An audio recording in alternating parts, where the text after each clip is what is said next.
And we're live.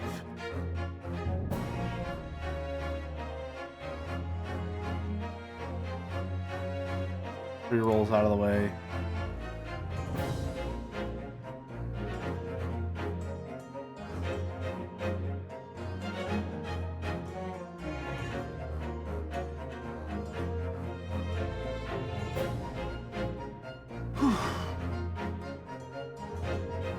Big stretch.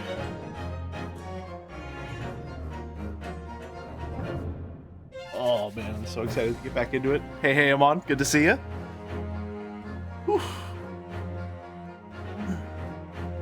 Brooch, howdy, hey.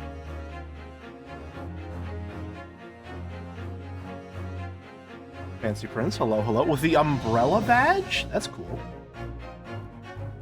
I gotta work on, what is it?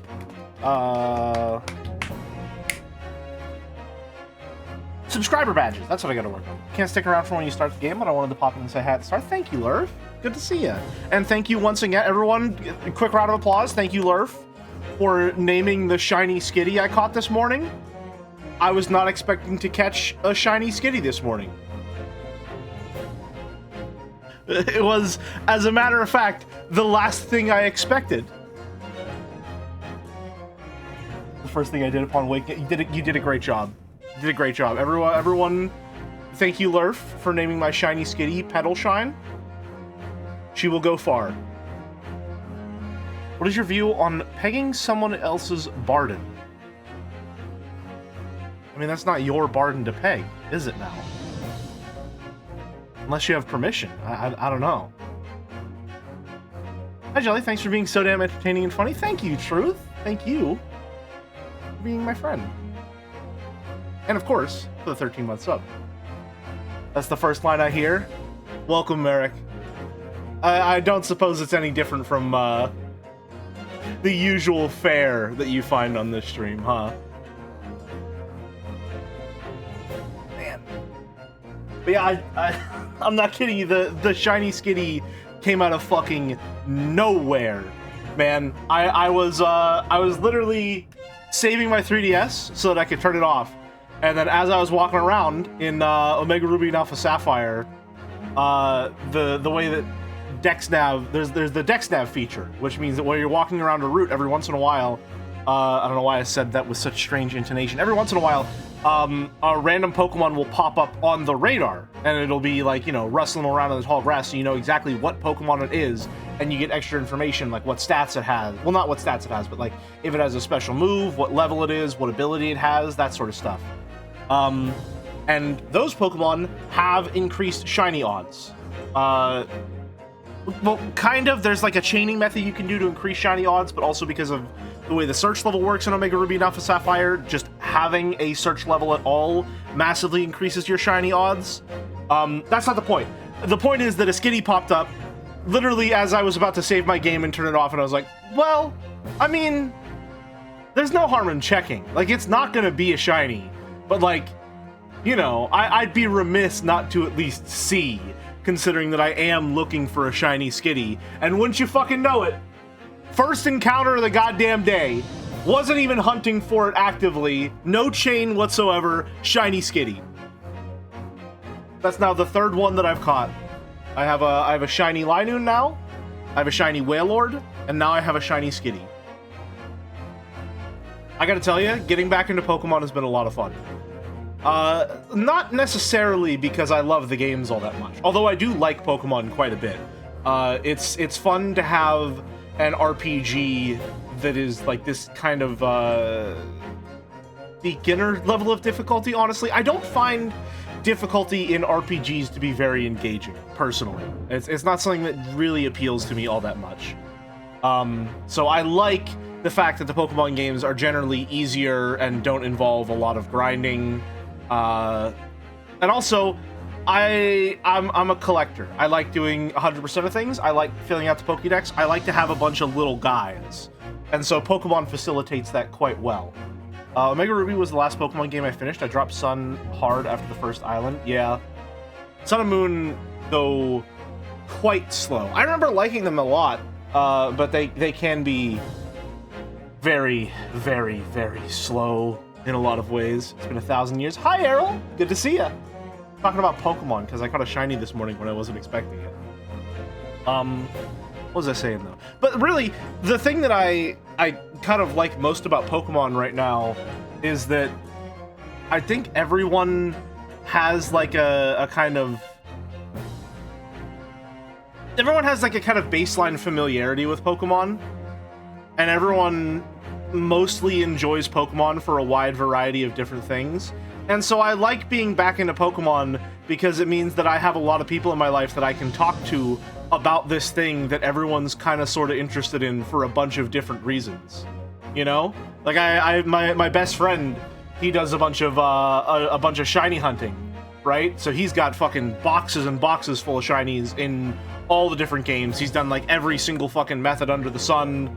So I get to talk to him about that and how I'm fucking addicted to shiny hunting. He also does a bunch of randomizer runs. My brother plays competitive Pokemon with his friends, so I get to talk to him about that stuff. And just a bunch of friends who are into Pokemon just generally. It's cool to have a thing come back into my life, and then I get to share it with a bunch of other people. I don't know if you know this about me. I don't know if I've ever made it stated, or, you know, if it's something you can maybe intuit about who I am as a person. I like sharing things. And so when I get to have fun with a thing and also share that, I enjoy it more. Platinum's my favorite, and that gen is known for how slow it is, so what do I know? Well, Diamond and Pearl are known for being slow. Platinum drastically increases the pace. Which, by drastically increasing the pace, I mean it increases it back to what it was in the previous games. But I know what you mean. I don't know what my favorite one is. Honestly. It's gotta be Ruby, Sapphire, and Emerald. Honestly. But I've never actually played through Emerald all the way. The Emerald cartridge that we had growing up was my brother's. So I only played it like a little bit every once in a while. So I've never actually played all the way through Emerald on my own, which is what I'm doing on my my RG34 right now. I also never played through Fire Red and Leaf Green before, even though we have the cartridges for that. I just never got all the way through it. And I remembered why I never got all the way through it, and it's because Kanto is boring as fuck. 1 second.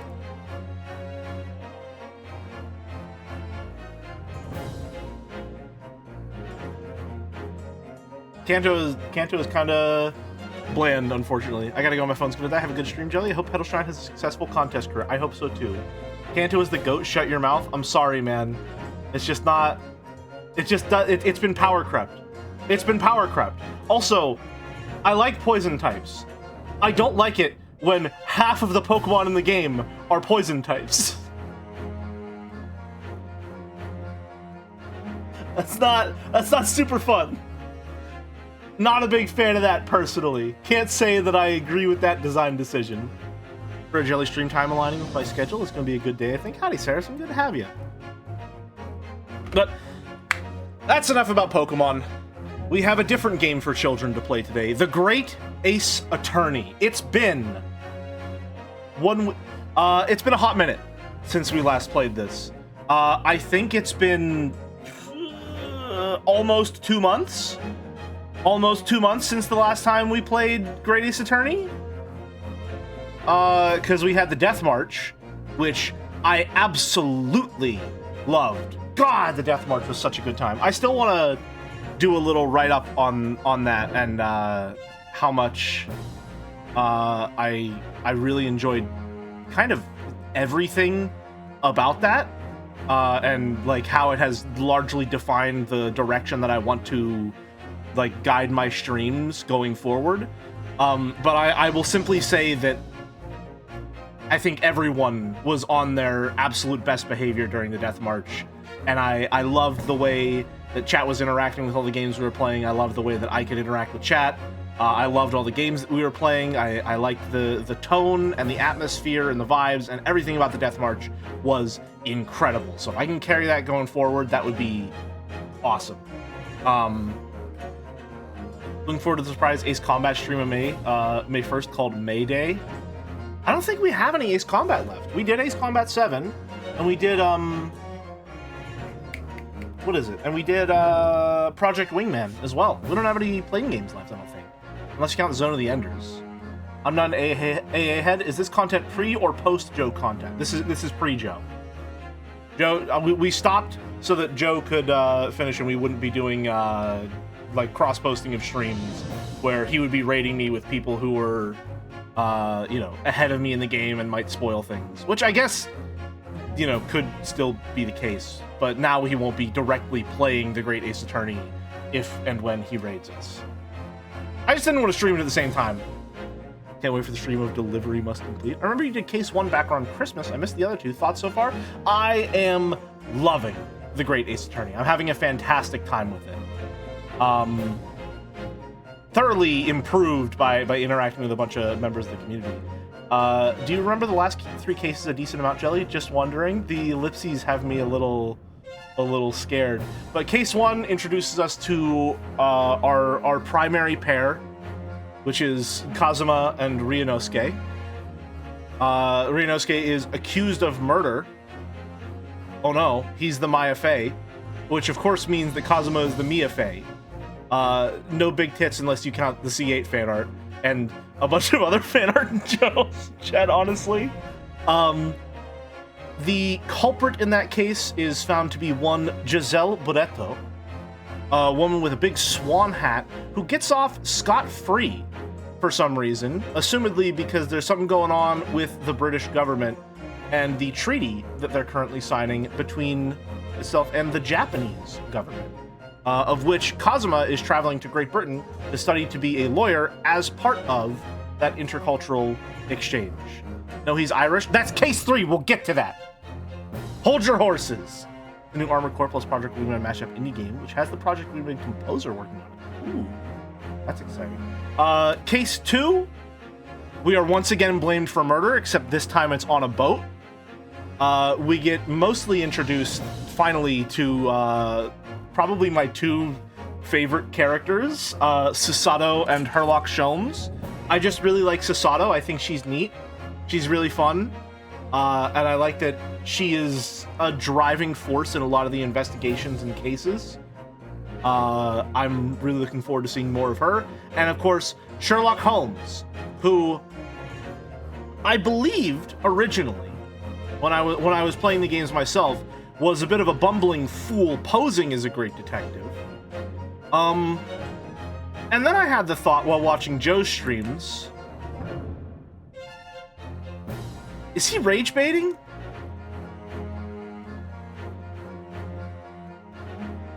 Is Herlock Sholmes rage baiting? That is the question that I was left with after watching Joe's streams of Case 2, was, yeah, it could be the case that he's just fucking up monumentally. However, I think it's a lot funnier if he knows exactly what's going on and he's like, he's fucking around to see if Ryunosuke can keep up.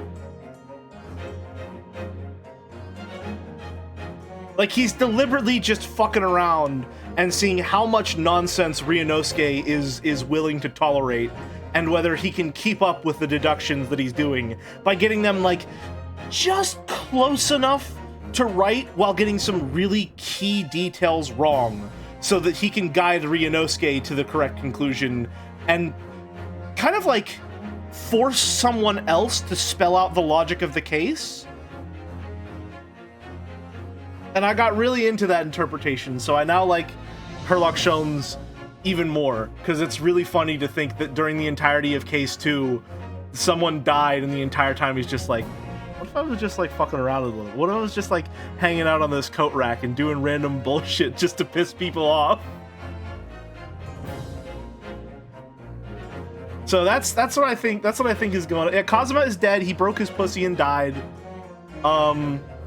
I forget. That's really important. Yeah, no, I forgot to mention that. Kazuma is dead. He is the Mia Fey of this game. He broke his pussy and died.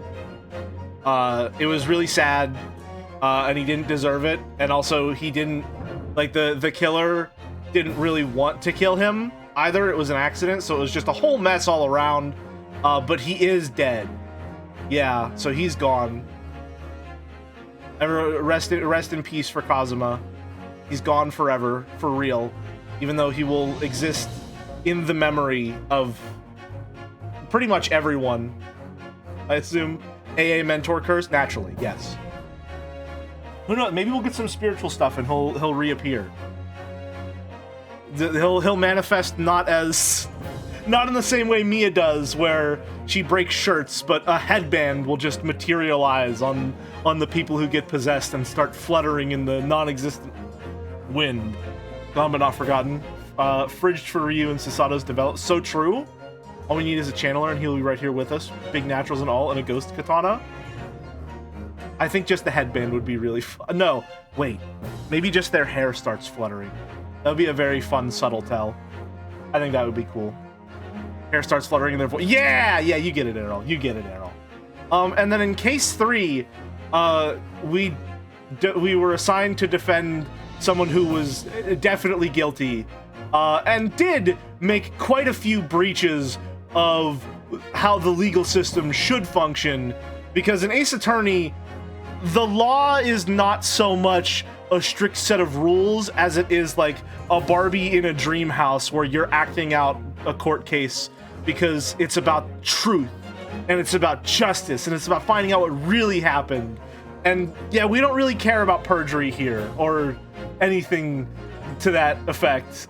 We don't care about the court being against a defendant, or really any of the defendant's rights, or to be completely honest, the rights of anyone in the building whatsoever.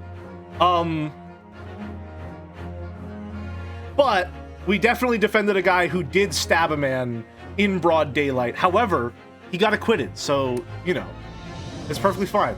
Just because he's Irish, it doesn't mean he set off a bomb in the courthouse. I can't believe they did that shit. I can't believe they burned down a fucking... It's crazy. I believe me. That's true. He did make that park. You're right. He has a park named after him. It was a smoke bomb. That's true. Burn Notice 5? God. Burn Notice is so fucking stupid. I love that show. Anyway, that's where we are now. McGilded got off scot-free. Didn't even have to give us any money because of Japanese politeness. However, the whole deal was we took Kazuma's place since he broke his pussy and died. And now we're gonna be the lawyer in the big city. But we had to prove ourselves by winning a case, which we did, but oh no, we didn't do it in a way that was satisfactory. You love that phrase, huh? It's quite fun to say. I can't lie. It's, it's very funny to say. Didn't even mention my... Oh yeah, we met the prosecutor, who everyone has the hots for, but Errol most of all, apparently. Zeeks. I can't remember his name. Baron? Is he a Baron? Barrack? Von Zeeks? I think that's his name? Anyway, he's Liam O'Brien. Which is to say that I do a Liam O'Brien impression, which will ruin my throat. Not in the way that I assume most people want Zeeks to ruin theirs.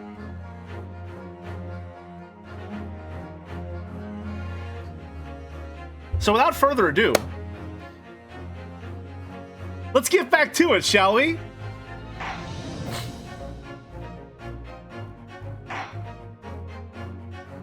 The Adventure of the Clouded Kokoro.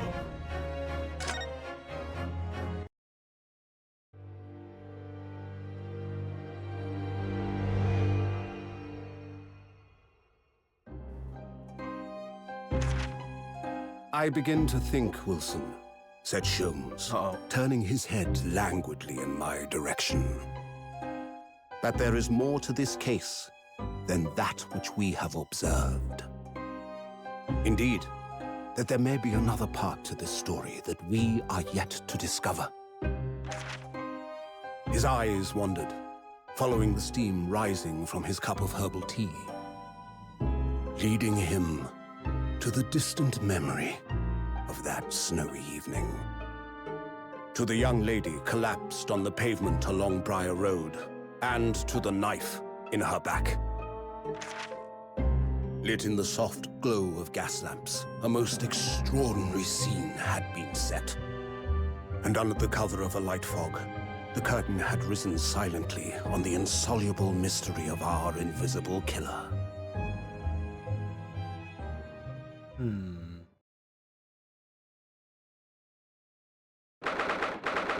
Love these illustrated openings. They have such oil. They're pretty fun, yeah. 19th February, 9:47 a.m. British Supreme Court. Lord Chief Justice's.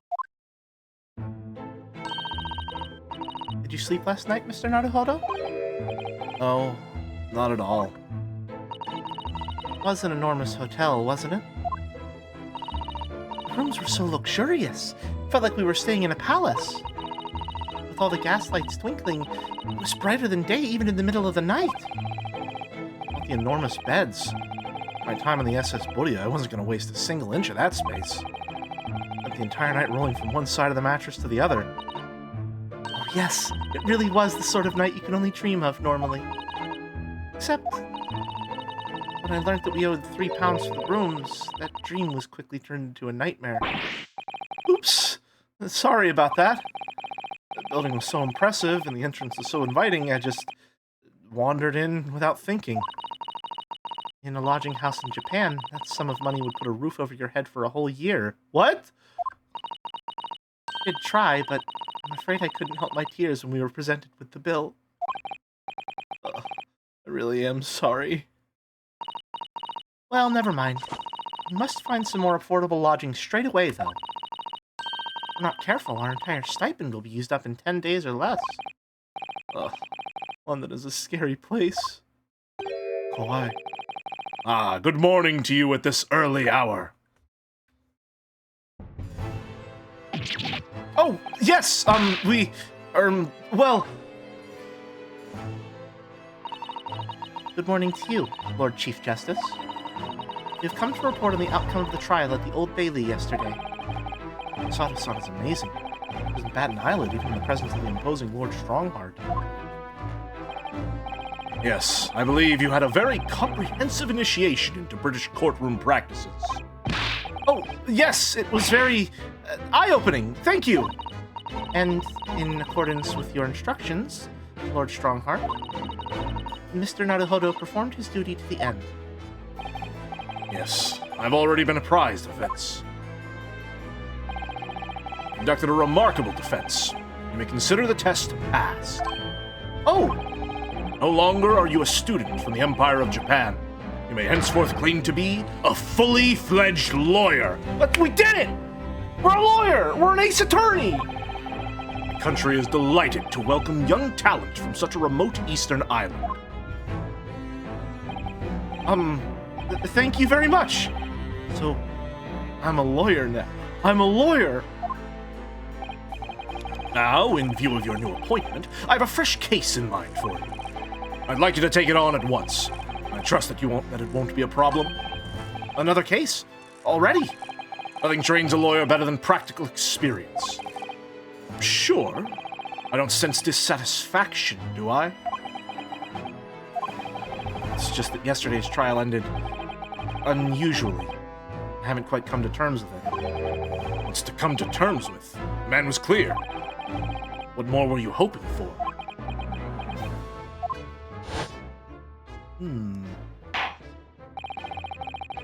The capability of the defendant has not, at the present time, or culpability. The capability of the defendant. Capability of the streamer hasn't been established, apparently. Been established by this court. Consequently, the jury will not be required to proffer judgment. Well, Lord Van Zeeks, it's been a pleasure, so it has. And as for you, my dear fella, I couldn't have asked for a better defense. And then he laughed super innocently. It was a really innocent laugh that definitely meant he wasn't guilty and didn't do the crime. I just can't help wondering if Mr. McGilded really was innocent. Mr. Naruhodo, it's just that I never managed to ascertain the truth. And then trial ended. Well, you needn't let it trouble you for a second longer. Sorry? What do you mean, Lord Strongheart? Magnus...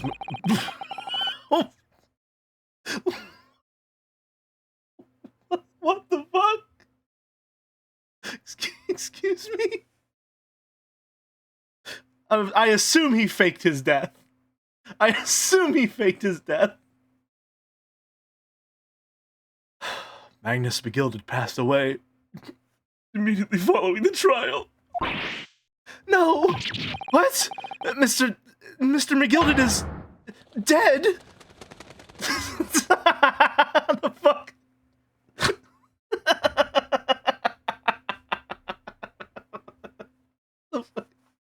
The dove flying by. No, but if Magnus dies, then I don't get to do my D&D character voice anymore. I had that shit locked in. No, I was expecting him to come back. It would have been so. We would have been cruising down on Easy Street. No. God damn it. God damn it.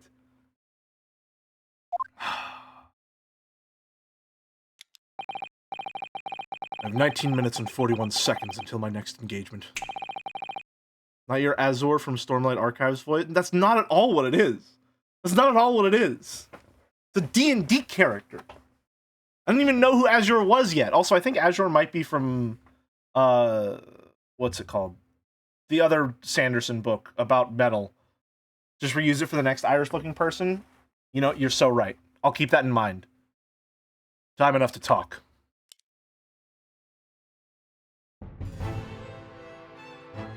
Mistborn, yeah.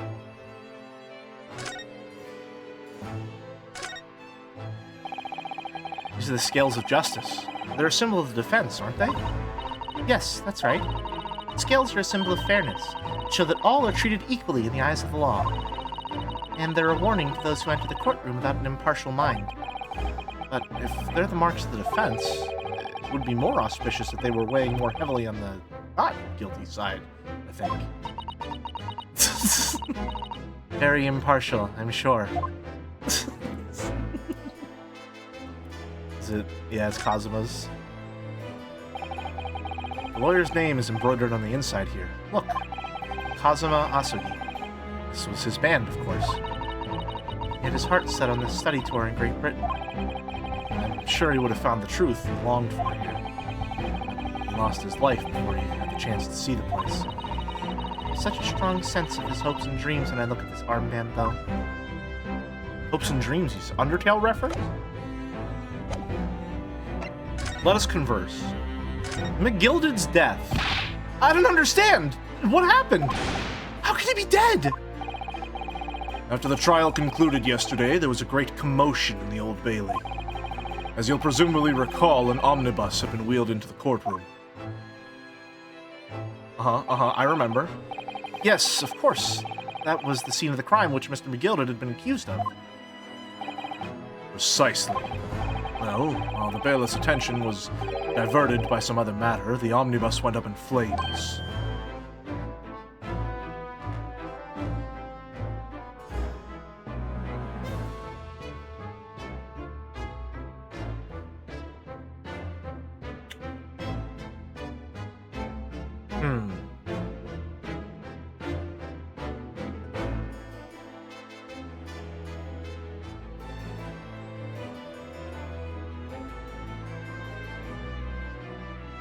I just had the brief thought that maybe Strongheart and Van Zeeks might be related, but I don't think that's anything. I think that's just what intense-looking anime men look like.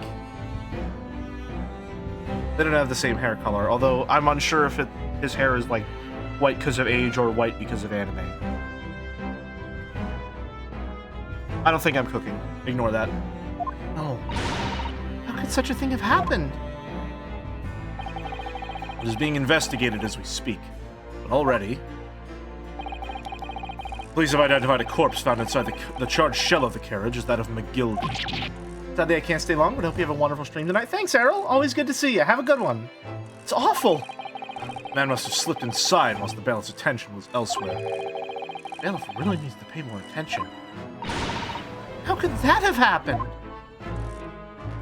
It is also being investigated as we speak. Looking back now, immediately after the trial, Mr. McGilda did mention going back into the courtroom to look at the omnibus. Well, I must be making tracks now. It's time for the inspection. Sorry? What inspection? Going to examine the omnibus again, so I'm told. I asked if I could be present for it myself. Oh, I see. Inspection of the omnibus? Not to my knowledge. I don't believe Scotland Yard had any intention of re-examining the carriage. But then, who was Mr. McGilda talking about? Never mind that now. The Yard is making a thorough investigation.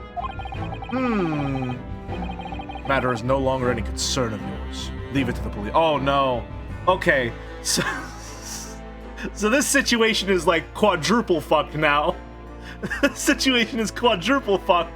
Like, where we have a client, we have a defendant who is guilty, who is exploiting the social aspect of the court system and throwing around his influence in order to get away with a crime.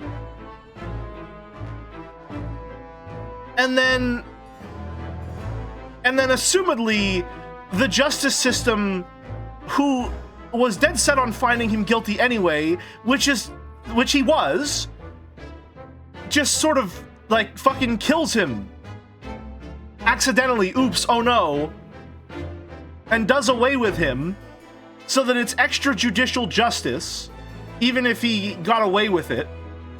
So now Ryunosuke has to sit here and be like, well shit, like, the trial didn't conclude with us getting the truth that we wanted. So the justice system is flawed, and then that same justice system turns around and illegally kills someone who just got an innocent verdict, even though we believe that he deserved it. So now it's just fucked from every single angle. Like, yes, he was probably guilty. Does that mean that he should have been shoved in a carriage and fucking killed? I guess it was a death sentence if he was guilty anyway, so functionally it's the same. It's just that Ryunosuke has to look at that and be like, what the fuck kind of a justice system is this where, like, you can just deem someone guilty and then regardless of the outcome of the trial, pass down the punishment that you've decided they earned without knowing the truth of the situation.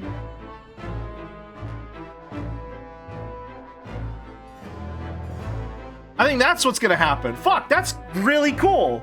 Hold on. Because I think obviously Ryunosuke believes that Mr. McGilda was guilty. Obviously, that's what the game wants you to believe. But now he has to pair that idea with, okay, he was guilty, I believe that.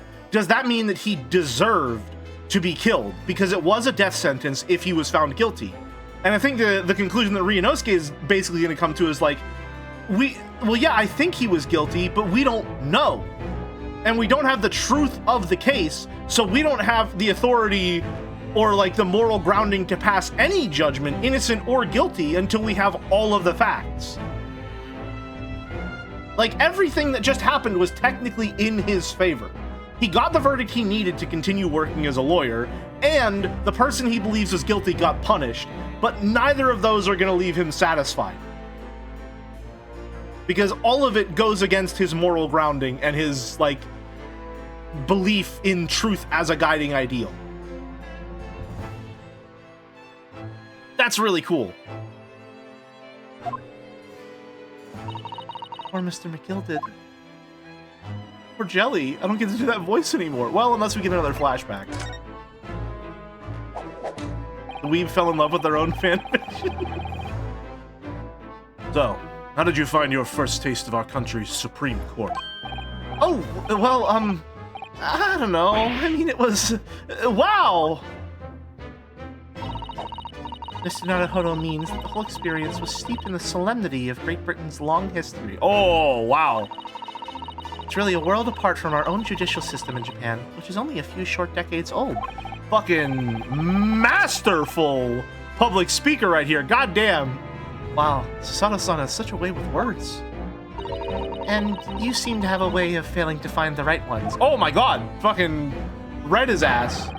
The judicial system here is the most advanced in the world. Learn all that you can. Most advanced in the world, is it? Wait a minute. Hold on. Does the Great Ace Attorney understand colonialism? Hold on a minute. No way. No way. Surely not. No chance. What? Surely we can take him at face value when he says that Great Britain's legal system is the most advanced in the world, and that it's perfect and it's infallible, and the Ace Attorney series has never once, not even since the inception of the very first case of the entire concept of the series, been a critique of the legal system. There's no way. There's just no way that a series that is defined by its political critique would be making commentary in regards to, like, British, the British legal system and their belief in their excellence. There's just no way. There's no shot. Come on. It's just a silly anime game. Thank you, Cass, for the tier 3 sub. 10 months can't be it. Yeah, no. There's no way. There's no way we're tackling, like, imperialism in this game? Obviously not.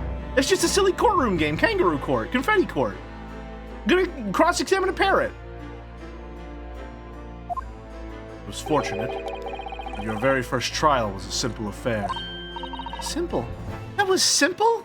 Me, whenever I see a mod in Jads and their profile picture is a mountain? Simple. That was simple? As I believe I mentioned yesterday morning, it was a trial you couldn't lose. I don't mean to be contrary, Lord Strongheart, but the case was anything but simple. The circumstances of the case were so incriminating, I was stunned when I first heard them. In fact, I'm still finding it hard to believe that we managed to get a favorable verdict.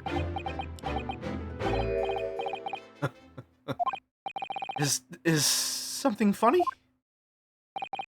No, my apologies. However, the fact is that you did receive the not guilty verdict you set out to achieve. And that can only be attributed to exceptional talent. Wouldn't you agree? Well, I don't know about that. Well, never mind.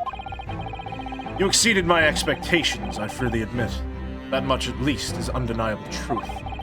Which is precisely why I have prepared the new case for you that I mentioned before. What's going on? What was he gonna say before? New case. Could you perhaps give us some more details about the new case you mentioned? Oh, tell me. It's a murder and the trial starts in 10 minutes? Don't worry. It's nothing so alarming or quite so urgent as your last assignment. In fact, the case is completely different. Oh, I see. Did he just read my mind? That is to say, no one has died. As yet. The trial will not be today. There's plenty of time to research the case thoroughly. 23 hours, 43 minutes, and 19 seconds to be precise. So, the trial is tomorrow then. Is everything alright? Oh, yes! I'm just a little confused, that's all. Yesterday's trial was... well, it left me wondering if I'm really cut out for being a lawyer. Oh, Mr. Naruhodo. Naruhodo-san. I don't know if I could face standing in that courtroom again after Mr. McGilded's trial. Ah, yes, I nearly forgot. There is one similarity with yesterday's case. Once again, there is currently no one to advocate for the defense. Oh, Errol... They made a... Errol made a... That's an awesome emote. I didn't see that one. Oh, The situation remains unchanged. The trial will start tomorrow with the defendant unrepresented. If that happens, I need not remind you of the inevitable outcome. The most terrible end awaits the defendant. The most terrible, most horrible, most awful, most tragic. Yes, that's right. Oh, here we go again.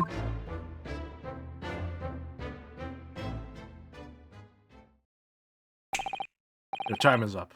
You will have to excuse me. I would advise you to begin making preparations for tomorrow's trial. After all, the clock is ever ticking. There is now but 23 hours, 26 minutes, and 39 seconds until the court sits. Last time he mentioned the 23 hours, he said there was plenty of time. And one more thing, Mr. Naruhodo. There's something I should like to ask you. Oh, what's that? Yesterday, you remarked upon something that you intend to see through the will of your late compatriot, Mr. Asugi.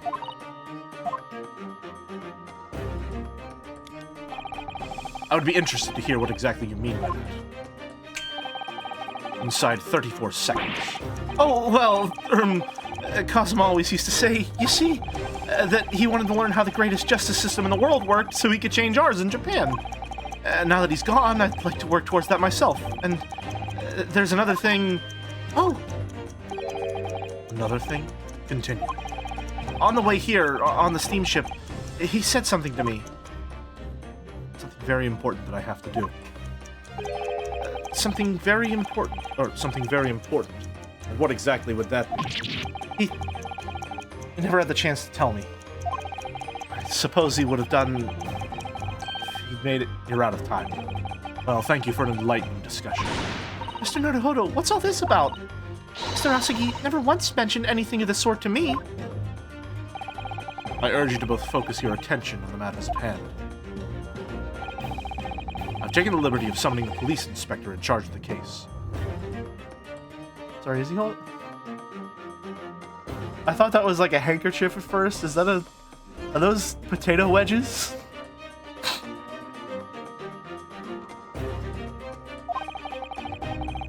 We'll be able to apprise you of the details. How long has he been there? So, I wish you the best of luck, and bid you farewell. He's just fucking standing there. Fucking Luigi over here. There's something very important that I have to do. Kazuma-sama. What did you mean? Wish I knew. But honestly, he never told me. Anyway, we'd better talk to that detective, don't you think? Yes, you're right. I hope I'm just imagining it, but I wouldn't say he looks pleased to see us at all. Oh. Fucking stand stuff. Hello? Well, hold on. Let's examine, because we didn't get to examine last time. Is this some kind of clock? Actually, I think we might be inside some sort of giant clock. But those gears are larger than anything you'd find in a steam locomotive, even. It's eerie. Clocks are some sort of hobby of his? The Lord Chief Justice, I mean. Well, boys do enjoy fiddling around with machines, don't they? That's not... Just because it's true doesn't mean you're allowed to accuse me of it. Alright? Magilda did nothing wrong. I'm not sure you could fiddle with cogs that size. And I'm certain you couldn't call him a boy. Gender essentialist Susato. Naruhodo-san, would you say that you prefer pizza or sushi? It's just a simple question is all. I have a theory that I'm working on. Myself, I tend to prefer sushi. Still, it's amazing how little noise the cogs make, considering how large they are. There's actually something quite soothing about their precise rhythm.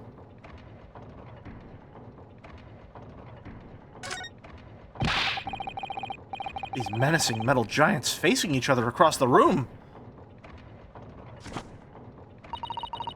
I believe they're... Yes, they're suits of armor. Oh, right.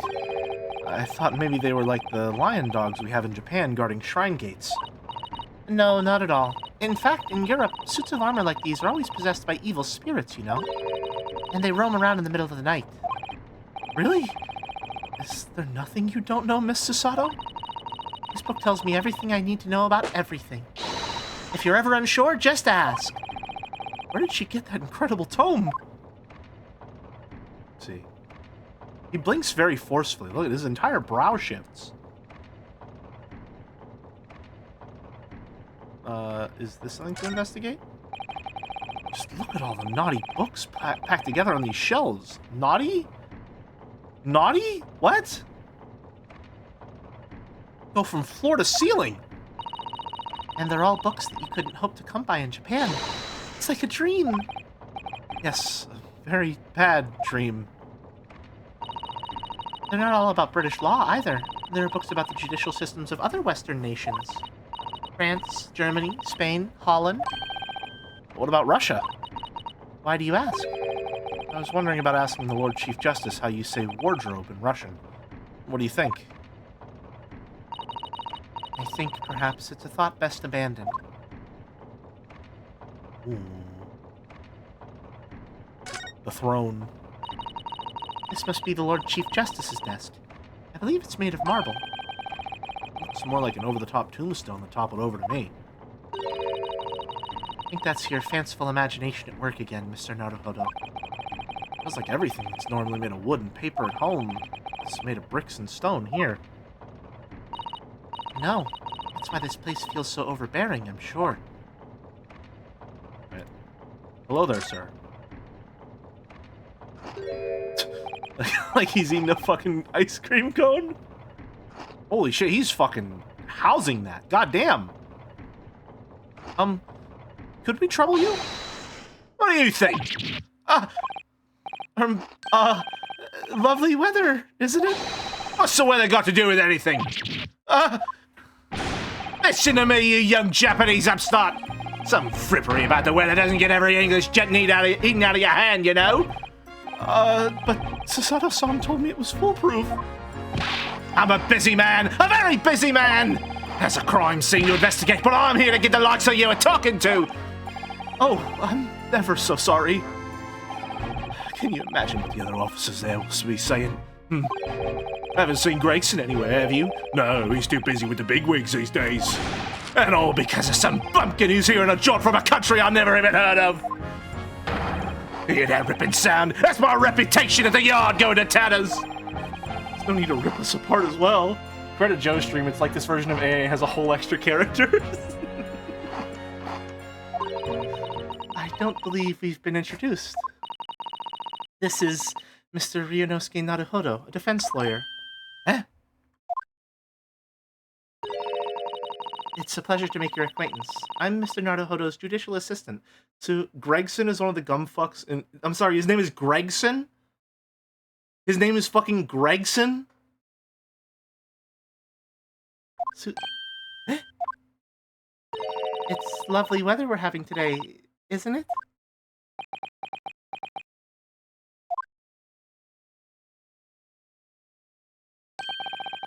It is unseasonably fine, I grant you. London winters don't see a lot of sunshine. Unbelievable! How did she pull that off? So, Lord Strongheart asked me to fill you in the case. The name's Tobias Gregson. He's actually fucking Greg. He's actually named Gregson. It's just...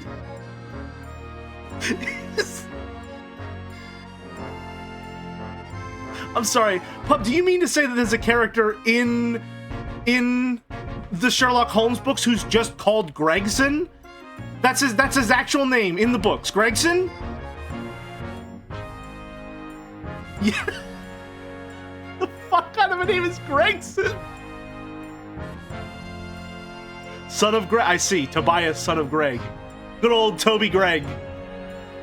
Inspector Gregson to you. I'm from Scotland Yard. Gregson! Inspector Gregson? What's the matter with Susato-san? Does this detective's name mean something to her? He looks like a fucking Mario and Luigi RPG character. He just... he looks like Luigi, man. Inspector Gregson. Inspector, are you perhaps the Inspector Gregson?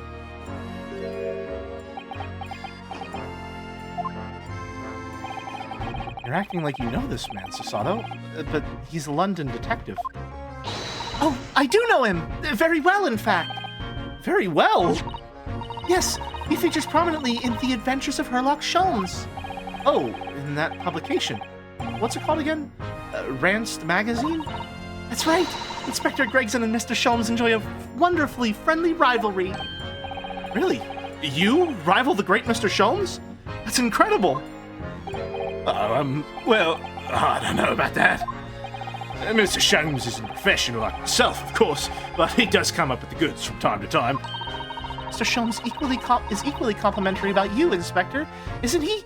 You've earned his highest praise. Gregson is the pick of a bad lot of all of Scotland Yarders. Those were his own words.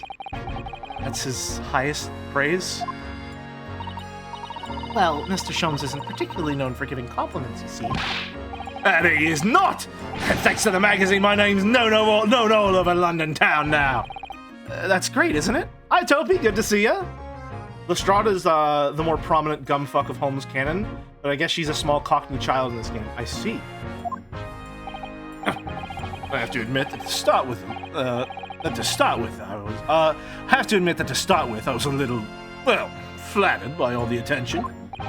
Everyone wanted to shake my hand, and my reputation at the yard went through the roof. Oh, that's wonderful. No, it is not! There's nothing more sinister than the man on the street. People are always looking at me now. They're whispering rumors about me under their breath, I'm sure. Rumors? Are you quite sure? He's changed since he started appearing in those stories. The fame's gone to his head. Stuff like that. Gosh, you really think people are saying such mean-spirited things about you? Like I said, they whisper, so I can't catch exactly what they're saying. But I know what folks are like. I'm sure that's what they're saying. I'm sure as eggs is eggs. I get the feeling this detective could be very hard work. Oh dear, perhaps a sudden rise to fame does change people. They're already whispering about him. So, about the case the Lord Chief Justice mentioned before. Nothing to tell, really. As far as we're concerned at the yard, couldn't be simple. I'm sorry, does he have some gray hairs that are only visible when he pulls his hat down and they're hidden otherwise? That's fun. Oh dear, probably means that as far as we're concerned as lawyers, it couldn't be more complicated. I wish you were wrong about that, but I have a nasty feeling you're right. The young woman was walking along the pavement on Brighton Road and she was stabbed from behind. Fortunately, it wasn't fatal, but she's still laid up in the hospital, unconscious. It's despicable! What sort of coward would attack a poor woman from behind? I suppose you would have finished whoever it was off with the Susato takedown, would you? That is neither here nor there, Mr. Naruhodo. Brace yourself, Rinosuke. You've angered her now. Anyway, after something of a whirlwind investigation, the criminal was arrested. Barely had time for a cup of tea after the incident took place, to be honest. So, there must have been something left at the scene that led you directly to the culprit? Or perhaps a reliable witness who recognized the person in question? Let me stop you right there. Wasting your time on this one. Sorry? There's nothing you can do. There's no way to help the bloke now. I feel like the voice is slipping a little bit. I'm not sure in which direction. Why ever not? Simple. The prosecutor's been assigned to the trial tomorrow. It's Lord Barak von Zeeks. No! Sounds like you've heard of him then. Oh, yes, we are very familiar with Lord Van Zeeks. Believed to be the harbinger of death itself. The Reaper of the Bailey.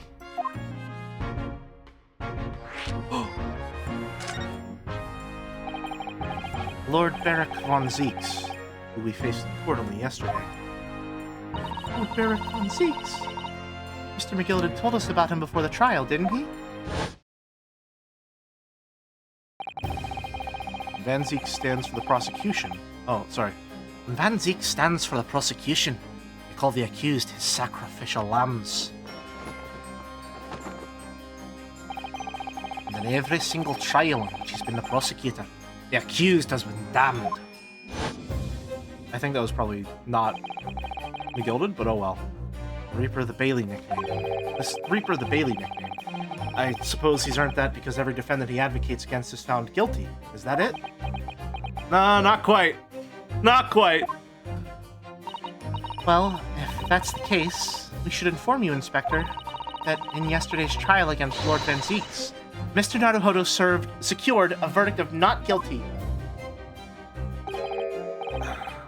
And what of it?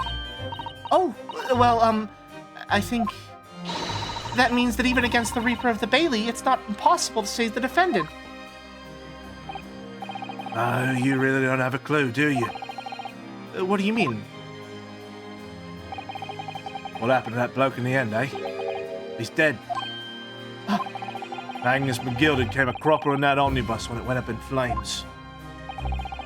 You can't rightly say you saved the defendant, can you? What are you saying? Look, Van Zeeks could get dirt and stick on everyone. He'd be a miracle worker. That's not how it goes. He doesn't work miracles, he works magic. Black magic. Ooh.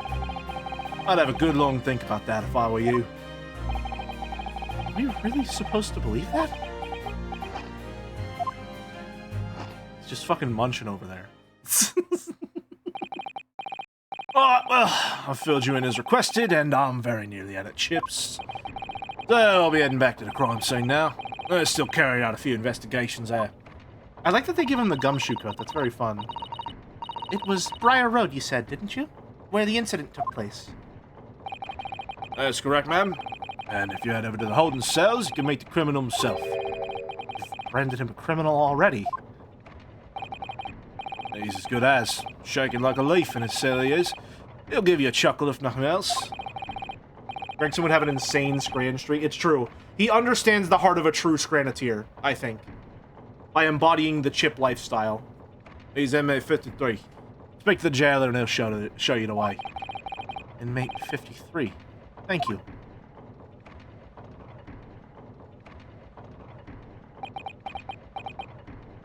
Gregson chips, 4 euros, slightly munched. So there's no helping anyone against the Reaper of the Bailey, they say. Is something troubling you, Mr. Naruhodo? To tell the truth, when I recall the trial yesterday, I can't stop myself from shaking. Oh, hold on a minute. Oh, wait a minute. I think I know what's going on. I think he's the Reaper of the Bailey because they assign him to cases where they need the defendant dead no matter what.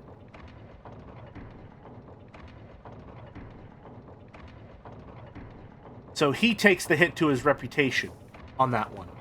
He's a damn good prosecutor, and he's good at like manipulating the court system and using evidence and like speaking with authority enough so to convince a jury. So if he's assigned to the case, it's likely he'll get the guilty verdict anyway, where the sentence is death and the person is killed. But if they're not found guilty, then they die by some freak accident anyway, and then he ends up taking the fall for it. Because he's just the Reaper of the Bailey. He's cursed.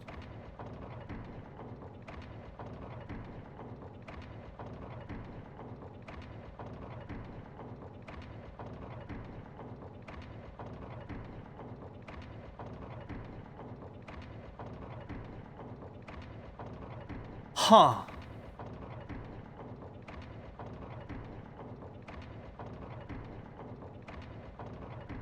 I wonder if that's why he might be so cutthroat.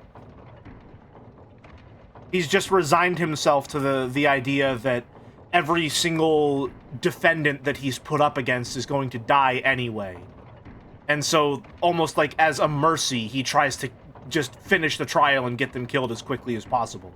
Because he doesn't want to drag it out. And it's better they be executed by the state in, assumedly, a more humane fashion than whatever fate awaits them if they get found innocent. Just because he's so vampire core doesn't mean he's evil. No, I don't think he's evil. In fact, I'm thinking that he is explicitly being used as a tool of the justice system to kill inconvenient defendants or witnesses to crimes. He's being essentially used as a scapegoat for government-sanctioned killings, in a sense. He doesn't kill anyone. He's just taking the fall for it because he's a prosecutor. What do you think, Edo? Howdy hey. That would never happen. The government doesn't kill people. Jelly wants to comfort the hot prosecutor. Hi there, Jelly. Can't stay for long, but I very much love the fit. Thank you, Cactus. Why is there a vertical black line on the bottom left of those tiles? What?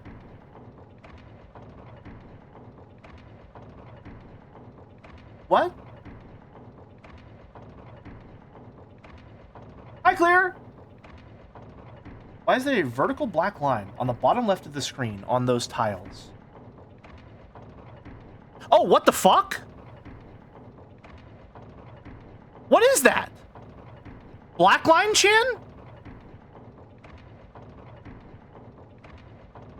Huh? What the hell? There's another on the right behind the text box?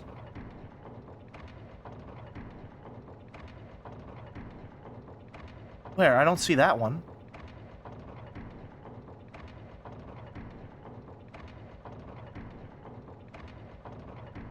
They ran out of budget for those pixels. Damn. Hi, Clearer. I think I may have figured out what's going on with Baron von Zeeks, or at least I have a theory for what's going on with Baron von Zeeks, which is that he's the fall guy for a government conspiracy of murders. I think he's the Reaper of the Bailey, because whenever the justice system needs someone dead, they assign him as the prosecutor for the case. And either he gets the guilty verdict because he's cutthroat and he's a really good prosecutor who knows how to, like, navigate the justice system well enough to get that verdict, or if they're innocent, they end up dying in some freak accident anyway.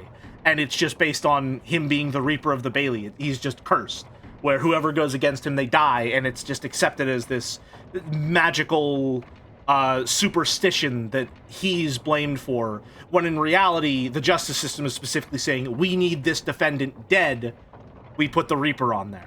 So that whenever he does die, that's our excuse. We just blame the Reaper of the Bailey.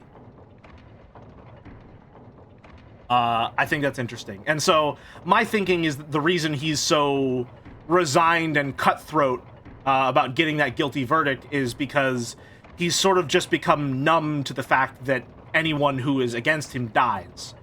And he can't save them by getting them the innocent verdict by pursuing the truth, so the best thing he can do is get the guilty verdict as fast as possible to ensure a relatively humane death at the hands of the government, as opposed to whatever cruel fate awaits them should they be found innocent. Right? In the case of McGilded, assuming he is dead, being burned alive inside of the omnibus. As opposed to, like, I don't know, hanging or something like that. Why did the justice system need McGilded dead? Powerful person with a lot of assets and influence. I'm not sure, though. Funny thing, I was downloading some game files because I wanted to look at Van Zeeks a little closer for educational reasons, naturally, of course, and found out that their hands are not rigged like normal hands. Instead of deforming, the hand mesh just creates different shapes and poses. All different hand poses are individual objects that are quickly swapped in movement, most likely to save resources. Interesting! That's kind of like a 3D adaptation of how they do 2D sprite work, where they don't make a whole new sprite for the pose, they just sort of, like, redraw over parts that need to be changed in a lot of ways. That's really interesting to see how the workflow adapted to 3D. That's really cool. Damn. Gotta go again. See you. Have a good one, Cactus. Thanks for stopping by. These models are really economical. Yeah, they always have been, which is something that I love about the Ace Attorney series, as seen by my models, right? I wonder if I should come up with a couple different emotions for my, front-facing model. Or a couple, maybe like a different pose or something like that. Because we're going to be in investigation mode. And in investigation mode, I'm just going to be doing this one static pose. Which, granted, you know, shine on. It's Jelly Sunday on a Sunday. Don't forget to be whatever the fuck the rest of the phrase is. However, you know, I feel like I might be a little stiff comparatively speaking. We're going to talk about models being economical. Let's look a little right on the screen here. Anyway, I can't unsee black lines, chat, I guess. Tell the truth, when I recall the trial yesterday, I can't stop myself from shaking. The idea of facing the Reaper in court again is... Well, if you think it's too much for you, there's no shame in turning the case down. That takes courage, too. Okay, additionally, because the Reaper of the Bailey has the reputation of the accused always dying, that's why people aren't taking these cases. They know that Van Zeeks is assigned as the prosecutor for the case, and they know that no matter how much effort they put into the defense, even if they get an innocent verdict, their client is dead. It is functionally the same because it's the Reaper of the Bailey and it's his curse. So why defend someone who's going to die anyway? Right?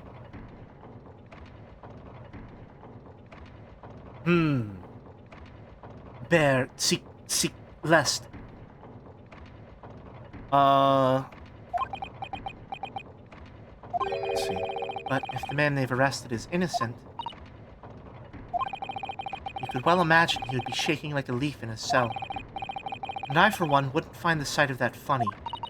So, if I'm honest, I'm still reeling from the shock of yesterday's events myself. And I'm really not sure if I'll be able to help this man, whoever he is. I'm still thinking about how fucking awesome it is to kill McGilded. Crazy phrase out of context. But the idea of having a trial in case 3 that goes so completely awry with a accused who is so obviously guilty, you're just designed to fucking hate him. He's red, white, but you're defending him, and you're left at the end of case 3 with like this tragedy of being like, fuck, man, we didn't find the truth. The guy who did it, and clearly did it, and has no remorse and plans to just keep living his life, and is fucking laughing in court about getting an innocent verdict. Like, you fucking hate the guy, and you want him to get the guilty verdict, which in reality means you want him dead, right? You believe in your heart of hearts that this guy deserves to die, and then in case 4, it immediately switches up with, yeah, he died anyway. With the large implication, obviously, being this was an extrajudicial murder. This was the government killing someone because they wanted him dead. And now you have to look and be like, well, fuck, he was probably guilty. Like, there's no way he wasn't guilty. But there's no way that you can look at that and be like, yeah, no, the government should have the power to be like, he's guilty, fuck him, he's dead anyway. So now, you're forced, after that shit show of a trial in 3, to be like, well, fuck. Like, I can't feel good about that at all. You have to feel sympathy for a guy who obviously killed someone in cold blood and got away with it and was happy to do so, because they just take away any satisfaction that you could possibly get from the case. Is it Peak My Streamer? It's kind of awesome. To be completely honest with you, I am astounded at how bold the Great Ace Attorney is so far in consistently and, like, aggressively denying you any level of closure and satisfaction at all in these games so far. Every single case so far just leaves you with this lingering feeling of like, fuck, man, what am I even doing here? It is just a persistent gut punch of anticlimax and dissatisfaction. That's just fucking awesome, frankly. Because it's obviously building to a clear theme here.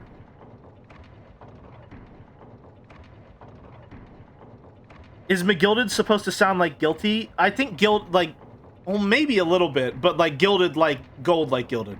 It's really different from the mainline. Yeah, like, you think about case 1 of, like, regular Ace Attorney, and, like, it's this really clear cut and dry thing where you find the culprit, you get to watch them fucking squirm, and then they go to jail, right? And you come away with this feeling like, man, I guess the justice system works. I guess that all you need is a dedicated, lawyer who can just get the job done, and then you can feel satisfaction, and then it snowballs. But the thing is, like, something that's always been kind of difficult to square away with Ace Attorney is the idea that it is largely a political critique of the justice system that says it is not designed to find the truth, it is designed to get a guilty verdict, right? It is designed to look at someone and say, fuck you, you're guilty, go to jail.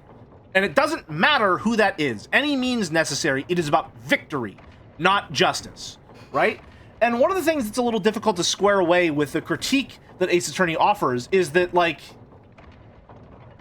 you are working within the justice system to get the verdict that is deserved for the accused or the defendant or whatever, right? So, yes, it doesn't work. Clearly, the justice system is flawed because of all the hoops that you have to jump through. But you do, at the end of the day, still see justice served. The person who deserves to be in jail ends up in jail, right?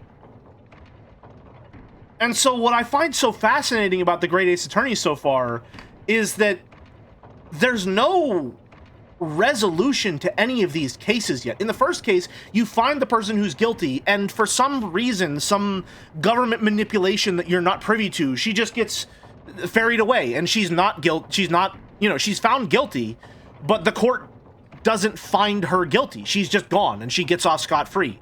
Then you have case 2, where there is a pretty cut and dry, extrajudicial, of course, because it doesn't take place in a courtroom, but you find out the truth of what happened to the case, and it turns out, like, there's no satisfaction to be had. Someone just died because of a misunderstanding and an accident. Someone you knew personally was not killed with any intent or with any malice. They just died because it was the wrong place at the wrong time. And the person who killed them didn't want to kill them, and they feel immense remorse at having killed them. And no one comes out of the situation better for it. So, yes, you find the person who did it, but it's not like it doesn't have the same kind of pursuit that an Ace Attorney culprit usually does, where you're like fucking pinning them and finding all these little pieces and just finding cracks in the armor and slowly like whittling them down until you like fucking have them, right? That doesn't happen in case 2. In case 2, it's just like, I don't know, it's like ripping the petals off a flower, right? It doesn't bring any innate satisfaction because the flower doesn't fucking deserve it.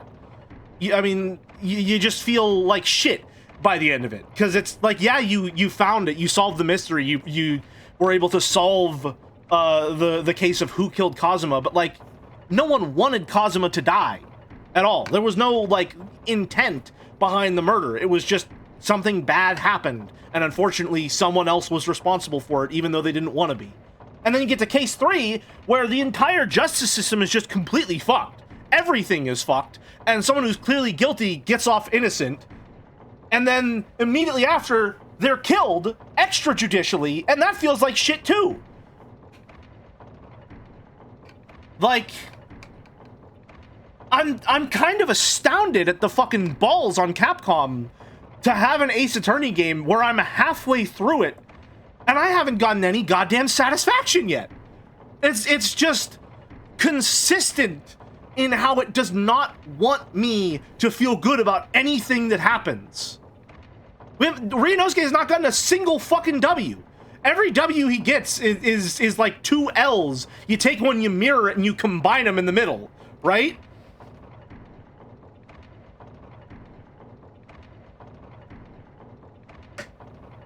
It's fucking crazy.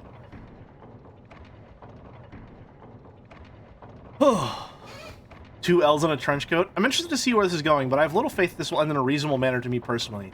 Without treating the Reaper of the Bailey versus Ryunosuke's action in the last case seems a bit inconsistent. I do think that with how you feel about the justice system, especially how it's represented in Ace Attorney, you probably won't be super satisfied by it. It's definitely not adhering to, like, the justice system as it needs to function in order to, like, work in real world society. It's more so playing with the justice system as, like, a set piece for the ideals of truth and justice, regardless of the circumstances, which like is a higher ideal that the justice system should like aspire to. But we're also doing like soap opera stuff where a lawyer can go against their defendant if it turns out that the truth is not in their favor or something like that, right? What did she say? Sorry, I got really tied up in whatever was going on there. What did I miss in the first hour stream? Honestly, Clara, sorry, my Flora, not much.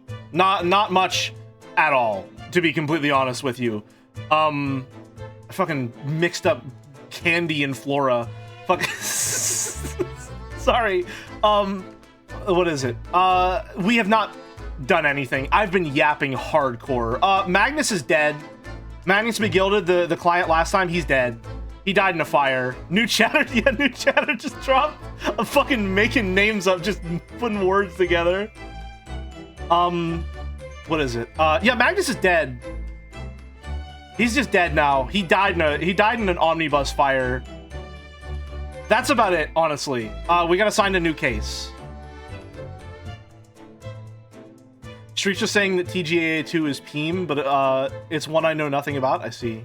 Apologizing for I'm sorry. It won't happen again. It won't happen again. People like when I yap. It's part of the appeal. I apologize. I don't apologize. I'm not sorry for anything. That's why you're here. So I think I'd like to make some inquiries. Will you help? Did you really think you had to ask? After all, I am your judicial assistant. Thank you. So then, shall we? Yes, let's go! Fight on, Naradesu!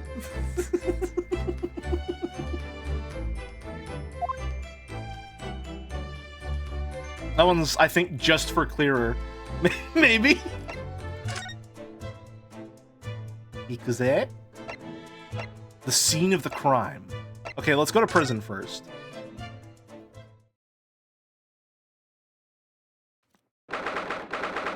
19th February. Local prison. Cell 9. So these are British prison cells. Oh, they're ghastly. The worst ghost... It feels just like a dungeon. Yes, and having experienced it in Japan myself, I assure you that our wooden cells feel a lot cozier than these cold stone walls. Oh, don't, Mr. Naruhodo. You're making it seem worse. It's fucking crying. Apparently, our client is in this cell here.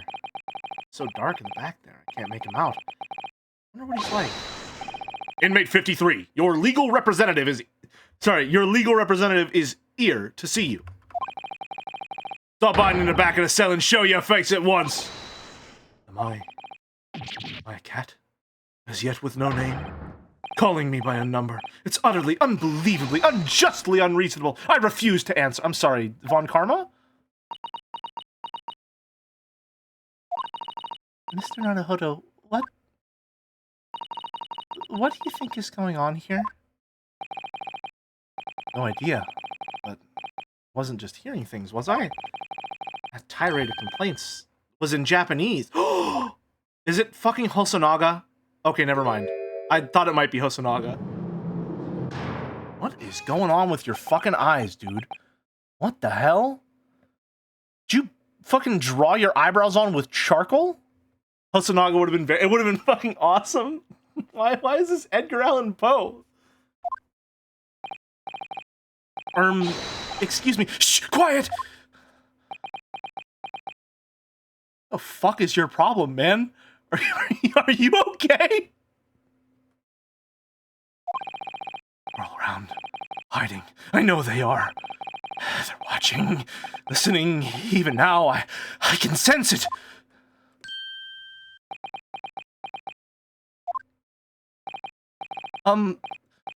Right. So, can I ask you? There you are!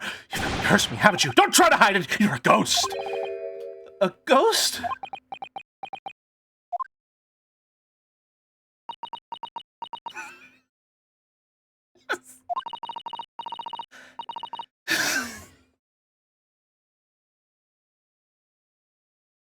Sorry.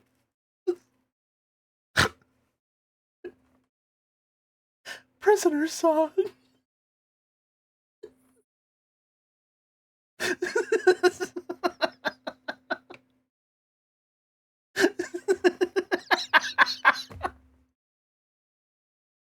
Sorry.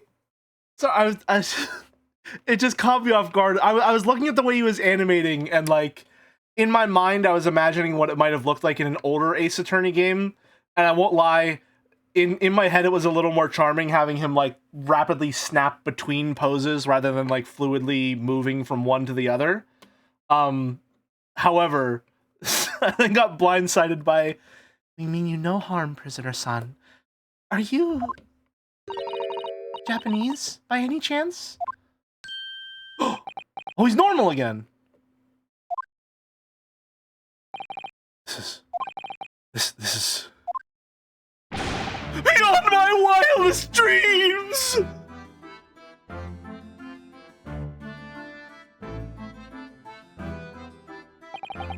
Forgive me for that outburst earlier. I'm so sorry.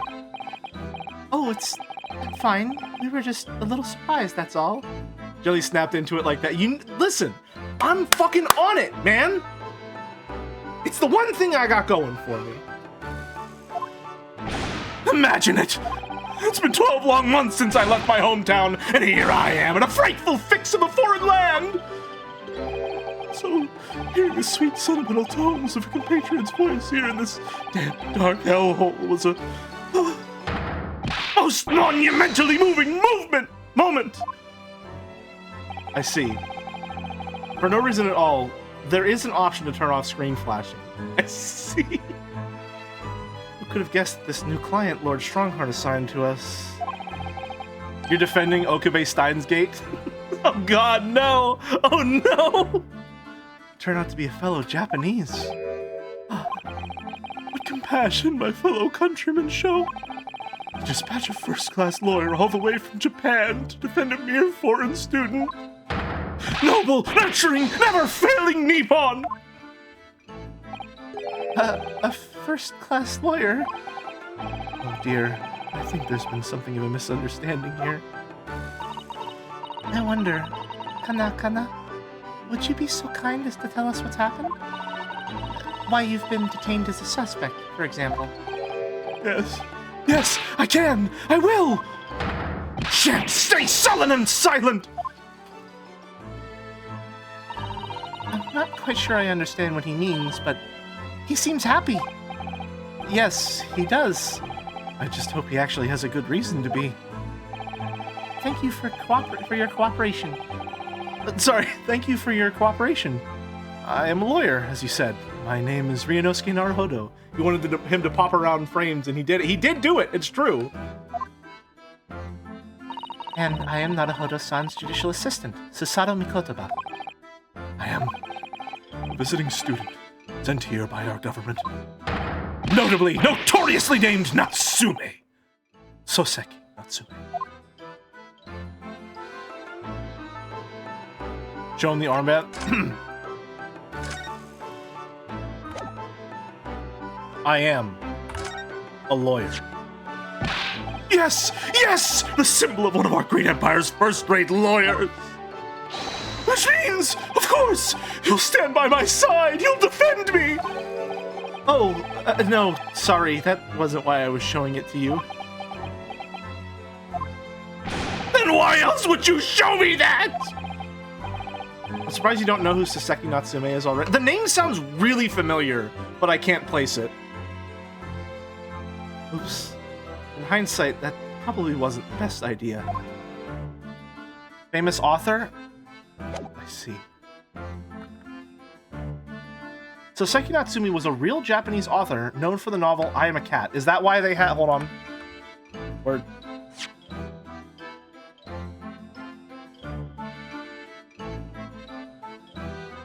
Where is it? Damn it, it's gone. It's gone. He said something about a cat. He also apparently invented the moon is beautiful tonight thing. I see. Soseki Natsume. Son? What an unusual name. Call me Soseki, please. I'm a poet, you see, a writer of haiku. It's something of a nom de plume. A nom de plume? You mean an alias? That's right, Naruto-san. No, no, no! Don't be so prosaic! I'm much more refined than that! And haiku? That really reminds me of home. Did I hear you say that you were a visiting student sent over here by the government? My voice is gonna be fucking shot after today. Yes, that's right. A year ago, I was told to go and study English. First, I had to suffer that misery, and now this! It's beyond the pale! Suffer that misery? Do you not want to study here? No. I mean, I've had an interest in Great Britain for some years, of course. Oh. What? Just because the government tells you to do something doesn't mean you can. Doesn't mean you can do it? No! What do you mean? They told me to study English literature. That I could have understood. That's my field. But no, they told me to study the English language. Utterly, unbelievably, unjustly unreasonable! I see. Only the other day, I was told to send a report about my first year here. I tendered a blank piece of paper. Wise words on whitewashy! Whitewashy? Howdy, CMC! Good to see ya. What do we think of our beautiful girl failure Soseki so far? My voice is gonna be dead tomorrow. I can tell you that much. You must be a man of great standing. Oh, yes? So I'm often told. And often like to be told, it seems. The accusation against you. Could you perhaps tell us exactly what you've been, why you've been arrested, Soseki-san? I didn't do it! I didn't commit that atrocious murder! Murder? Oh, no, that's all right. The woman didn't actually die, did she? But she was stabbed with a knife right before my eyes! Before your eyes? You mean you saw the attacker? I didn't see anyone. What? If I'd seen the person who did it, do you think I'd be locked up in here? Oh dear. It seems this case is becoming rather complicated. He's also known for his vocal dislike of the time he spent studying in Britain. His estate required that this be present in his characterization in this game. Ooh, very fun. He really is Okube, I see. Why me? Why me? Why did that silly woman have to be stabbed in front of me? It's the curse of London. It's incredibly, inexcusably, irritatingly inconvenient. So, Soseki-san was there at the scene, but didn't see the attacker. It's vital that we find out more about the case. About the case? It was an accursed evening, just after the snow had started to clear and heavy with fog. I'd been into the bookshop to buy some books, and I was on my way back to my accursed lodgings. Sure the bookshop wasn't accursed too? As I was walking along that accursed pavement, I could make out the sole silhouette of another ahead of me. A woman, wearing a green overcoat she was, and just as I went to overtake her... Oh my god, she's fucking dead. She suddenly let out a little scream and collapsed onto the cold, hard slabs of stone at my feet. How terrible. I called out to the woman, but she didn't move. It was like a ghostly, ghoulish graveyard. Slight exaggeration there, perhaps. Fucking Family Guy death posing over here. I was terrified. I had to get away from there. So I ran as fast as my legs could carry me back to my accursed lodgings. Is it space to... No, okay. Never mind, it's fine. We'll get it. Let's spit on my monitor. I apologize. That's not good. I'll say it was shameful, I know, to run away like that. Tell me, Soseki-san, was the victim an acquaintance of yours? Don't be ridiculous! Do you think I know any of these fair-haired English? And a young woman at that? I'm diffident, shy, timid, unsure. I can't talk to people. I see. Young woman unknown to Saseki-san. I'm bitchless. At the time it happened, who else did you see nearby? Did anybody pass you? Regrettably, apart from myself and the woman, I see a soul. No one? Oh, great. So the victim was unknown to you. There was nobody else in the street at the time. It creates something of a conundrum, doesn't it? What conundrum? Conundrum. What do you mean, Susato-san? What's the conundrum? Well, if what Saseki-san just told us is true, there's something I can't explain. He says that he didn't know the victim, and that there was no one else at the scene. Then he apparently fled without having been seen. I did! But if that's the case... Gotta go, Jill. Have a good one, Joyce! Good to see you, thanks for sticking around. Surely this man has to be the culprit. Ah! You... What did you just say? Nothing! I didn't say anything! Oops, perhaps I thought that a little loudly. Everyone's reading his mind today, goddamn.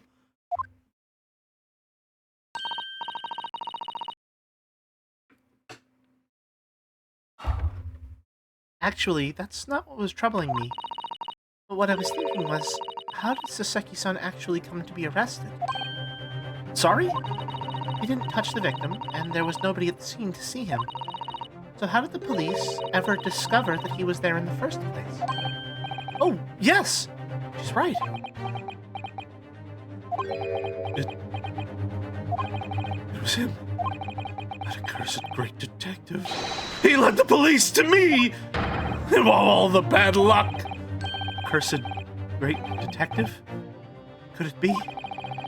I shall never forget that man's name as long as I live. His haughty laugh and his self-proclaimed greatness. Brash, big-headed busybody, be gone! May you be cursed until the end of your days, Hairlock Sholmes! I knew it! He's back! Mr. Sholmes! Hairlock Sholmes. Well, I didn't expect to hear that name from this man's lips, that's for sure. It was the morning after that nightmare had unfolded on the pavement before me.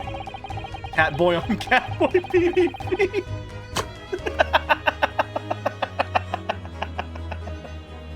That's awesome.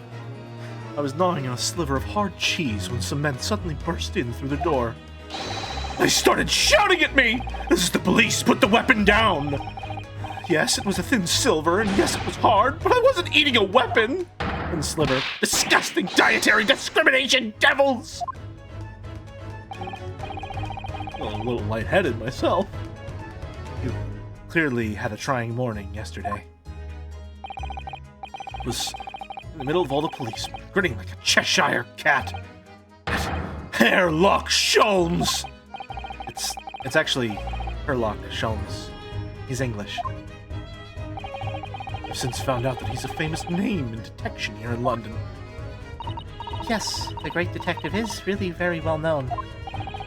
And his overly sharp mind managed to deduce my whereabouts, apparently. He thinks I'm the knife-wielding madman! Me? This weak, stooped kitten of a man? I wonder what great deduction process led him to his conclusion this time. Do you mean to say that Mr. Sholmes' deduction was the only reason the police arrested you? That would be really most unreasonable. Well, the thing is, I was thrown into a panic when they barged their way in. Of course you were. It's only natural. I was terrified and trembling, and I kept throwing question after question at me in impossible English. In fiendish foreign flimflammery! Like My Little Pony. Well, we are in England. Can't really blame them for questioning you in English. Good point, good point. But my mind went blank. I knew I had to answer, but I didn't know what to say. So I just kept repeating things like, yes, I do, and I'm fine. The next thing I knew, I was in manacles. Before I knew it, I was thrown in here. Dear, I'm afraid that's hardly surprising. I'm fine.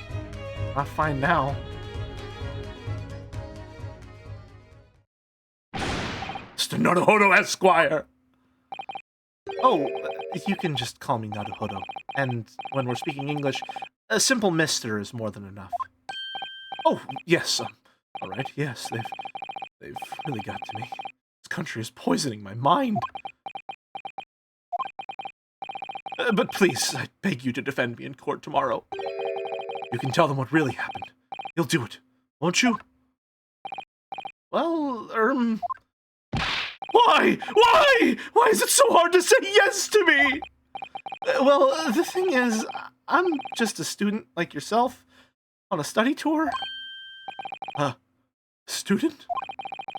I have defended a case in the Old Bailey. Only the one, though. But at this moment in time, I really don't know what I'm supposed to believe in. I'm confused about what justice in this country even means. Naruhodo-san. Not even the foreign student who is supposed to be here. I'm a sort of locum lawyer, I suppose. But that armband! That's the mark of the defense lawyer from our great empire! It's a keepsake from the man who should have been here. He was my best friend. A keepsake? I know exactly what they're saying about me. Oh, what do you mean? Lawyers, all the British defense lawyers, they won't defend me. Goodness, why do you say that? The same reason as you noted before. When it happened, there was only the victim and myself around, and I ran away from the scene of the crime. I'm not a fool. I know it looks as though I must have been the culprit. It must be very hard for you, Soseki-san. But anyway, I'm a student from overseas. A foreign nobody to them. Somebody not to be trusted. Heard them openly laughing about me before. My ears shot, without any compunction at all. Any trial for this man would be a waste of time, they said. And of course the foreigner did it. They even had the gall to say the man doesn't understand half of what's being said anyway. It's awful. Cursed English doesn't have a word to describe the relationship between me and the man who should be your lawyer. They're wrong! I've studied more English than half of the policemen out there in the streets! I've traveled halfway around the world to learn about these people's country and its great history. But no one here wants to listen to a man with a strange accent. They all hate me. So, at the very least, I'd like to entrust my fate to someone who can listen to me in my native tongue. You could do it, couldn't you? When I look into your eyes, I can see it. I can see what you've been through. Soseki-san, it's just that...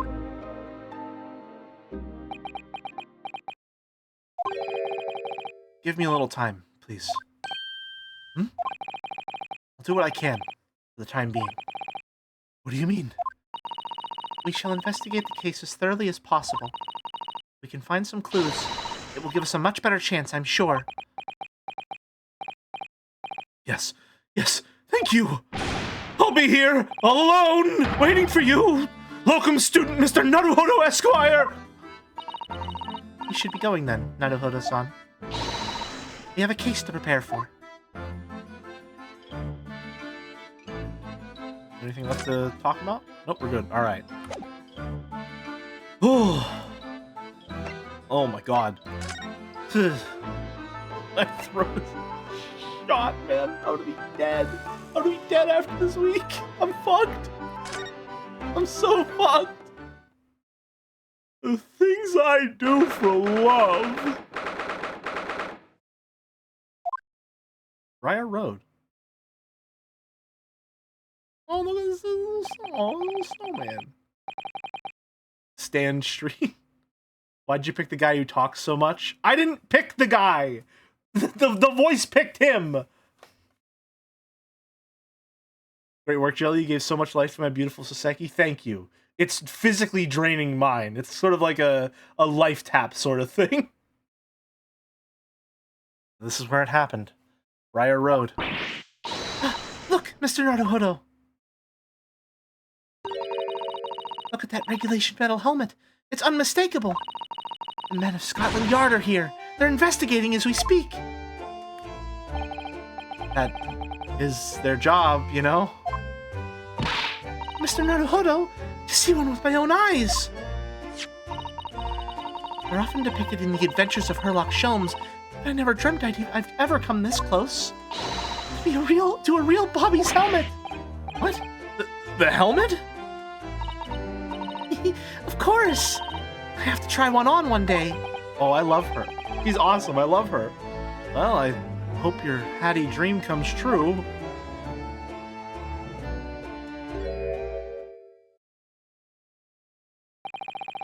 What's the Japanese delegation doing here? Oh, Inspector Gregson. This isn't on a tourist trail, as I'm fairly sure you're well aware. Yes, of course. We're here to investigate. Oh my god, you give him a voice that's awesome. So you've been to the holding cells then? What do you make of a criminal? He's not a criminal, as you put it, Inspector. He's a suspect. I'll see about that. You Japanese like to stick together, I suppose. Well, do what you will. Doesn't bother me. Bloke's in court tomorrow, whatever happens. And the verdict's a foregone conclusion. Ugh, stone cold air of rejection. Take heart. London at this time of year is full of stone cold air. That makes it worse, somehow. Let's converse with the Gregson. Tell me about Scotland Yard, Inspector. Ever since I read about it in the Adventures of Sherlock Sholmes, I've been fascinated by the place. Yard is the most sophisticated policing organization you'll find anywhere in the world, ma'am. Oh, and you know I've always dreamt of wearing a real Bobby's helmet. It does make them look the part, seeing that policeman there with his helmet on. I certainly get the sense that this is a man who will take no nonsense in his duty of protecting the city. Sorry, did they get Rikishi on to write this line? Oh yes! Doesn't he look wonderful? Being a London Bobby is hard going, I can tell you. Oh, really? First thing in the morning, know what he does? Goes round and rouses all the labourers on his feet so they can get off to work. What? He wakes people up? Yep. Raps on their windows with a long pole. Did it myself, going back a bit. I had no idea. Bobby works for people in town. It's just another one of his duties. After that, he starts tirelessly patrolling the streets all day long. He has to cover 20 miles a day. That's the regulation distance. I can't really imagine how far that is, but it sounds like a long way. Let me see. 20 miles, that's approximately the distance from Tokyo to Yokohama. On foot? That's definitely taking things a step too far. I guess a step, because on foot, because a step... Wordplay. And when it gets dark, of course, he has the important job of lighting all them gas street lamps. Oh my. And I suppose in between all those duties, Bobbies are expected to investigate cases as well? And chase after criminals trying to evade the law. Well, I'm not sure you could call it in between, exactly. More alongside. Yes. They're expected to handle those jobs as well. We do have men killing over from time to time, I admit.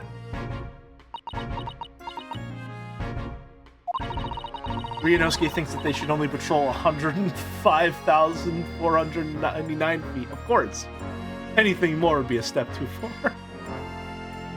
I've always dreamt of wearing one of those helmets, as I said. But it's with a heavy heart that I shall have to relinquish that dream to you, Mr. Naruhodo. Your heavy heart will be my heavy head if you do. About the case. Happened around 5 in the evening 2 days ago. Just there on that open bit of pavement. The victim, a young woman, stabbed with a blade from behind. Is it right that the lady is still unconscious now? You mentioned that she's being treated in the hospital. I never said she was a lady. The truth is, as she comes around pretty smartish, won't be able to figure out much about her at all. I suppose that means they haven't been able to take a statement from her, of course. He just puts the full fucking cone of chips in his pocket. That's crazy. That's just gonna be so greasy, Gregson. What are you doing? Here's a map of the local area I happen to have on me. You can take it if you want. Really? Are you sure? It's yard policy to give lawyers defending suspects your bit of information to go on. I haven't actually accepted the job yet, but still. Thank you, Inspector. We gratefully accept. The local map has been entered into the court record.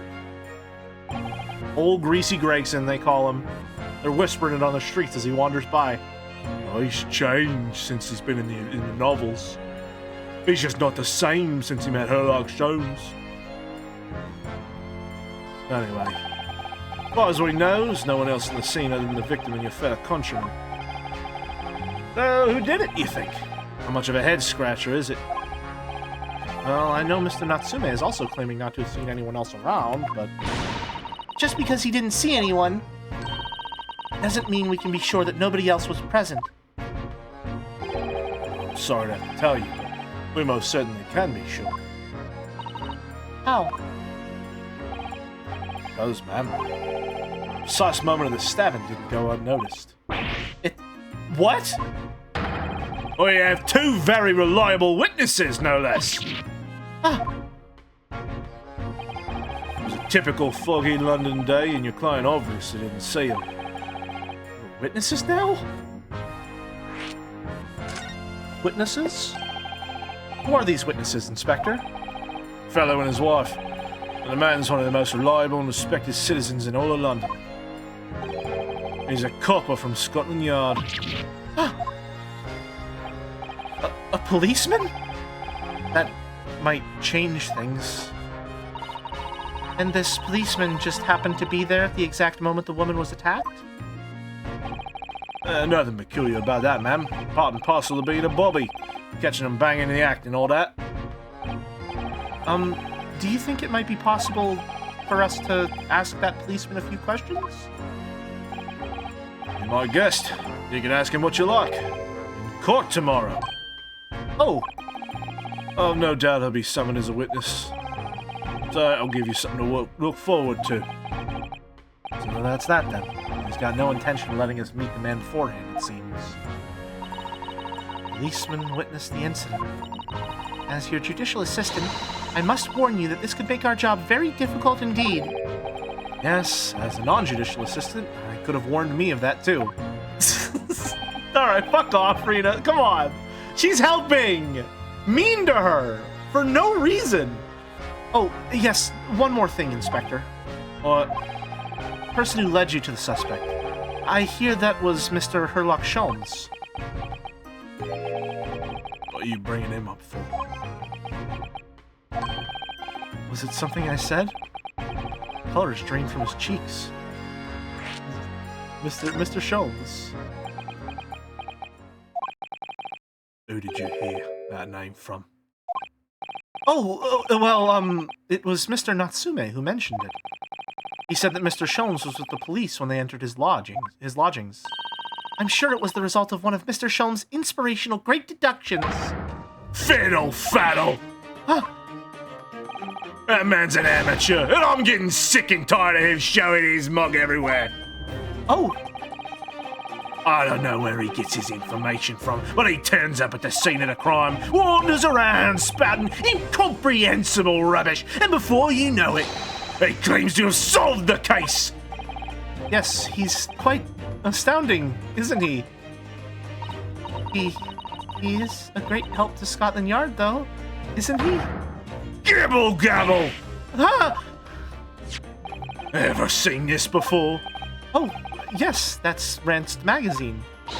The wonderful publication in which the adventures of Sherlock Holmes appears. Yes, well, that wonderful publication, as you put it, sees fit to include several Yard's detectives in its stories. And the so-called great detective makes a mockery of all of us. If you ask anyone at the Yard, it's a misadventure to be included in any Sherlock Holmes tale at all. Well, I suppose there is an element of that. We work our socks off, every one of us, only to be frumped by the public thanks to that obnoxious detective. A man's as dangerous to us at Scotland Yard as he is to all us criminals. That can't really be true, can it, Inspector? Clearly, the great detective and the police have a complex relationship. Let's change it in tomorrow's trial. That twitchy Japanese bloke goes on trial tomorrow. You gonna defend him or not? Well, Makes no difference to me, but I will just say this. No London lawyer worth his salt will touch that case of the barge pole. Because the prosecution is being handled by the Reaper of the Bailey, you mean? There's no way to save that man now. It's a waste of time trying. It is all a bit strange, though. Sorry? The Reaper. He hasn't appeared in court once for a good few years now. Yes, we did hear something to that effect. And the only people he usually bothers with are the real scum. Master criminals. The violent ones. Master criminals? The violent ones? That's right. And picks his victims. Only deals with those guaranteed to go to the gallows for their sins. But Mr. Natsume wouldn't hang for what he's accused of, surely! That's just my point, sunshine. Yes, the young woman was stabbed, but it didn't kill her. Couldn't even say the intent was there. So this isn't the sort of case I'd be expecting the Reaper to want to sink his teeth into, for want of a better phrase. Well, it's not exactly a minor infraction, is it? No, there's got to be more to it. For some reason he's taking an interest. Really? What sort of reason, Inspector? Think I can tell what's going on inside the head of that Lord of Darkness. You'll have to ask him yourself. Tomorrow's trial. Are we really gonna have to face the Reaper again? The Lord of Darkness, as he put it? Thank you, Gregson. Well, I don't think we're gonna get any more useful information out of the detective. Wait, I forgot to present my armband! Mr. Naruhodo, can I make a suggestion? Oh, yes, what is it? Well, it seems to me that we must speak with him about this. By him, do you mean Mr. Sholmes? Yes, Mr. Sherlock Sholmes, exactly. Those shining eyes. Can't wait, can you? Well, Mr. Natsume did blame Sherlock Holmes for all this, didn't he? Yes, he did. He really did. Camera pans right, and he's just standing. That's what I'm expecting. Like we're gonna look over, and he's gonna be fucking clinging to the wall like fucking Erica for fucking Spider-Man, just fucking like back to the wall, 2 stories up. Oh, hello there. Of course. Ah, whenever there's a crime, the great detective's bound to be on foot. Which makes him an involved party in the case. Are you just going to ignore that? I hope not. Sherlock Holmes is making great lies of me out of me. Fucking hanging from this tree here. I assure you that it's not simply my selfish desire to meet with Mr. Sholmes again. She acknowledges that it's a selfish desire, though.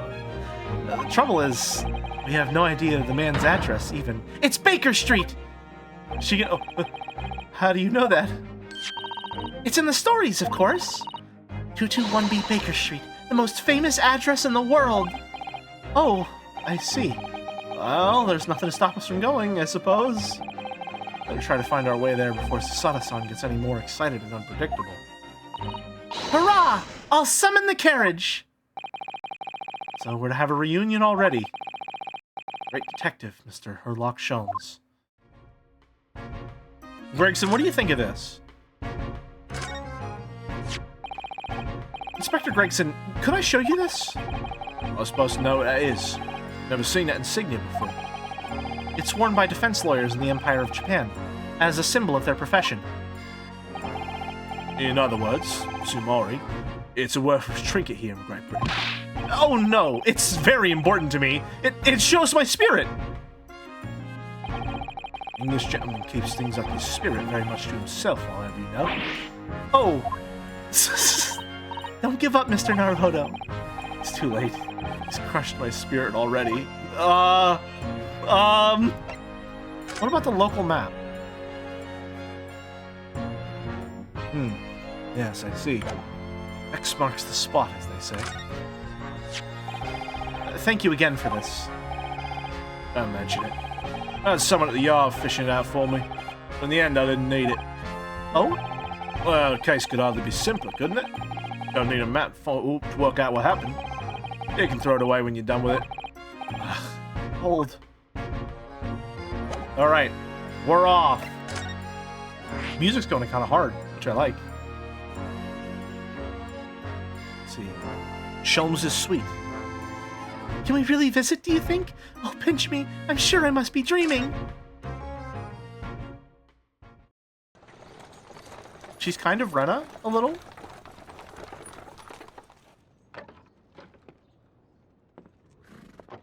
Ryunosuke did not look great there.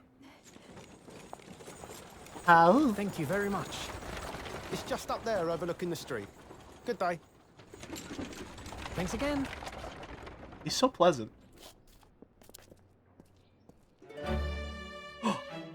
No This way. is it. The residence of Mr. Herlock Sholmes. Why does he have a little bit of an accent? Why is he a little posh with it?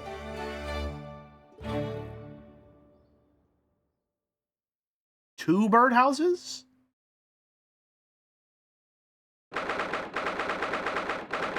Yeah, that's about what I expected a home agency to look like in an Ace Attorney game. This is some fucking Write Anything agency in the Apollo Justice trilogy as set dressing right now.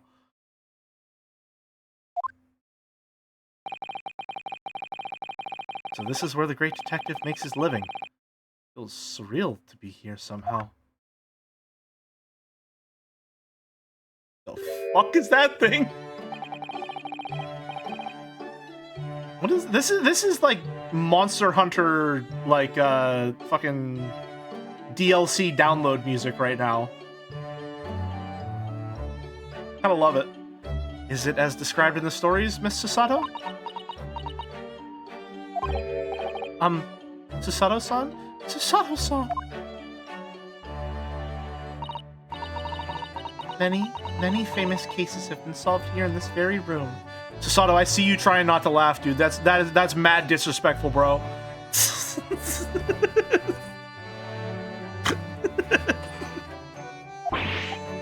Oh, I suppose they must have been, yes. I've never really read the stories, so it's hard to get quite as excited about it as she seems. The detective chases the villain relentlessly as he disappears into the fog down an unlit London street. Oh, the thrill of it! The romanticism! Can't you just feel your heart thumping in your chest? The thrill! Sorry, that one's just for pub. Every once in a while I'll make a joke. It's just for one chatter and one chatter alone. One day, it could be you. Can't you, Mr. Naruhodo? Oh, I suppose I can, yes. So, if you don't mind... Oh, she's rotating. I'll just stand here and soak up the atmosphere for a while longer. Please, don't mind me. He's obsessed. Well, looks like our detective friend isn't home at present, and you're still allowed to just waltz in? Excuse me, is anybody home? Is it gonna be... Oh, do we have a visitor? Is it her? Yep, I fucking knew it. I knew it. Hello? Is it a big new case from Mr. Sholmes? Hello? Wait. Aren't you... Oh, how rude of me. I'll go and make some tea at once. Umfi is back on the scene. I'm sure it's the same girl. Miss Sato, did you see the girl who was just here? She's even more well-known when Jelly voices her like this. Oh yes, isn't it truly extraordinary?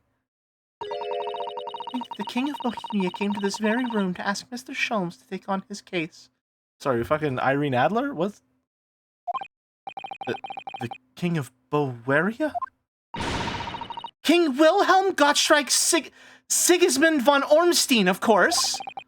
It's fucking Dark Souls ass boss name right there. Sorry, I'm drawing a blank. Forget the adventures of Herlock Sholmes for a moment and look over here. The tea's brewed, and I have a freshly baked cake as well. Ah, it's you. I knew it. Chisada-san recognizes her too. Nobody surprised? Joe said the same thing about Ornstein. Oh god. Oh no. Unfortunately, her song is... What do you mean, unfortunately? There you are. You're taking that with you as well. I was looking forward to the trial run of my experimental smoke grenade launcher. Oh, good day to you. I'm, well, the inventor, I suppose, of that machine. Because she's kind of annoying? I see. Look at the... you can't... Hold on. Sorry, I'm in the way. Sorry, excuse me. Wait, one moment. Go away. Be gone. The little guys! Look at the little guys! They're awesome. Exactly! Fidget Tubbies! They have their own sillies in this universe. I love the sillies, man. The sillies are maybe my favorite model ever. They're awesome. I've never met a lawyer from the Far East before. Poor you, having to get straight to work when you've only just arrived in London. Oh, yes, it was challenging. Well, try this tea. It's my special blend, you know. Oh, thank you. Is tea supposed to look that color? Oh my, what a fragrant yet mellow flavor. Hooray! It's a winner! I tried blending different tea leaves designed to alleviate fatigue, you know. You must be exhausted after your long voyage here. You have another ticklish trial tomorrow. Oh, and you're to defend the Japanese man. I do wish you lots and lots of luck.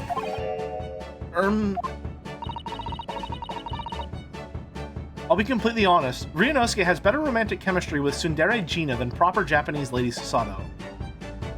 You're shipping him with women? What the fuck? What? What the fuck? What are you talking about? Are you lost? We're playing Ace Attorney. You think heterosexuals are in the room with us? What the fuck?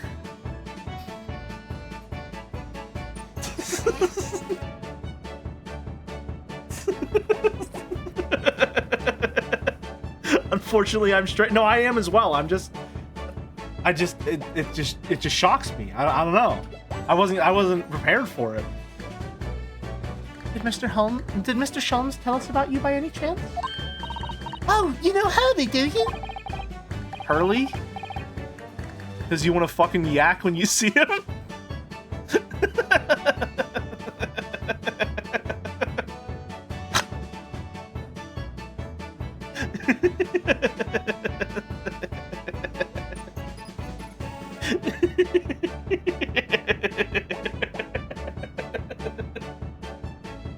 You know, like I said, sometimes I'm going to make a joke that's for one person on stream. Every once in a while, the person is me.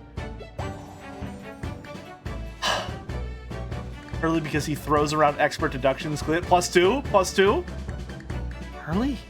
Mr. Sholmes to you. Mr. Sholmes to you, surely? Mr. Sholmes is a fellow passenger on the boat that brought us to Great Britain, you see? Was he really? Well, I had no idea. I'm afraid Hurley's out on an errand again today, even though he's just returned from overseas. Wait a minute. We met this girl from the first time ever yesterday to the trial, and only briefly at that. How on earth does she know so much about it? Oh, I don't like the way she. I don't like the way she turned to look at me at that. Kawaii. She deduce all of those things, you think? And perhaps more to the point, why is she here in Mr. Sholmes' suite? Oh, silly me! I haven't introduced myself, have I?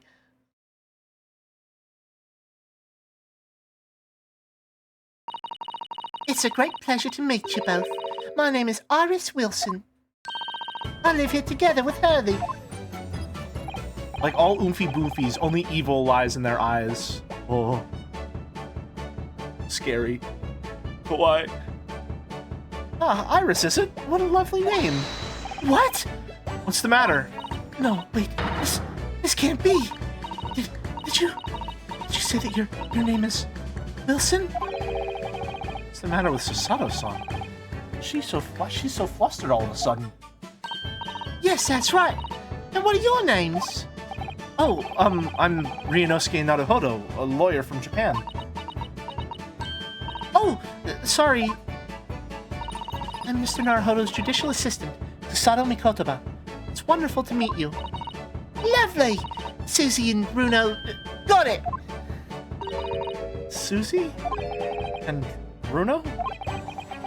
There's more to this girl than meets the eye. There's so many questions for her. I don't know where to start. Yes, and so do I. Alright. We're gonna leave it on this peak music because it's break time. So... Sorry, big stretch. Sorry, I had to stretch my bed. Just pull up that scran bet. I'm gonna take a break. I'll be back in 5 to 10, probably closer to 10 because I gotta eat something. So, back in a bit. Scran when we return. See you in a few.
I'm back.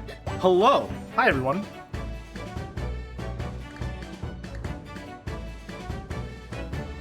It's Scrandle time. Time for Scrandle.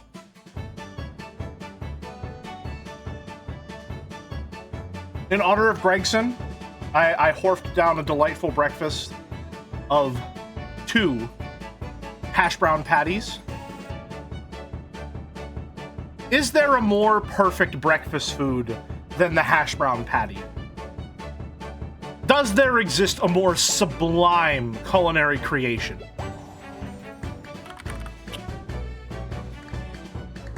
Did you have a cone of newspaper? No, dude, it's 2026. I don't think they make newspapers anymore.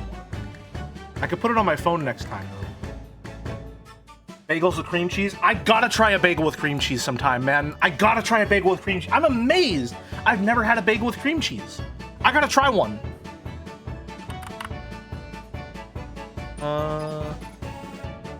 How? I don't, well, I don't have bagels very often. What is it? I don't have bagels very often.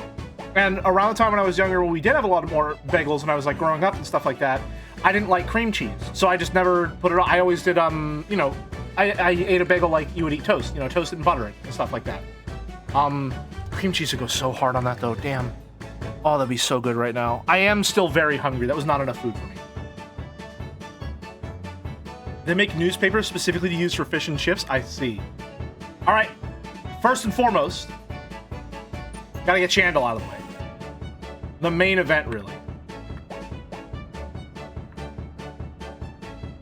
You're from Philly? How do you hate cream cheese? I was a child, pub. Have mercy on a poor sinner's soul. All right, gotta start with the Saito Open. Naturally, it is Merrick. All right, we gotta hit. We gotta hit. All right. Merrick, earlier than 2025, less than 9. I'm entering a database. This is probably a Chan that I drew during the Chantober-Vember-Sember. Okay?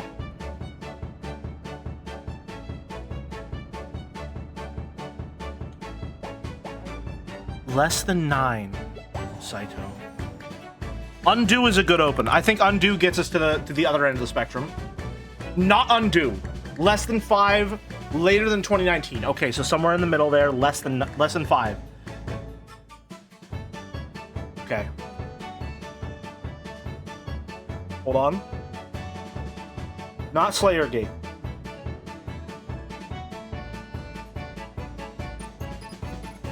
Purple? Is this Purple Chan? Because it's just based on what's in the database. Is this Purple Chan? No. Between... It's 3 or 4. Okay, 3 or 4. Okay.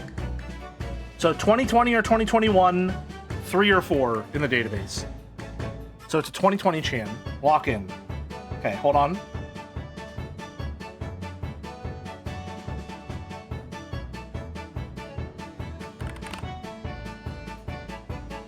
Damn!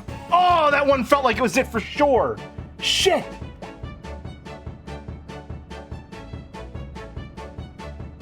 So it's not Outer Wilds, so it's not Quantum Moon either. Shit! Man, I thought that was it. I really thought that was it. 2020 Merrick Chan with 3 fan arts in Jan art specifically. What ones did I draw? Ghost Pepper? No. Ladder? No. Undo? Not Undo or Edge. Surely not Breaker Chan, right? There's no way Breaker only has 3 in Jan art this time last year, right? There's no way. Okay, just had to check. Just had to check. I could use a hint for this, but I'm not going to. I need to get by on my own Merrick Chan knowledge. If it has only 3, that means it's most likely one that I drew for Chantober, Vembersember.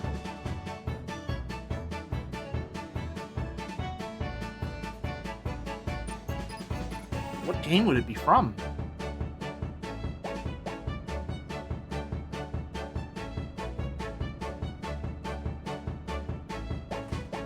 Music's not helping me think.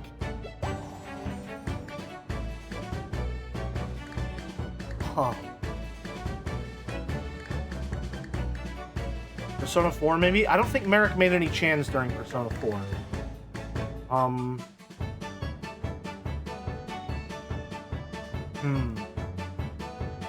It's not Bugsnax, so it can't be Speedrun. What all did Joe play in 2020? I only got there at the tail end.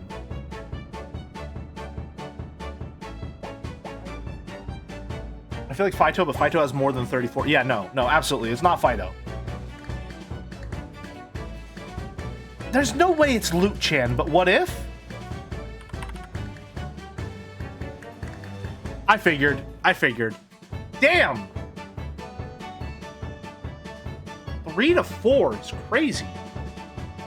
So drawn just a few times. From 2020. Not Black Hole, not Outer Wilds is crazy to me.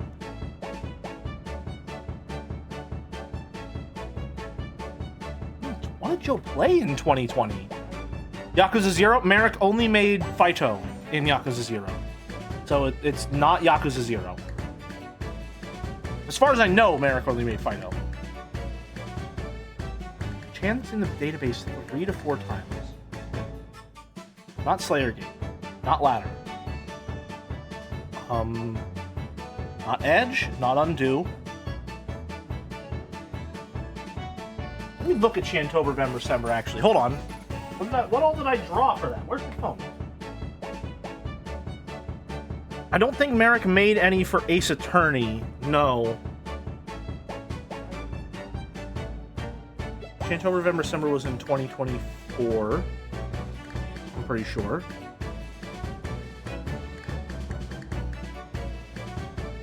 Inktober is when I started it.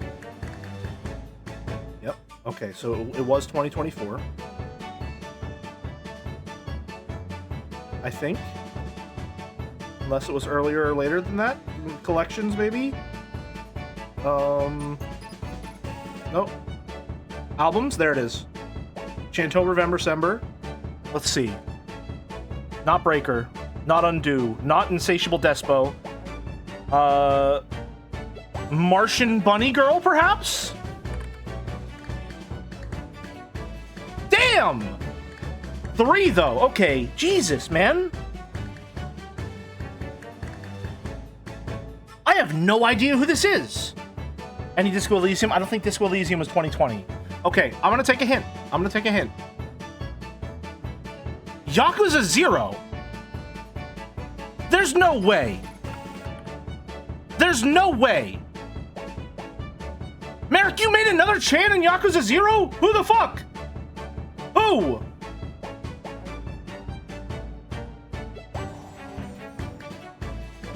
Also, why is she just marked as Yakuza and not Yakuza 0?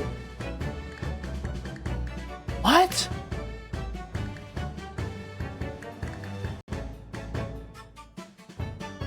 I straight up don't know this one. Who the fuck?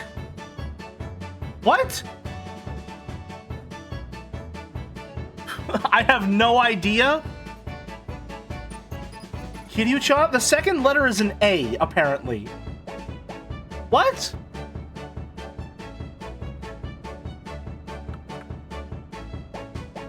Who the fuck?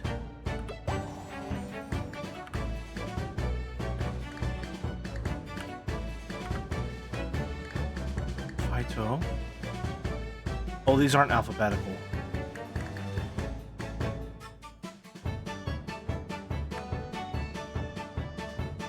Is it Bat-chan? It's not Bat-chan! God damn it! I'm gonna have to give up on a Merrick-chan? That's fucking crazy! 1, 2, 3, 4, 5, 6, 7, 8, 9. We got one more fucking guess. What the hell? Crane, the car. Who the fuck is this?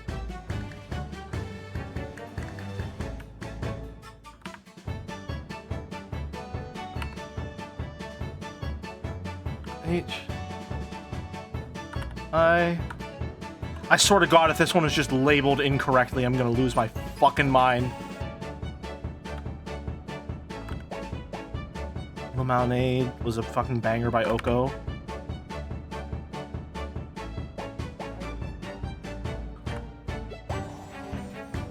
It would be our fault, but mostly yours. N-O-P-Q-R-S.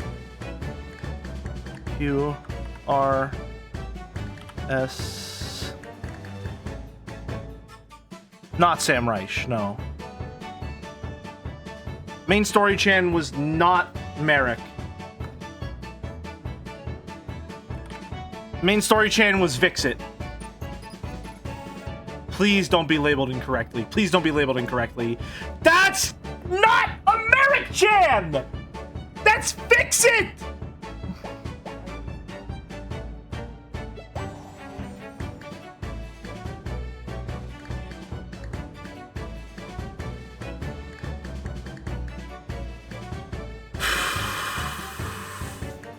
I'm gonna lose my fucking marbles, man.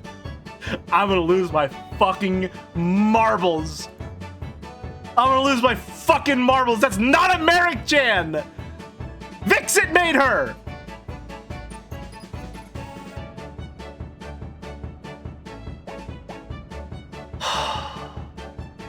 God damn it. All right, that's today's channel. I'm pissed. Bugged ass game, needs a balance patch. Now Scrandle. Can we choose it? I sure hope we scran, man. I sure hope we scran. Channel 2026 2.0 update. I could, or I'm down. I'm down. I would be down. All right, let's play that daily. All right, for those who scran after, the come and go souvlaki or chicken strips. Okay. I feel like under normal circumstances, I'd probably want this. However, there's not a lot of chicken and they're using so many fries. Like there's not a lot of that. The chicken would take it for sure. For sure. Cheeseburger. Or chicken, curry, rice, samosa, chips, yogurt, mint. Bought from a food van during Blackburn boycott, 15 pounds. Dude, this looks fucking awesome. Man, Pint Buff's not real. This looks awesome. This burger looks sad as hell. Right. How is that only 39? Oh, God.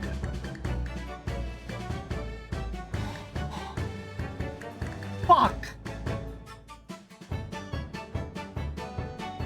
Right, probably? Yeah. It's just so dry. Chili cheese tots that look like actual... That's a screw in there! What? That's an... What the fuck? 20 for tendies, though? Oh my God! Oh. I'm sorry. This looks like actual diarrhea. I have to go the expensive tendies. That's crazy! That's crazy! That's insane! Dry-ass sponge cake. Or a decent-looking pie. Okay.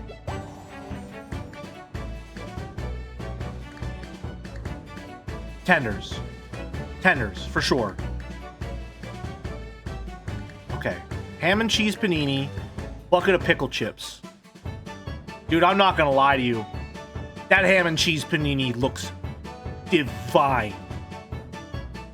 Look at that bread. That panini looks incredible. 39? Alexander Clam Bell? Pint of Coors or cartoon garbage on top of French fries. Fuck off, man. Fuck off. Festive deal.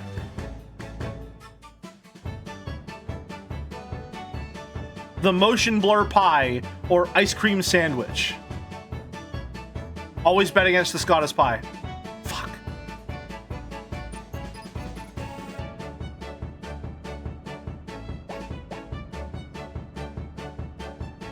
Hot dog, mac and cheese, crispy onions, Fruit Loops.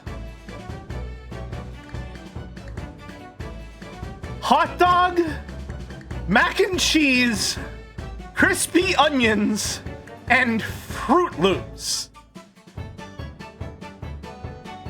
Tenders.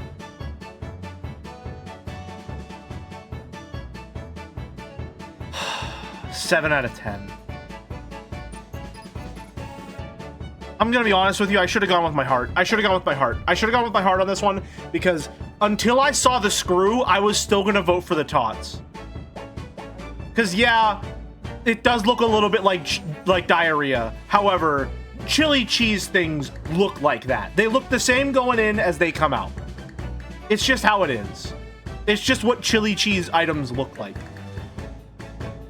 And 20 for this is crazy. This one's insane. This looks disgusting. This looks vile. I don't know how this is only getting 27%, but I guess the pint buff is provably wrong. I should have known. Free beer didn't win. Infinite free beer didn't win. No beer is ever going to win on its own. So it had to be the what is this? Why? What is this? And then this one was just... How is this getting 24%, man? How? You know... It's a motion blur pie. I don't get... What's so revolting about this, man? I don't get it. I don't get it. Alright, that's today's Scrandle. Thank you very much. It's a very fast pie. People dislike the flavor of motion blur. I'm a known disliker of motion blur. It's true. Alright. I'm a lawyer. Iris, could I show you this? Oh, how exciting! What is it? Tell me all about it. Oh, actually, I was hoping you might be able to tell me something about it, if anything comes to mind. Why would it? Well, no, I suppose it wouldn't. Tell me! I want to hear everything! This hasn't gone according to plan. What is she gonna tell you about your armband? Kind of fucked up that the U.S. food admin is headed by a guy who's got two policies. One, deep fry steaks in tallow. Two, fucking hates Fruit Loops. Yeah, I don't want to talk about the U.S. government, I don't think. I'm trying to not ruin my day. I don't want to talk about the people who are in charge of the country I live in.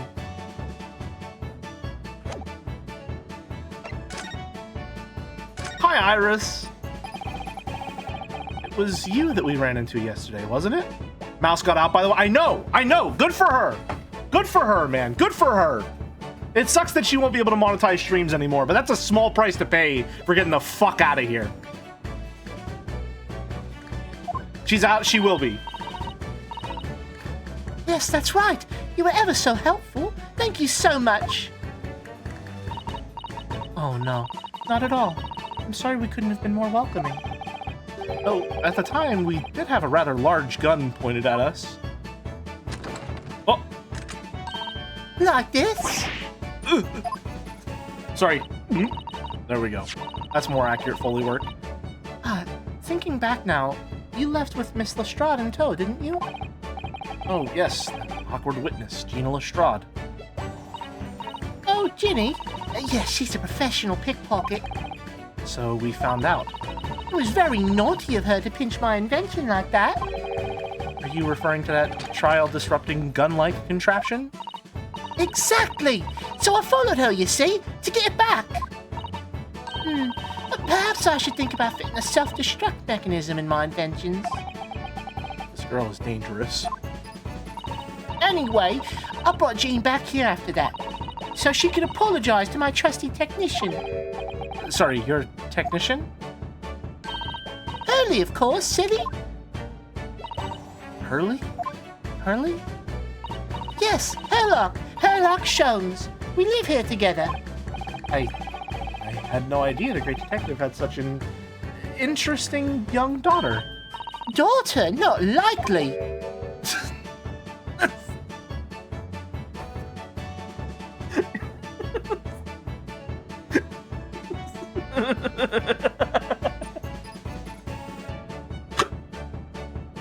I know it's just to say that they're not related, but...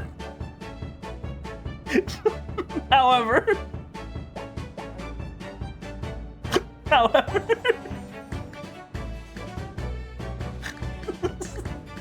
What? I wouldn't call him Hurley if he was my father, would I? Well then, what is your relationship with Mr. Sholmes? Well, I expect you found out that lodgings of any kind in London are very expensive. So the solution is to share the cost with a partner, a roommate. Your roommates? And they were roommates? Sherlock Holmes is so gay that Conan Doyle had to write an entire story with a female character who never showed up again to show he's not gay?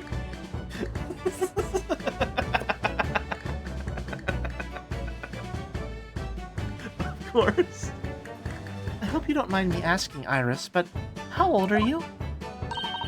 10 at last this year.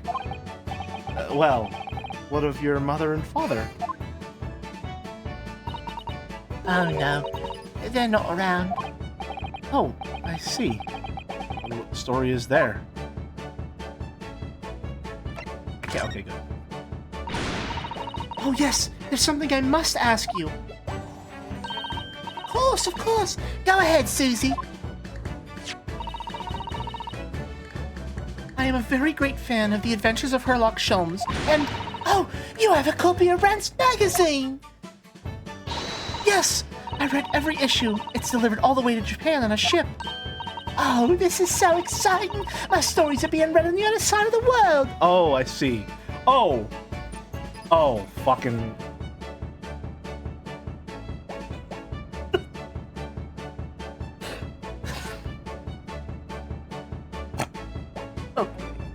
Okay, alright. I see where the mistake was made. Gotcha.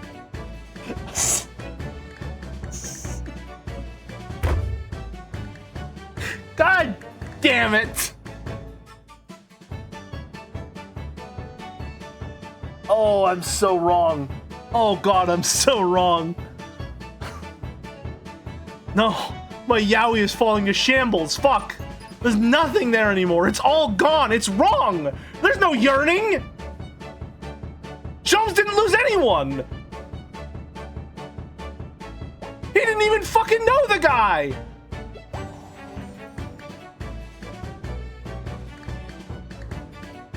Oh my god. Fuck. Well, not to worry. If the Great Ace Attorney treats unknown parentage like any of the other entries in the series, Iris will never find out that her dad is dead. So don't worry about it. It just won't come up for 3 whole games. We'll write 2 new backstories for her, 1 for each game she appears in. Just so that we don't have to acknowledge the hanging plot threads. We won't resolve those ones, by the way. They're just new.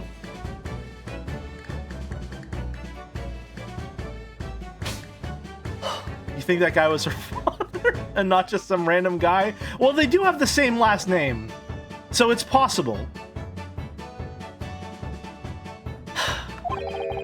My stories? That's right. Hurley is always solving such amazing cases, you see, and he tells me all about them. They really are quite fascinating. It would be such a shame if I was the only one who ever heard of them, don't you think? Goodness. Last night, he was telling me all about a new case he just solved on a steamship traveling from a faraway land. So I was in the middle of typing up the manuscript for the next issue before you came. So you are the author? Yes, I'll let you in on a secret if you like. I'm going to call the latest adventures The Speckled Band. The Speckled Band? That's certainly very familiar. Of course, I always change one or two of the details in the stories here and there. This time, I had the idea of making a venomous snake be the cause of all the trouble. Oh, that was Mr. Sholmes' first thought as well, actually.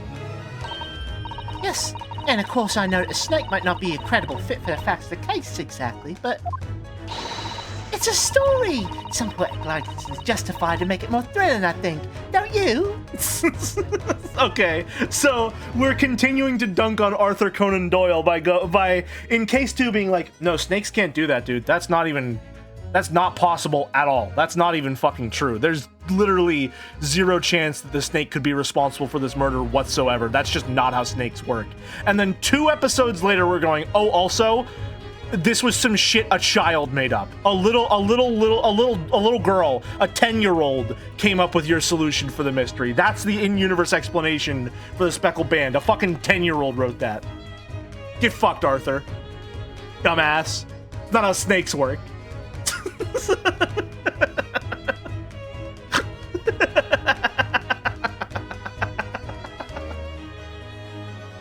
Never slander snakes ever again. Stay in your goddamn lane.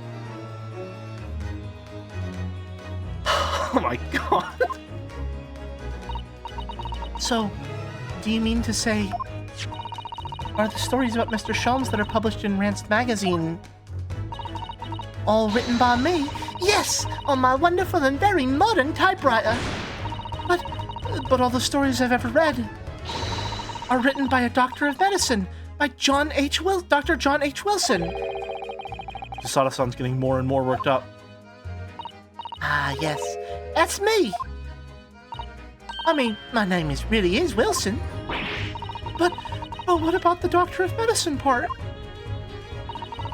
That's all true, too. I am a doctor of medicine. No, at 10 years old? It's Ace Attorney. That's just normal. That's par for the course. At 10 years old? Well, that's quite incredible. But... Dr. Wilson is an English gentleman! Ah, yes. I did alter the setting slightly, for the stories to be more compelling. Oh. Well, it sounds a little strange, doesn't it? Great detective with a 10-year-old girl in tow.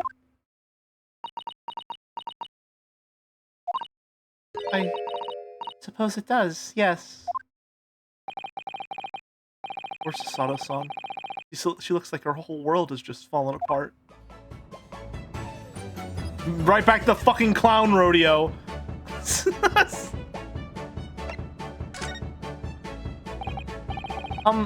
About before. Yes? What's on your mind, Runo? Do tell me. How did you know that I was a lawyer and we just arrived in London, I mean? Well, she probably saw the armband and recognized it as, you know, the symbol of a Japanese lawyer, I would say. Yes. Oh, and that we have a difficult trial tomorrow. How did you know all of that? Oh, that's what you mean. Please, tell us how you did it. Explain every detail. Of course, I'd be delighted, although there's really no mystery. Now, let's begin. Iris Wilson is proud to present her logic and reasoning spectacular. Oh shit? Oh! First of all, I knew already that you were a lawyer, Runo. Yeah. After all, I met you yesterday at that Old Bailey in the defendant's antechamber. But you also said that we'd only just arrived in London.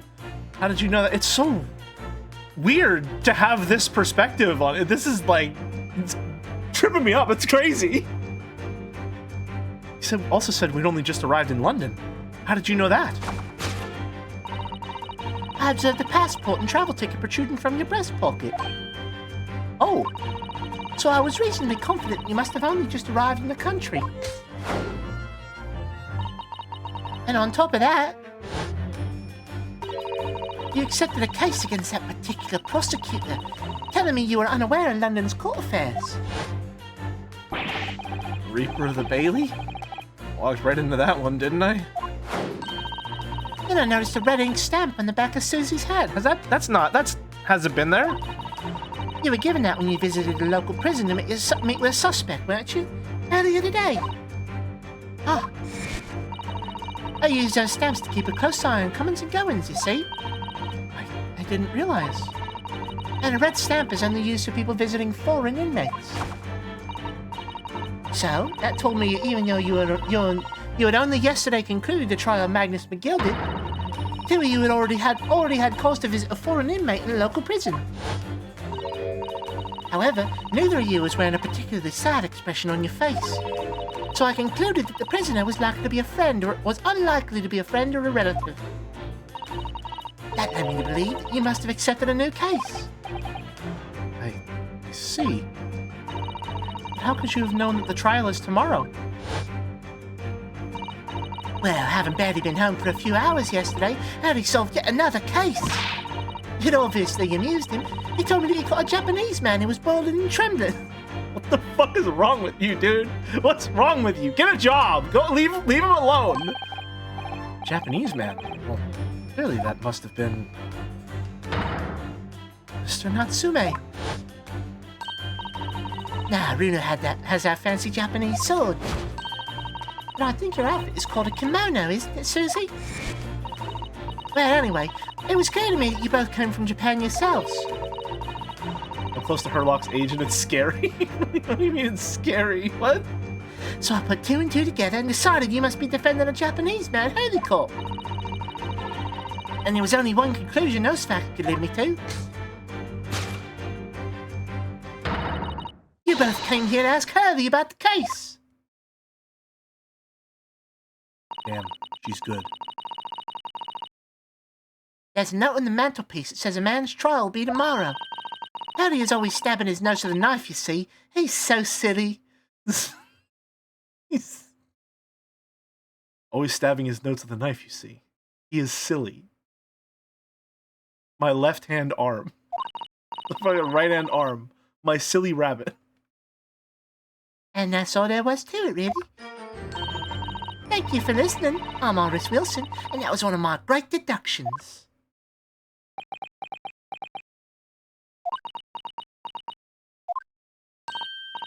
Well, was it a winner? Were my deductions correct? They were spot on. That was amazing, Iris. Truly a great deduction. You even managed to discern something of Mr. Sholmes' delivery. Ah, well, I was just copying Hurley's style for that. This is really very good news. You can tell us all about the case involving the Japanese man. You will, won't you, Iris? Please.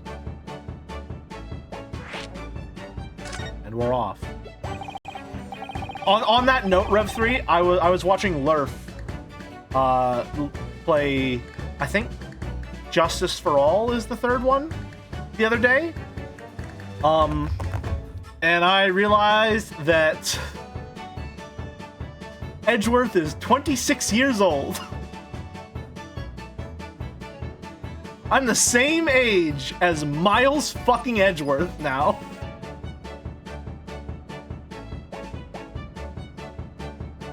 There's a flashback trial, and it says it takes place 6 years ago. And in that trial, Miles is 20 years old.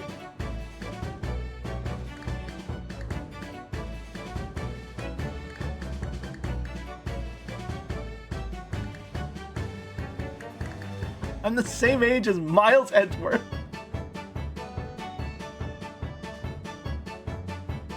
Ages are made up for yaoi purpose. I see. So, yesterday, Mr. Sholmes apprehended a Japanese man. You were saying... It's like how in fighting games, women are somehow 40 pounds? I see. How can he be 26 if his hair is gray? He's lived... Listen, Pub, Miles Edgeworth has lived a very stressful life. It would not surprise me if that man was going prematurely gray, all things considered. That would not surprise me in the slightest. Yes. Edgeworth, please, man, I don't care about reality. I need you to be pushing 40. That's not even old man yaoi. That's young man yaoi. That's crazy. That's crazy. God. Why? YMCA yaoi? What am I gonna do in a submarine? Well, he just arrived back in London after his sea voyage. But the police were investigating him at the railway station, taken directly to the crime scene. Great detective is a popular man, it seems. Apparently, a woman was stabbed in a quiet street somewhere in town. There were witnesses who had seen a short, shifty-looking, stooped man running away from the scene. Short, shifty-looking, stooped man. Mr. Natsume, beyond any doubt? Seki-san said that he didn't see anybody else in the street at all. It seems there were witnesses after all. Paddy used his great deductive powers to determine the man's address. There was a lodging room very nearby. He went directly there with the police, and what did they find? A short, shifty-looking stooped man, shivered in fear. Mr. Sholmes' great deductions certainly hit the mark that time. Of course it did. He's a great detective. Still, that means the incident occurred only 2 days ago. Surely tomorrow is too soon for a trial, isn't it? Definitely. We have no time to investigate properly. Paddy says that London is rife with crime. Oh. Scotland Yard is doing its best, but they can't stay on top of it, apparently. Especially not when the fucking Justice Department is, like, inventing crimes to kill people. Assumedly, my guess is to try and fucking scuttle the treaty between Britain and Japan, from the looks of it.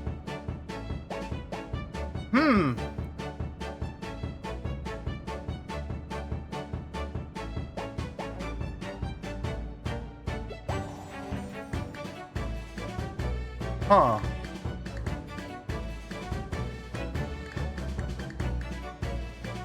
Because let's think about this. Our first victim was a visiting professor from England.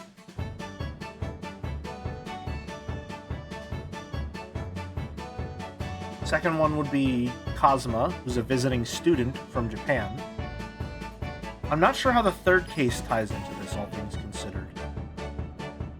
Could be that maybe McGilded was supportive of the treaty and was lending his funds towards it.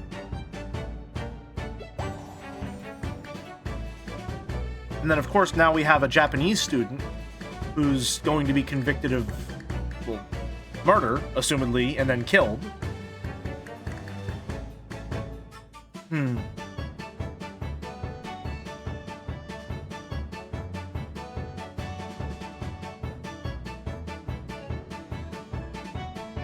McGilded was guilty as fucking losing when he got Ryunosuke sent back. That's true, but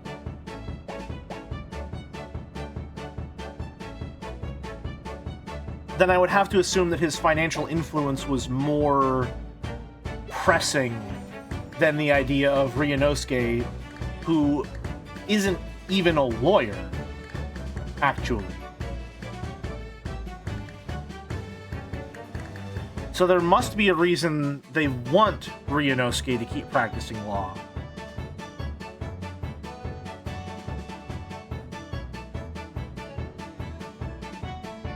Maybe they're putting Ryunosuke in there to try and, like,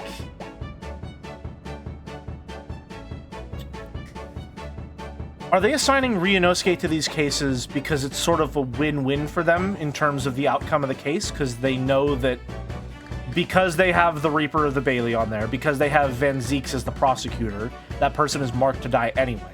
If Ryunosuke wins and dies anyway, there's still some trust lost in Japanese relations in terms of the legal system, because even when they get an innocent verdict, their defendant dies, and it could be seen as an extension of the curse, as if the Reaper of the Bailey's curse is extending to all of Japan as a way to keep things away, using superstition as a means to keep them away.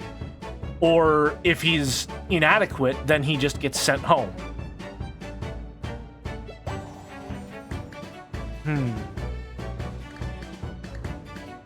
Okay, I think that's probably the overarching conspiracy that's going on there. Britain is trying to scuttle the treaty between Japan and Great Britain for some reason. And they're targeting specific people to do it, and making sure that influential persons end up dead at any cost.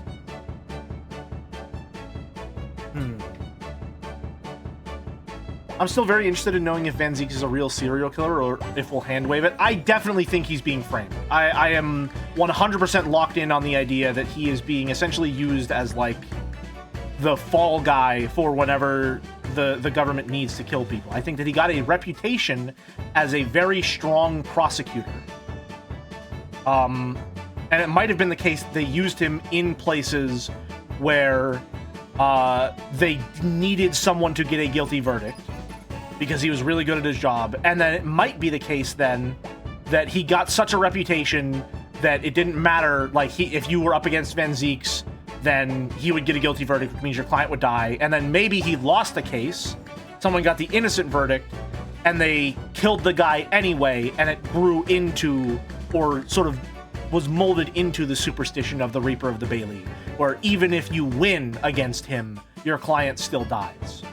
Which has now led to a case where no lawyers whatsoever in England will ever accept a case against the Reaper of the Bailey, because they know the defendant is dead anyway. No matter how hard they work, no matter what the truth of the case is, the defendant is already sentenced to death. And so now, the Justice Department can essentially use the Reaper of the Bailey in this case as a way to simply execute anyone they need gone. Either he wins the trial and they get executed because the penalty is death, or they lose the trial and they die because of the curse.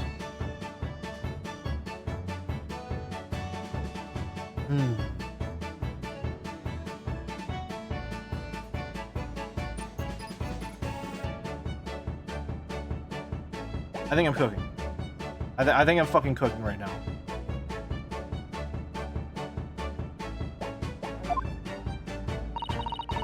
That's why they can't afford to spend too much time investigating cases and trying the criminals in court. Staff and money are both short. Crimes are usually pinned on the first suspicious person. Interesting. That's terrible. I suppose the harsh reality of the workings of the world's greatest justice system. I suppose it is. In that case, I don't hold out much hope for Saseki-san. Saseki-san. Thank you for answering so many of our questions, Iris. This has been very informative. Oh, you're most welcome. I've had so much fun. You happen to know where Mr. Sholmes is at the moment? As you guessed, we'd like to ask him some questions about the case as well. Ah, well, I expect Hurley is still investigating the scene. Of the case involving Mr. Natsume, you mean? Howdy, Walrus Raiders. Welcome, welcome. How we all doing? Good to see you, Walrus and Allison. Hope you're both doing good. We're having a great time with the great Ace Attorney. I'm cooking up some fire theories. I can't lie. I'm fucking on it. Also, I'm voicing. I know not on. We went on break on time today. Thank you, Hey Denner, for the tier 1 sub. 14 months. Happy to have you. But I think I'm cooking today. I got some good voices in there. They will ruin my vocal cords. But I think I'm cooking. Having a great time. It's really nice to be back to the Great Ace Attorney. We are, of course, voicing the child right now, though. So, prepare yourself. Yes, Mr. Nuts. Ooh, May? Hurley said he was going to the man's lodgings. Hi, Jelly. It's a raid and run for me because I'm tired, but I hope you're the best. But you're the best. I hope TGAA goes excellently. Thank you very much, Allison. Always great to see you. Have a good one. And thank you, Walrus, for the tier 1 sub. 12 months, a full year, 11-month streak. Appreciate you, man. Thank you. If you leave now, you'll probably catch him there. Iris, do you know where those lodgings are? Well, I imagine the police are still investigating the scene of the crime themselves, aren't they? Did you happen to come across a detective by the name of Gregson while you were there? Why does the child sound like she should be a chef from the Ace Attorney investigation series? I don't know. I don't know what that's in reference to at all. What? Yes, we know Inspector Gregson. Ah, goody. In that case, give Greg's ears from me, will you? If you do that, I'm sure he'll tell you what you want to know. What is this? 5 shilling piece and a postcard, it seems. Iris's postcard has been added to the court record. It reads, "Tell the gentleman in black whatever he wants to know. I trust that won't be a problem." Gosh, this will make the inspector help us, will it? Well, thank you, Iris. We'll give it a try.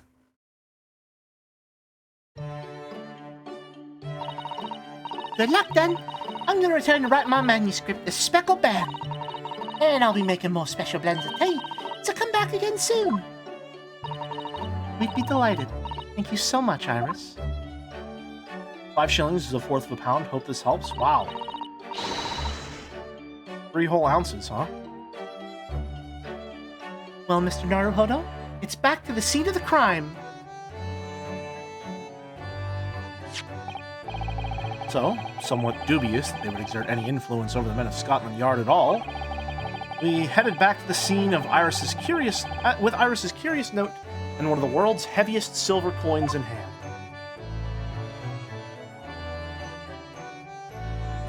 Oh man, we were right before a good breakpoint. Damn.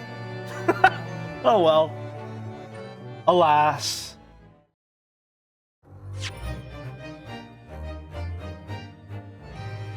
Howdy, Backseat. Have fun. Can't stick around, but hope you enjoy the game. And let it be known, I bought Crow Country since your praise was so glowing. Thank you, Backseat. Appreciate you. Hope you have a great time with it. It's a nice, short little game. I hope you enjoy it even a fraction as much as I did. I thought it was a lovely time. Stream was a great time, too. Have a good one, man. Thanks for always stopping by. Appreciate you.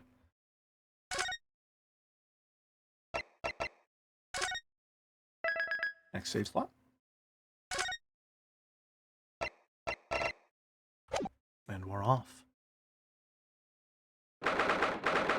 William Robbins. Briar Road. Looks as though the police are still here, carrying on with their investigation. Perfect. So let's find Inspector Gregson as quickly as possible. Yes, and let's see if he'll take a break from his chips. Look at that silver tip Iris gave us for him. There he is. Anything new? Oh, okay. I'll be honest, the tutorialization of the investigation aspects here is pretty heavy. I like that it's not framed as tutorialization, but it's giving you a really, like, general rundown of how an investigation works. You go to different places, you exhaust people's dialogue, if you get an item, you go present it to people. I like that a lot. But I also am really... I don't like the investigation portion of the game very much, personally. So I'll probably be, use a guide or chat nav if I get stuck at any point, because I don't have a lot of patience for that kind of faffing around, unfortunately. Anyway. Inspector Gregson, do you have a moment? I'm sorry to say I don't. I'm a very busy man. Much too busy to talk to a pair of foreign gadabouts, that's for sure. We have these for you. Present from Miss Iris Wilson. Isn't it a little late in the game to be still tutorializing? Formally, yes. However, this is the first investigation in the game. Like, first formal, actual investigation. What? For me? From a ladyship? Her ladyship? Get out of here at once! Come on, hand it over, that's for me! Don't wait for me to give it to you. Don't wait for me to give it to you, will you? What was that coin exactly? It's a silver crown, actually, but it's a lot more than that.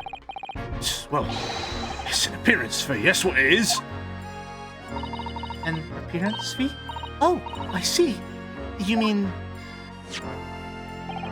That's right. But the adventures of Herlock Sholmes. The ladyship always offers me a little financial reward for featuring me. Every time. If you get stuck, you can always switch to story mode for a few seconds, and the game will navigate to the correct place, person, evidence. Ooh, that's clever. I will definitely be doing that. Damn. Excellent advice. Holy shit, ChatNav is great today. That's really smart. Holy shit. Yes, yes, of course. I know all about your exploits, Inspector. I read them avidly. Of course, using my name without my say-so does make me the butt of a lot of unpleasant jokes, but still. I am sorry, Inspector. That must be difficult for you. Never you mind that. So, what do you want to know then, eh? Sorry? Tell gentleman in black whatever he wants to know. I trust that won't be a problem, it says. And obviously it's not a problem. Go on, far away. What do you want to know? Well, if you wouldn't mind, Inspector, we'd very much like to know the address of Mr. Natsume's lodgings. Little knife-wielding, mustached Japanese fella. It isn't a right little hovel. It's just right over there, look. Calling it story first time chat from Raider is kind of an awesome little designation. Calling it story mode is better than what it's called in the Life is Strange game. Skip gameplay. Yeah, that's a little rough. Oh my god, this bike is completely fucked up. That's got to be important. Also, this is fully chipped from the looks of it. Huh. On the first floor of that house in the corner where that wreck of a bicycle's propped up. That is nearby indeed. If I remember rightly, the landlord is Mr. John Carradib, or Garradib. Well, if you see her again, you make sure to give her ladyship my regards, yeah? I mean it. You tell her that Gregson sends his very best wishes. Just don't worry, Inspector. We will. Bye for now, then. And long live her ladyship. Goodbye. Fare thee well, Gregson. I kind of love him. He's awesome. Gregson, my fucking goat. Well, at least he told us what we wanted to know before he left. Yes. So then, shall we go see what we can find in Mr. Natsume's lodgings? Definitely. Check out that bike. That's gotta be important. Oh, a British bicycle, look! Although the wheel is so misshapen, I'm sure it couldn't possibly be ridden anymore. I must have been doing some breakneck cycling. It seems bicycles have become extremely popular in London recently. There's even a movement to change women's dress to allow them to ride as well. The bicycle fad won't last. I don't see why anyone would want to ride something like that. Goodness, you dislike bicycles? No, not at all. I mean, it's not that I dislike them exactly. It's just that any occupation that involves taking both your feet off firm ground seems reckless. If you'd ever tried walking on stilts and fallen into a river, I know you'd agree with me. What is this extremely specific trauma you're drudging at? What the fuck? We'll have to hire a bicycle sometime. You can sit behind me while I ride you around.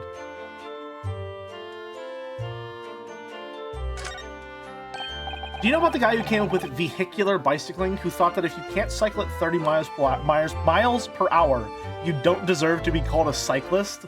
That's a fucking Ace Attorney character you're describing to me. What is that extreme elitism? What the fuck? 30 miles per hour or bust! Anything less and you're not a cyclist to me.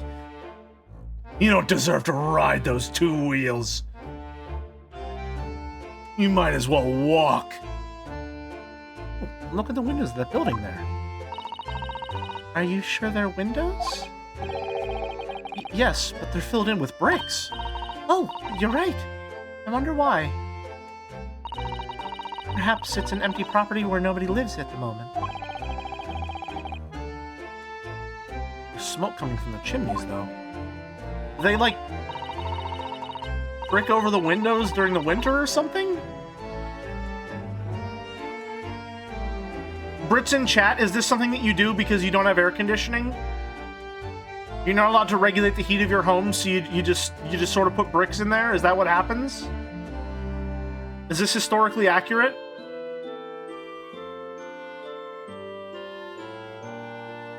It was to avoid tax, I think. Oh. God, no wonder we had the Revolutionary War. They brick the windows to improve the view.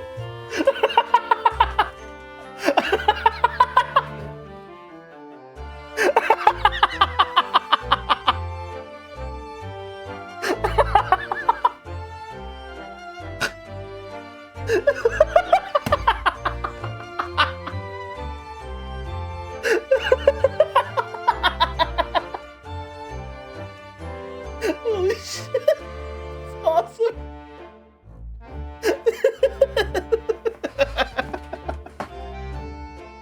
Awesome. Fucking +4 Verdox. Holy shit. Right. Damn.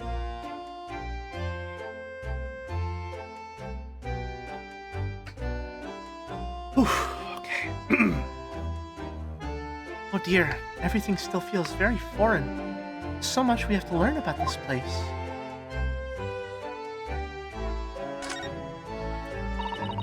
That's a rather typical old brick building, isn't it? I'm sure it has a long and interesting history. Well, time certainly does seem to have taken its toll on the place. Crooked and sagging all over. In fact, it looks in decidedly worse shape than the other houses around here. According to Inspector Gregson, that's the house where Mr. Natsume has lodgings. Van Zeeks from behind the wheel of a large automobile. I'm disappointed, my learned two-wheeled friend.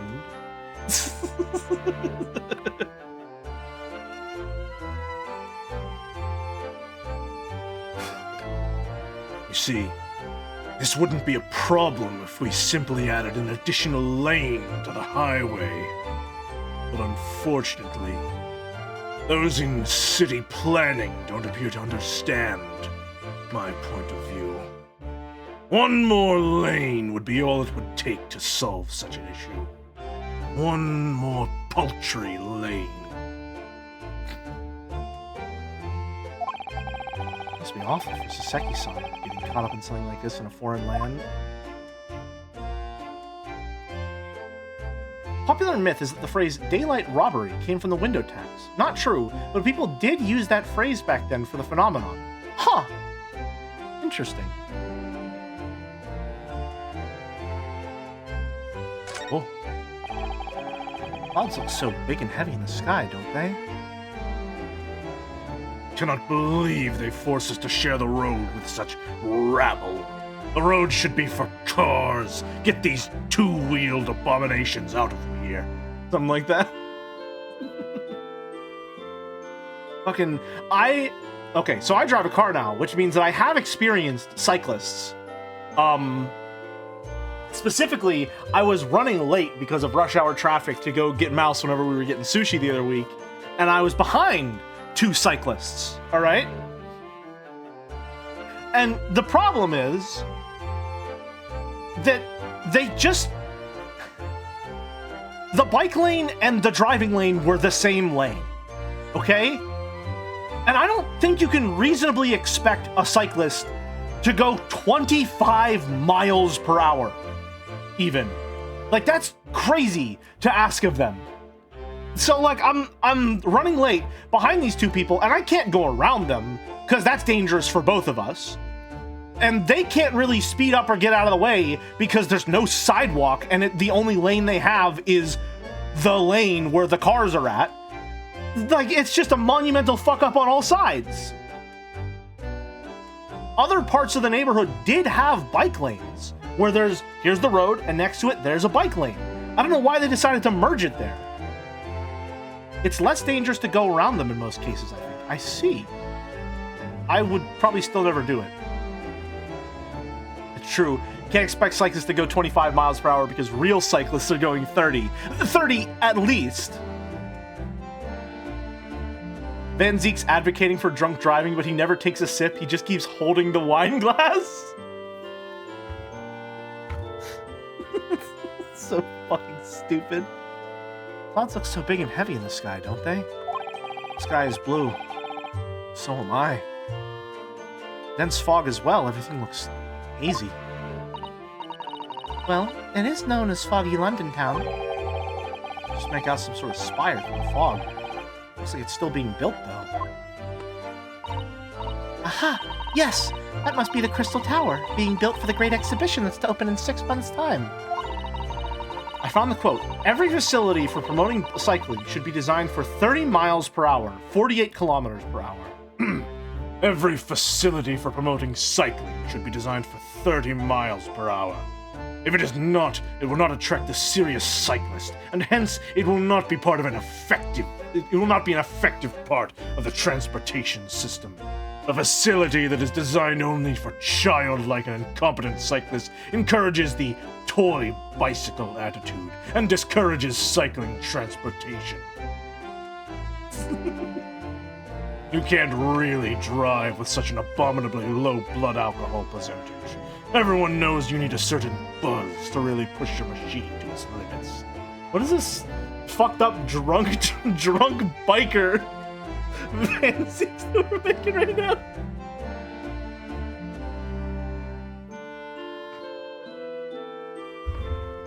Fucking rolls in on one of those bikes that has like the massive front wheel and the really tiny back wheel.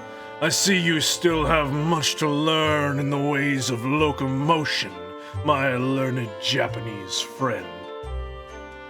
This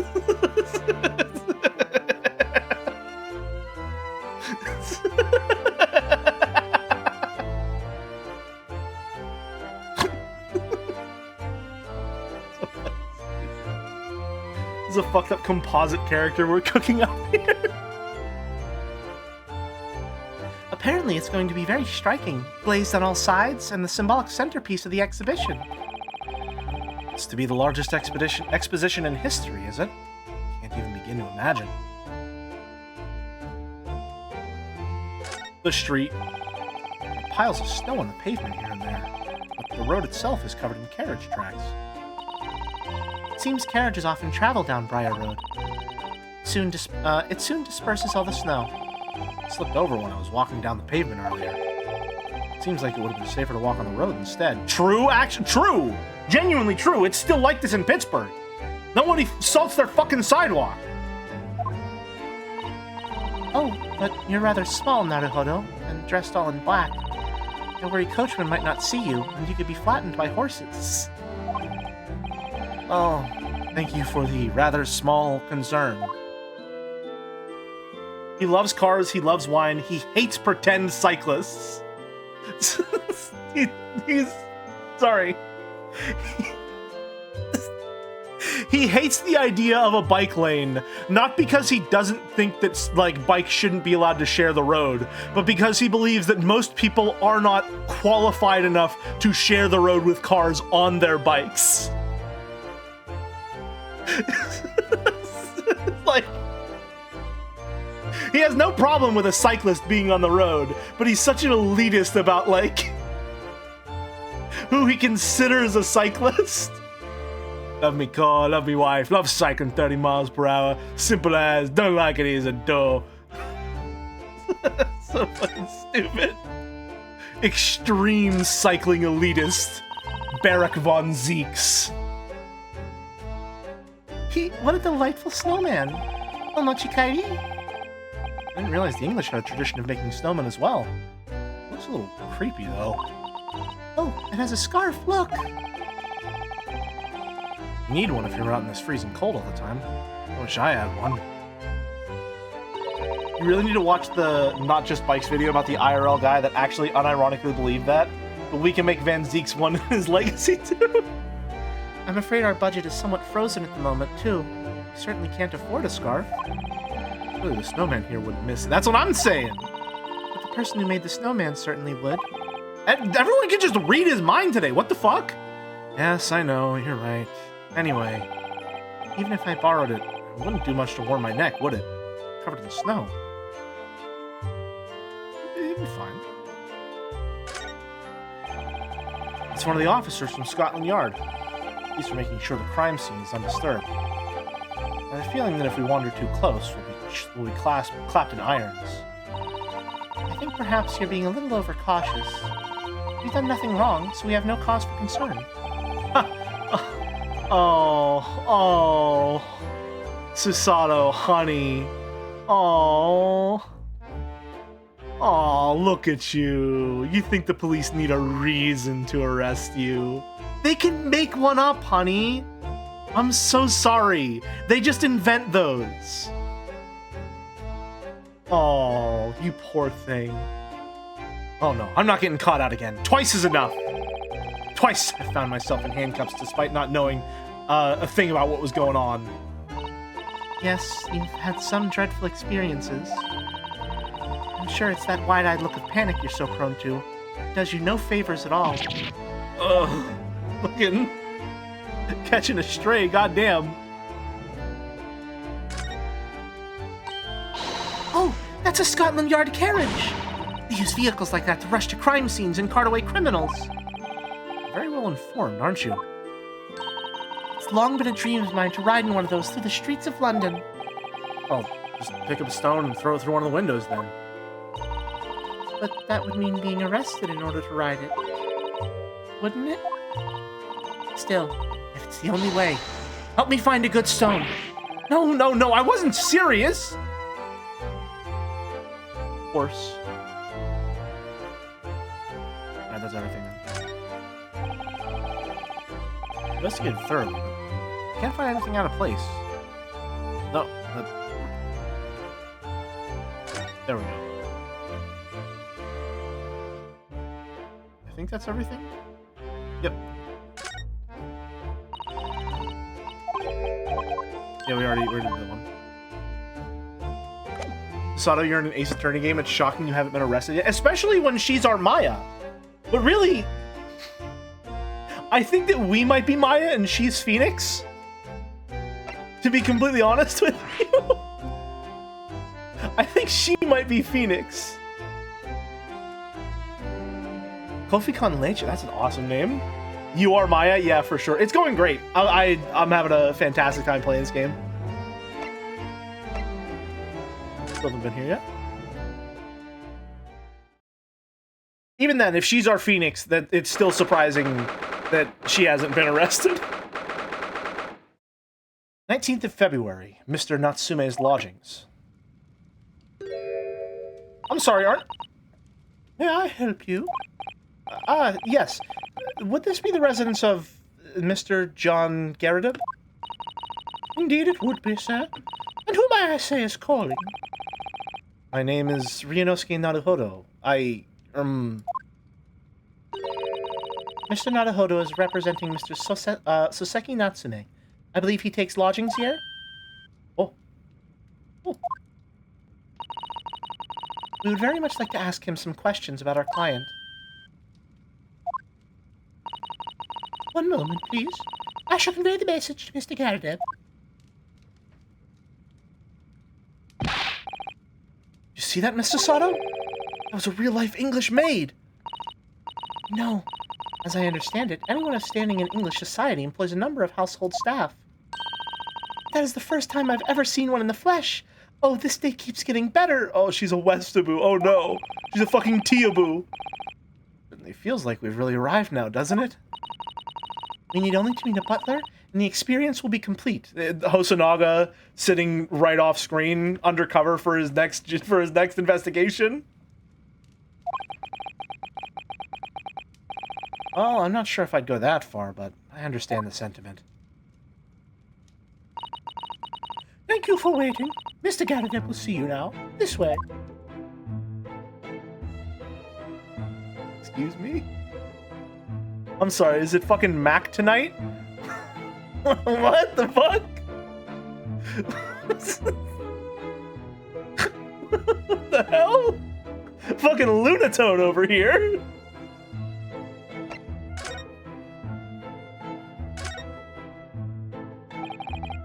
Good day to you. Don Gardep, at your service. Pleased to meet you, sir. This is Ryunosuke Naruhodo. He's a defense lawyer. Oh, excuse me not getting up. Took a shot to the knee a few years back in the Battle of Maiwand, don't you know? Earned a medal for my pains, but had to withdraw from service. Handed over the reins to the up-and-comings. He's a retired soldier. It's a hell of a job getting up and down the stairs now, I can tell you. Don't get much out, as you can imagine. Yes, it's quite a climb up there to the second floor, isn't it? I was panting at the top of the stairs. You really must take more exercise, Mr. Naruhodo. You think so? Well, Mr. Garadev, no doubt you were very courageous to earn your medal. Oh, it's nothing. The medal's just a folderol, really. Wouldn't like to offend the general, though, so I grudgingly displayed it on the wall. Is she okay? Is he like supposed to be the moon and she's the sun, and they're using like her round facial features and like the frills of the apron to make it look like a cartoon sun? Because if so, that's incredibly fucking cute, and I kind of love that. That's awesome. That's really fun.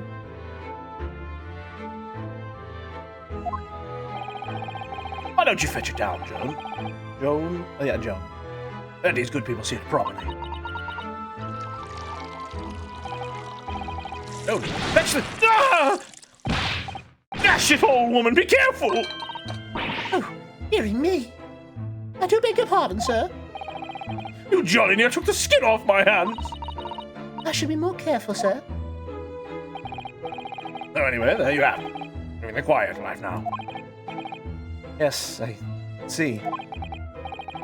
Now then, I hear you want to know about the chap lodging downstairs. Is that right? Yes. We'd be very grateful if you could answer some questions for us. Only too pleased, naturally. Especially if it helps keep the place here in Blightly. What the fuck are you doing? We forged an alliance with the Empire of Japan recently, as I'm sure you're aware. But this case is very much in the public eye, as it were. Oh, is it?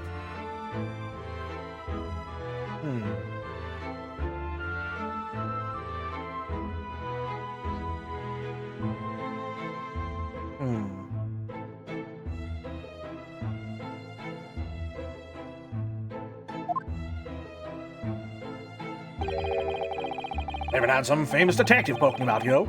In his old house, would you believe? Yes, Mr. Herlock Sholmes. Could have been. Didn't catch the chap's name. Not really my cup of tea, all that detective business. Oh, but do you have a copy of... You do have a copy of Rance magazine here, so... No. Anyway, the chap's investigating the foreigner's room as we speak. Oh, he's in Saseki-san's room.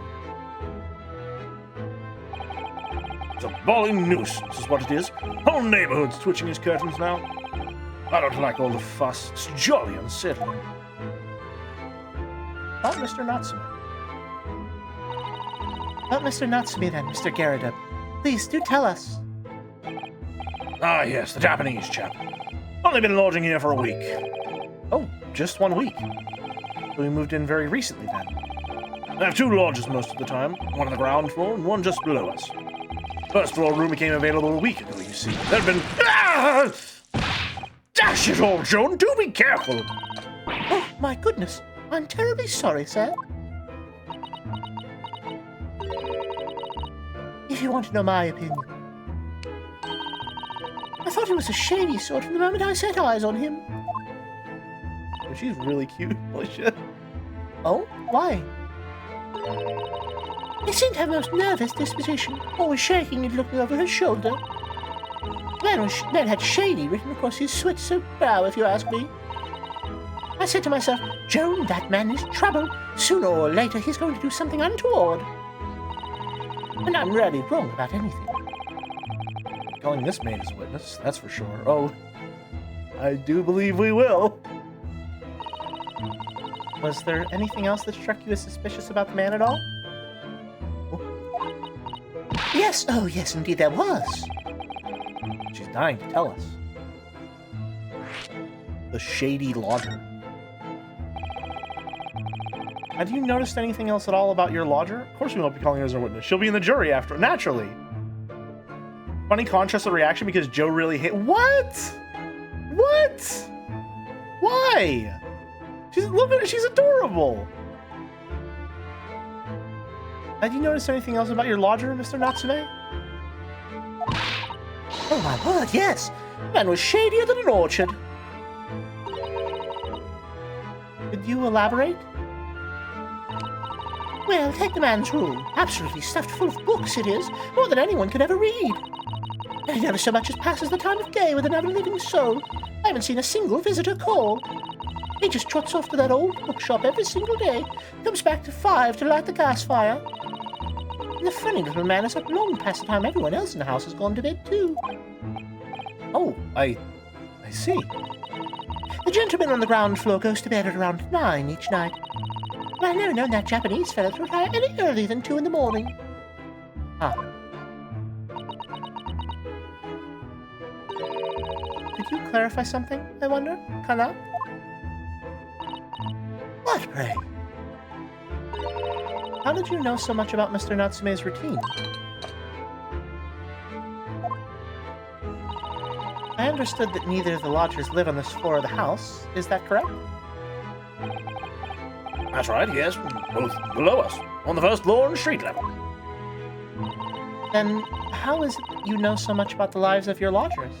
The precise times they come back in the evening, for example. Even the times they go to bed.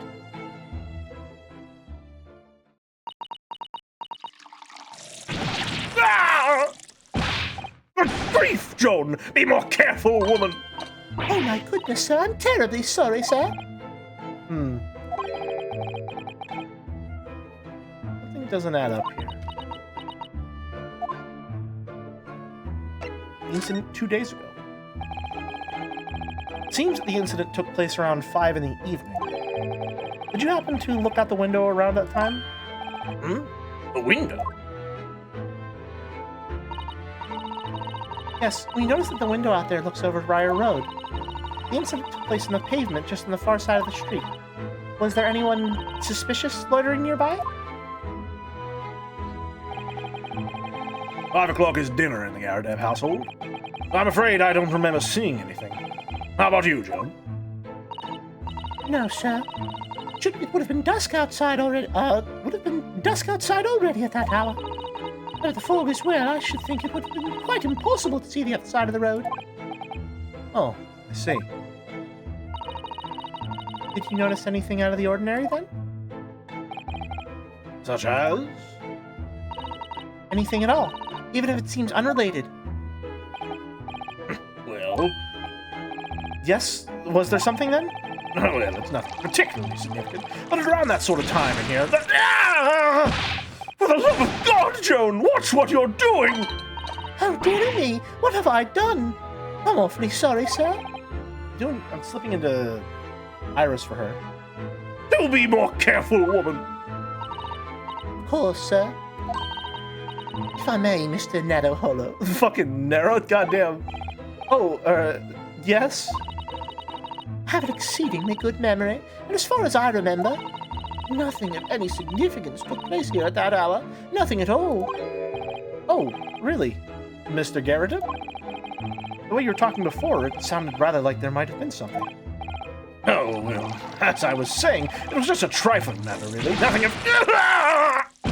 Joan, dash it all! What's the matter with you, woman? Begging your pardon, sir. Nothing happened. Rav, that's crazy. Rav, that's an insane message. That's insane. That's fucking crazy. +2, but holy shit. Goddamn. Yes, quite. Nothing happened. I sat down to a quiet, uneventful meal. Joan. That's right, Mr. Garadeb. What's the matter with these two? Sounds like something happened here in this room on the evening of the incident. What? Wish I knew. Mr. Natsume's room. Could you tell us which floor Mr. Natsume's room is on? I certainly. Just below us on the first floor. And Mr. Sholmes is investigating there, even as we speak? Yes. Told me Natsu's name and asked him to look into the matter, so I gave him the key. Mr. Natsume engaged Mr. Sholmes' services. That's a blatant lie. Would it be alright if we also had a look around? In Mr. Natsume's room, I mean. See why not? It's just down one flight of stairs. Who knows if we'll find anything that'll help us the case, but we have to try. We need all the clues we can lay our hands on. Shall we? Yes.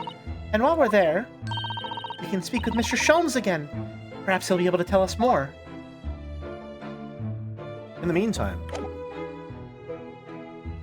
investigate more. Look at that enormous screen. Must have been put there deliberately, surely. Yes, it certainly seems like someone's trying to hide something from view. What could be behind it, I wonder? Kana. I'm going to have a very quick look. Just a little peek. Ahem. Maybe let's not, Miss Susato. I think the maid is going to keep us off with a cup of tea. Ahem.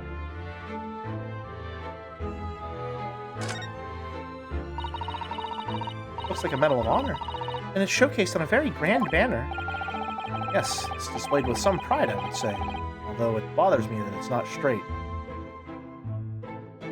Interesting. What, that old thing? Sorry? I should be glad to sit at the back of it, but the general would turn in his grave if I disposed of it. That wall's the best place for it. Keeps the bully thing out of my way. Though it's just been polished to shine by accident, I suppose. There appears to be an inscription on the medal itself. Look.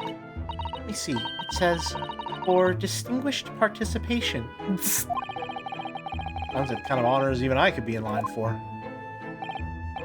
Well, one doesn't like to blow one's own trumpet, but I was given that for my time in the army. Can't measure an officer by the number of medals to his name, of course. Common knowledge in military circles. A lion. Oh no, the painting, of course. The portrait of Mr. Garrett is glaring at me, I swear. Have you noticed that all the little frames contain photographic prints of Mr. Garrett as well? Yes, and there seems to be a statue of a lion on the mantelpiece as well. Ah, yes. Seemed to come back from the local pawnbroker with that little trinket. Seemed to come back? What do you mean? Chap who runs the place is a bully wizard. Went in to sell him something and came out with that thing. In point of fact, now I think about it, I rather often find myself leaving that place with something I don't need. The lion ornament certainly does seem surplus to requirements. Sato-san doesn't pull her punches, or her throws, for that matter. The uniform? The uniform looks fairly ancient, doesn't it? It's clearly been looked after though. That old thing? Not much better than rags, really. Oh, That ceremonial garb, my retirement bash, you know. But I'm not one for dwelling on the past. I would have gladly thrown it out, but you know how it is. Anyway, it doesn't hurt to have the odd piece of memorabilia lying around, does it? oh, I see. Oh, she knows. She knows. Locked on. Perhaps we should leave the past in the past.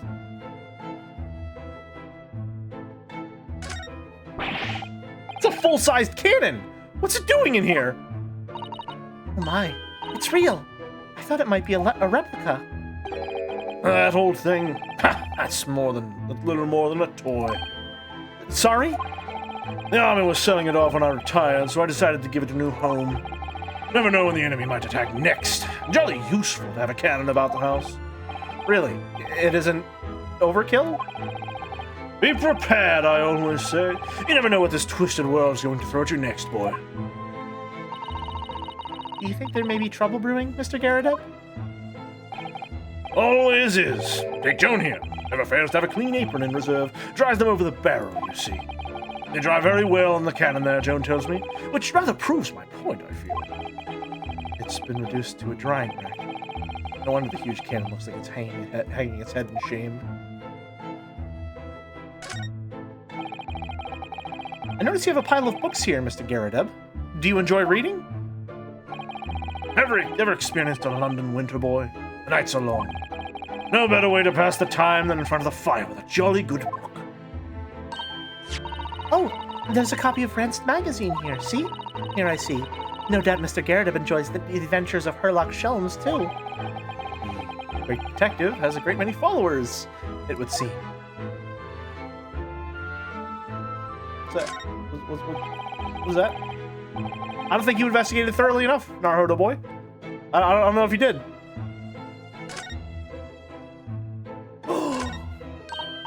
Oh, look!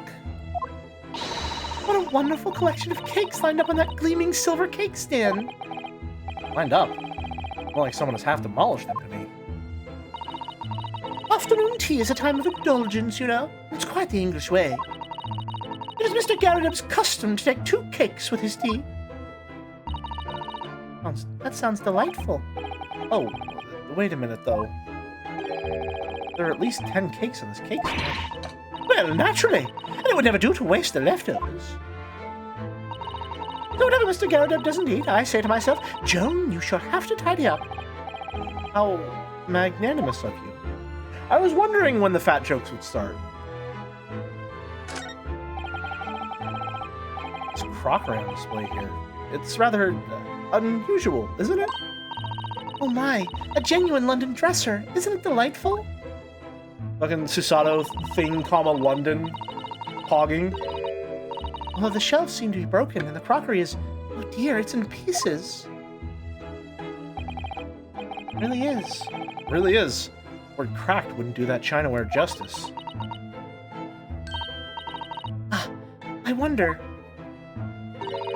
Perhaps the cannon was fired at it. Yes, probably something like that. But let's not delve too deeply here. Genuinely, it might have been. I think something definitely burned here. The whole section of carpet is fucked up. And obviously there's a cabinet behind here. This window looks out over Briar Road, where the young woman was attacked. Ah, yes. You can make out the policeman on the far side of the road investigating the crime scene. The glass is rather murky, isn't it? You can't see very clearly. Is this thing open at all, I wonder? I shouldn't underestimate the bitterness of a London winter, sir. Sorry? As soon as you open that window, the tea will freeze in the pot. No Londoner would go with opening a window at dusk in the middle of winter, I assure you. It's very unlikely that these two would have ever seen anything in the incident, then. Curious. Curious. Oh, I can't present. Okay. We're out of here, then. See ya. It's time. It's time! Oh! Cat! Holy shit! I was not expecting cat. Mr. Natsume's room. Well, just look at this place! And smell it! It's so musty in here. I suppose it's the mountains of old books that are responsible for that. That is the lucky cat from Balatro. I don't think I've ever seen so many books in all my life. No, me neither. It's so dark in here, too. Is that the window over there? Well, it was the window, I think. Yes, once upon a time. Is that hex chain above the lucky cat? What? For some reason, it's been closed up with bricks and mortar. It looks remarkably close, yeah. That's pretty damn close. Wow. This is where Mr. Natsume lives. By the way, I haven't spotted Mr. Sholmes anywhere. Have you? The cat! What about the cat? What about the cat? No, that's true, but according to what Mr. Garrideb told us, the great detective should be around here somewhere investigating. We're just not going to comment on the cat. Cat! Cat! Cat! Cat! Cat! Cat! That's the cutest fucking cat I've ever seen.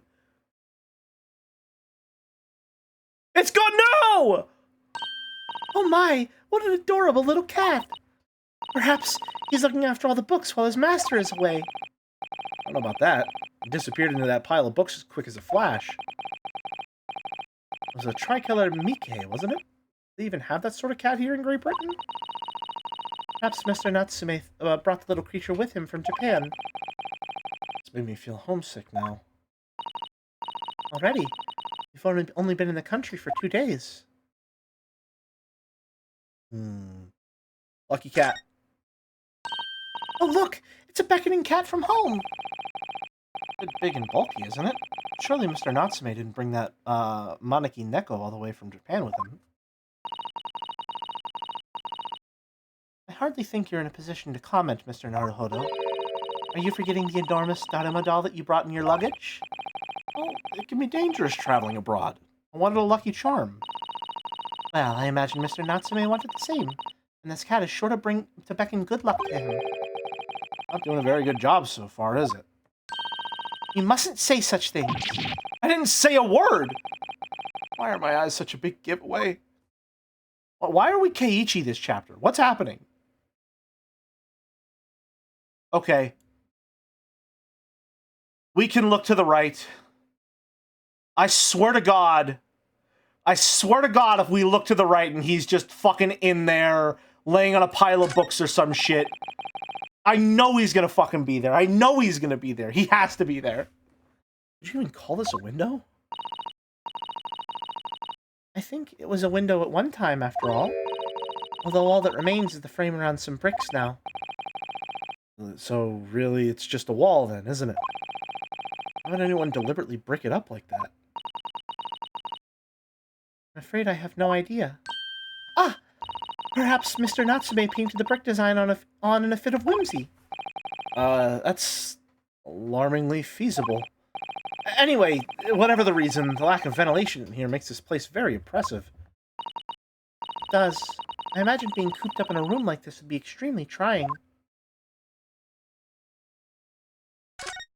This? Oh, these balls of paper on the floor. There are notes scrawled all over them. In English. Looks like the waste paper basket is so full they're just falling out. I think Mr. Natsume must have been deeply immersed in his research, don't you? Or deeply averse to tidying up his mess. I wouldn't like to speculate which is closer to the truth.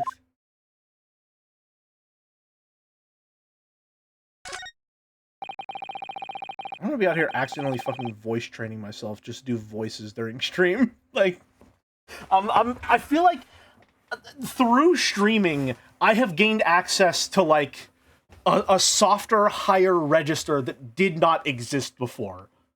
I didn't know I could do a lot of these voices. It's kind of crazy. What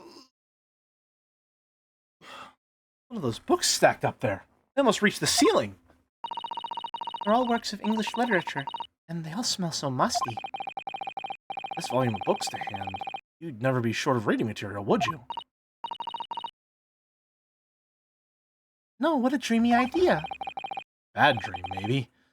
Me, at least. Mind you, I don't imagine the book that's the book that's at the bottom of the pile will ever be read again. Ah, so reading it is an experience that comes but once in a lifetime, just as the tea ceremony teaches us. They didn't expect the conversation to turn down the path of tea ceremony philosophy. Voices are peak, thank you. I try.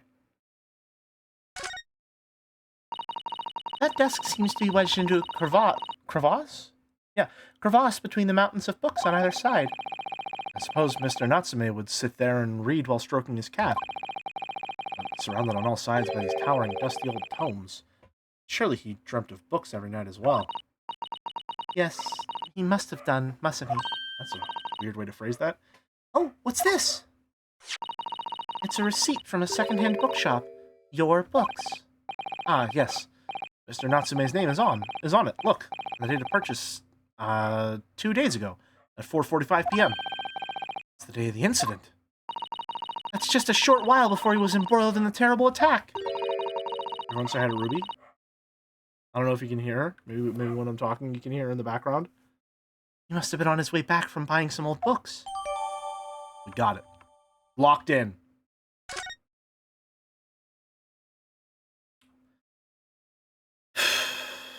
All right. Hold on. Whoa, what's that back there? This appears to be some sort of meter on the wall here.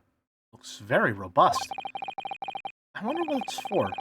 There's a slot for inserting coins here, too. Ah, I believe that is a gas meter, Mr. Naruhodo. Gas meter? Yes, it seems there is piped gas in this district, which consumers pay for by putting coins in the meter. So if we were to put a coin in the slot... That would be enough gas to use the lights in the gas fire for a whole night. If you're too poor to have a coin, you'd have to spend the night in the dark and freezing cold. That's right. As would a rich man who only carried crisp white notes. London is a scary place. Why is she smiling about that? Alright. I fucking knew it! I fucking knew you'd be here! I knew it! I just knew he was gonna be here. God damn it, man!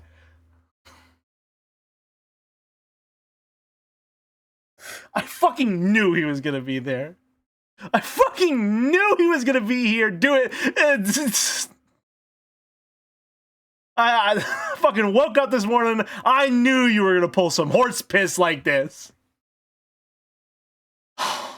Little kettle? Ah, look, Mr. Naruhodo. Yeah, I saw him. Aha! There he is! Where did he appear from? Seems to be engrossed in the pages of an old book. I hope you won't mind if we disturb him. Hello, Mr. Sholmes! Ah, you two! Good day! Now, let me see. Where was it that we met? Oh, Mr. Sholmes! We were together on the SS Budia! Yes, of course! The Budia! And let me see. What happened on that voyage? It was Kazuma Asagi. He died. Tragically. But you were a great help to us. Ah, yes. But of course, the case of Mr. Asagi. It was the one with the snake, wasn't it? Oh! Well, you seem to remember something of it, at least. What an honor to be remembered vaguely by the great Sherlock Sholmes. This is Mr. Oh, no, my dear madam. Hold your tongue! I pride myself on the superior powers of recollection. Your names are safely recorded in my brain attic. Miss Naruhodo. And Mr. Susato. Try the other way around, Mr. Sholmes. I lose the first round.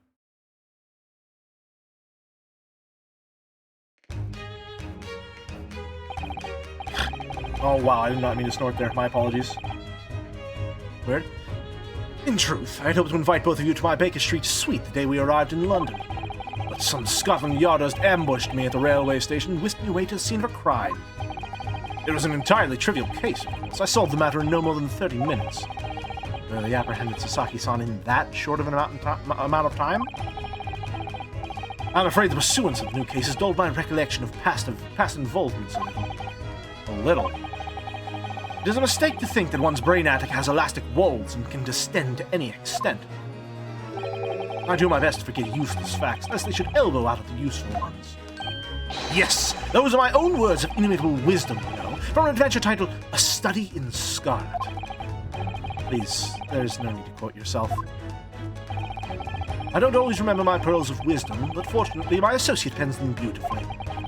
He means Iris, I suppose. Mr. Sholmes, we have some extremely important questions to ask you about the trivial case you just mentioned. Goodness, what an earnest expression. My dear madam, I should only be too pleased. And this murky room is an apt place to discuss the murky case. I'm a lawyer. Mr. Naruhodo, please. Despite aspersions to the contrary, I am a professional. If I'm to unleash my deductive powers on that trinket, I must ask for a sum of £3 in cash. Oh, I don't need you to make any deductions about it. I was just wondering if you might know.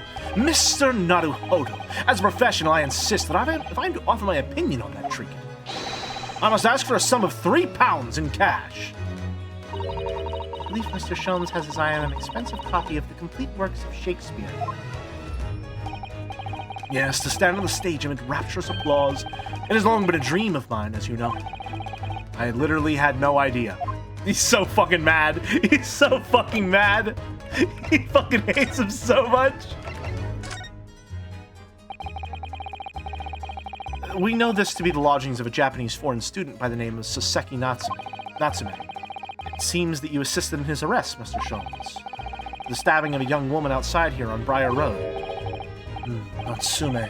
Yes, I believe it was a name rather along those lines. Mr. Natsume denies it. Was it really justifiable to arrest him on so little?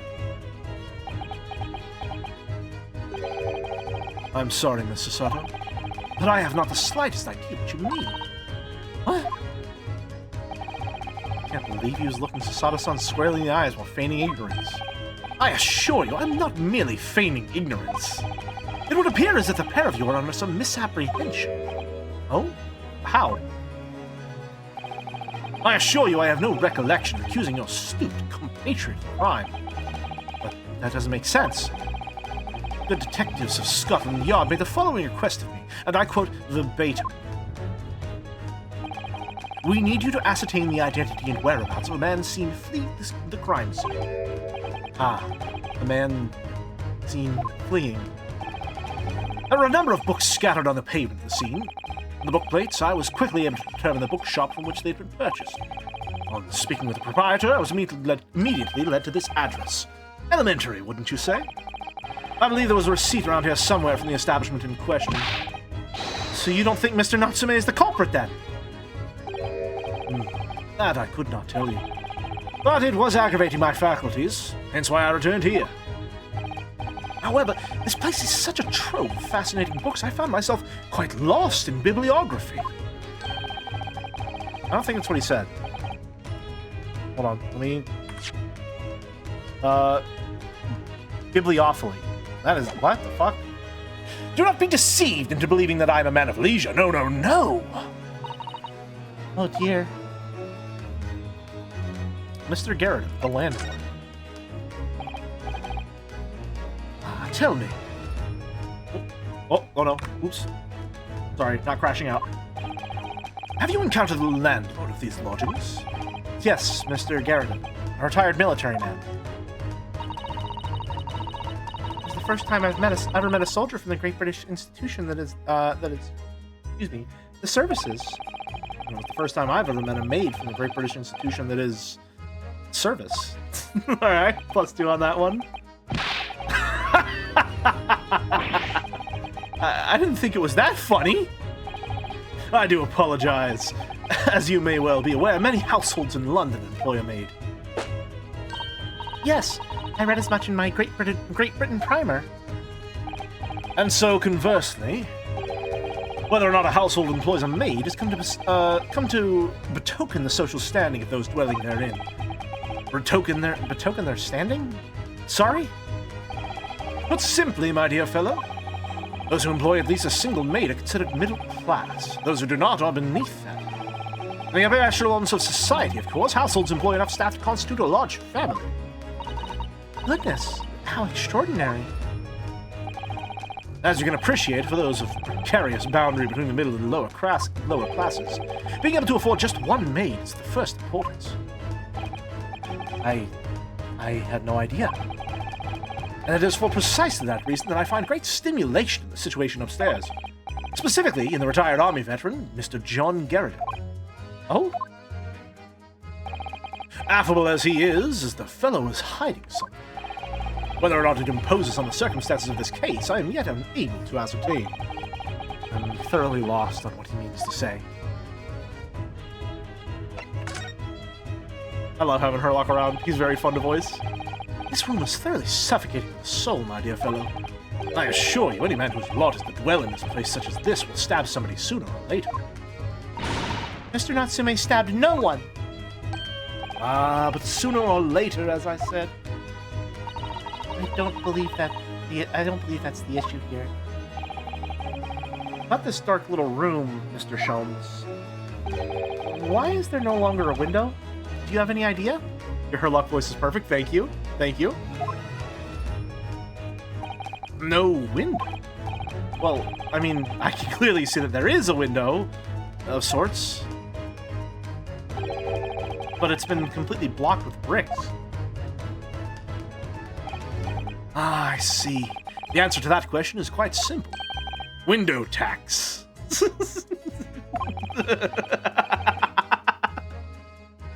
Awesome! Awesome! Window tax? What is that?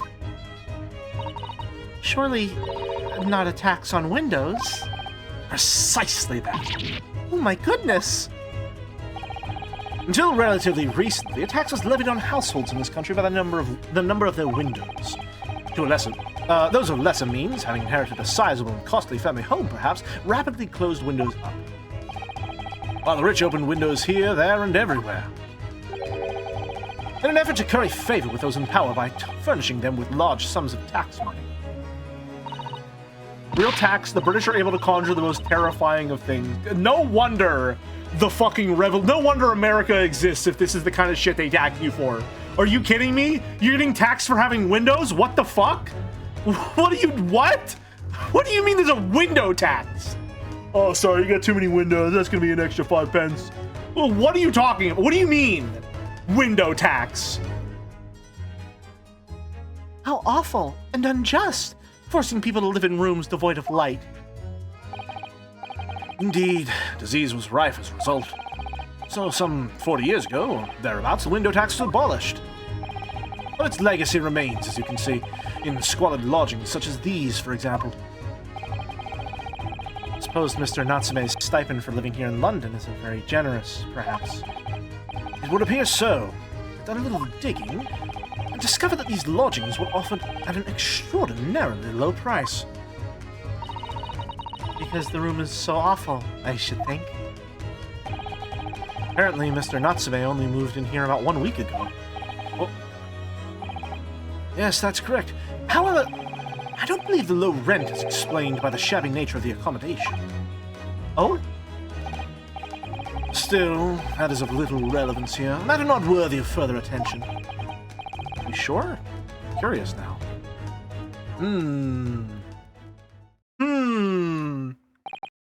Curious and curiouser. Well, I believe I've told you all that I can now. Thank you, Mr. Sholmes. Ah, yes. Mr. Naruhodo. Was it not your intention to become a practitioner of law? You remembered that, did you? Will you perhaps be offering your services in this very matter, I wonder? To the occupant of this room, Mr. Natsume, was it? Not sure. Okay, so he does remember. He's just fucking with us. He does remember. He's just fucking with us. Not sure. On what grounds? Well, I actually defended someone in court here only yesterday. Really? Well then, I congratulate you, sir, on an ambition realized. And so promptly, too. The thing is, it's really made me question things. Am I right to believe in my clients? To trust in their innocence? Yes, trust. Mr. Sholmes, Mr. Natsume didn't do it, did he? My dear fellow, I haven't the first idea. Oh, but I thought that's why you were here. Didn't you come back to investigate? Ah, yes, that was indeed my initial intention. There are simply too many fascinating books here. I couldn't possibly ignore them. Do you have different PNG tuber sprites for when you're in court? I do indeed, yes. I've got a variety of different emotions. And I also move them over to the other side. Got an objection, which you can't see because it's off screen a little bit. Little desk slam. Even a cocky one. And of course, little desperate one. I can't wait to get in the court and reuse them. I'm still so fucking happy with them. It's fucking awesome. Thank you! If you're interested in seeing how they came to be on my VOD channel, you can watch the art streams of me getting them together. It took a while, but I'm really, really proud of how they came out. Before we started doing the Ace Attorney, I was trying to think about what I wanted my model to be, and I didn't just want it to be like my guy in a suit because I thought it would be really boring. And then I happened to watch the New Frame Plus video on the animation in Ace Attorney again, and I realized they're using extremely economical, simple animation techniques because they're trying to fit as many, sprites as they can on a limited, drive of data for the cartridge, right?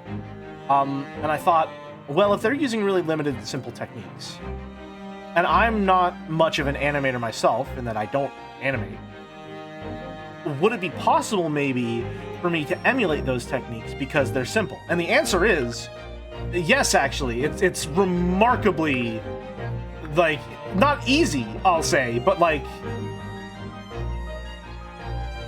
if you have like a good couple of key poses, I didn't redraw the torso a single time here. And you just come up with a couple really simple little animation loops and stuff like that, and little variations to make them a little more interesting. And it works out so well. Right? Like, all you need is a little variation a lot of the time. It's kind of awesome. Probably one of my best models I've ever made, if not the best. It's a pretty tough contender. I've had some bangers lately that I'm really proud of. Anyway, where were we? Thank you, though. Incredibly cool, goddamn. Like I said, it was a pleasure to make. If you're interested in seeing him coming alive, feel free to check out the VOD channel. There are simply too many fascinating books here. I couldn't possibly ignore them. Oh, I see. Nevertheless, there are two facts that I can state quite unequivocally. The man who fled the scene of the crime 2 days ago was the Japanese occupant of this room. And there are witnesses who swear to having seen the same man commit the crime. That's all I can say. I can't really say it's the best one specifically because it's the only animated one with alternative poses. That's unlike anything you did before. That's true. Yeah, I really love the sillies. I gotta say, like, technically speaking, this is absolutely the most complex model I've ever made. It is the most technically complex and, like, was the most difficult to make for sure. However, I really love the sillies. I would switch them if it didn't require switching my entire scene, but I love the sillies quite a lot. They're awesome. Could be worthwhile to try making a similar model in the future for the sillies? Possibly. Possibly. I definitely want to animate my models more as well. The West of Loathing model is the most artistic and complex model you've had. It's the model that I have with the most variations. That's true. It is the most diverse model I've ever had on stream, shall we say. Previously, that was a claim occupied by the World of Warcraft model, which had 4 different variations, but the West of Loathing one had like 7 or so. And one more thing. Oh, what is it, Mr. Sholmes? Tell us. I cannot say with any certainty whether or not this is of relevance to the case, but I'm quite sure that the retired army man who owns this property is hiding something. Mr. Garrett is... Mr. Sholmes said as much before, actually, didn't he? Anyway, at present, that is really all that plays on my mind in relation to this case. Mr. Naruhodo. As yet, our investigations have uncovered nothing that could help establish Mr. Natsume's innocence. No, you're right. Perhaps it's time we probe a little deeper into Mr. Garrett's secret. Just remember, I cannot be sure whether the landlord's secret will prove to be of relevance or not. But I wish you every success, of course, Mr. Naruhodo. And he's gone, just like that. Busy man indeed. Now back to his book in the corner of the room. Is he actually just fucking sitting there still? Please let him sit there. Please.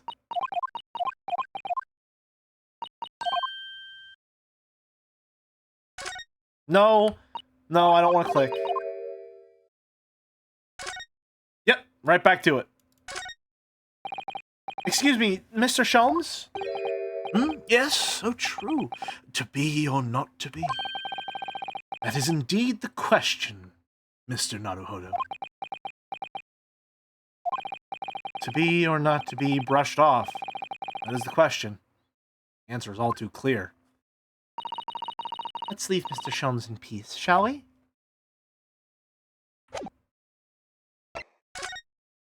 Bye, Sholmes. No, I didn't. That's not where I wanted to go.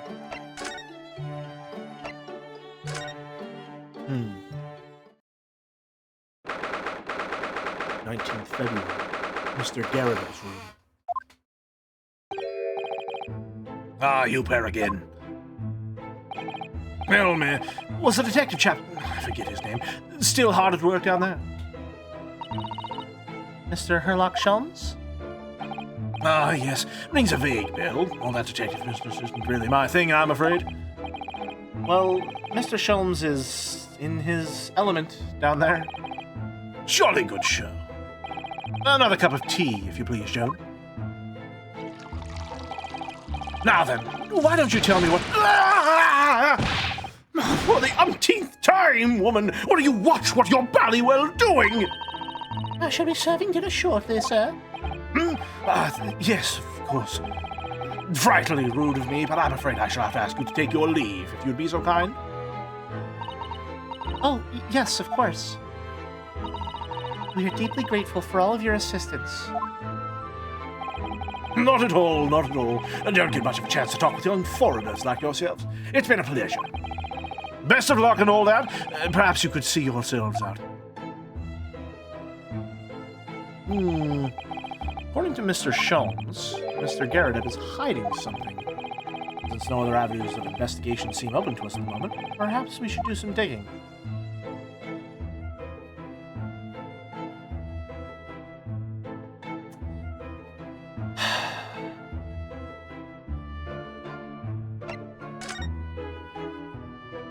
Hey there, buddy. How's it going? What are you up to, pal? Ah, what's he doing over there?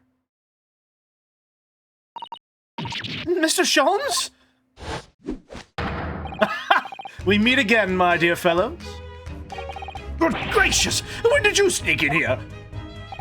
Herlock Sholmes, sir, at your service. Whatever were you doing over by the window? I am given to watching the evening sky as the sun sets, madam. Yet sadly, cheerful as the room downstairs undoubtedly is, it lacks an aperture for such observation. So I took the liberty of borrowing a small corner of space by the window up here.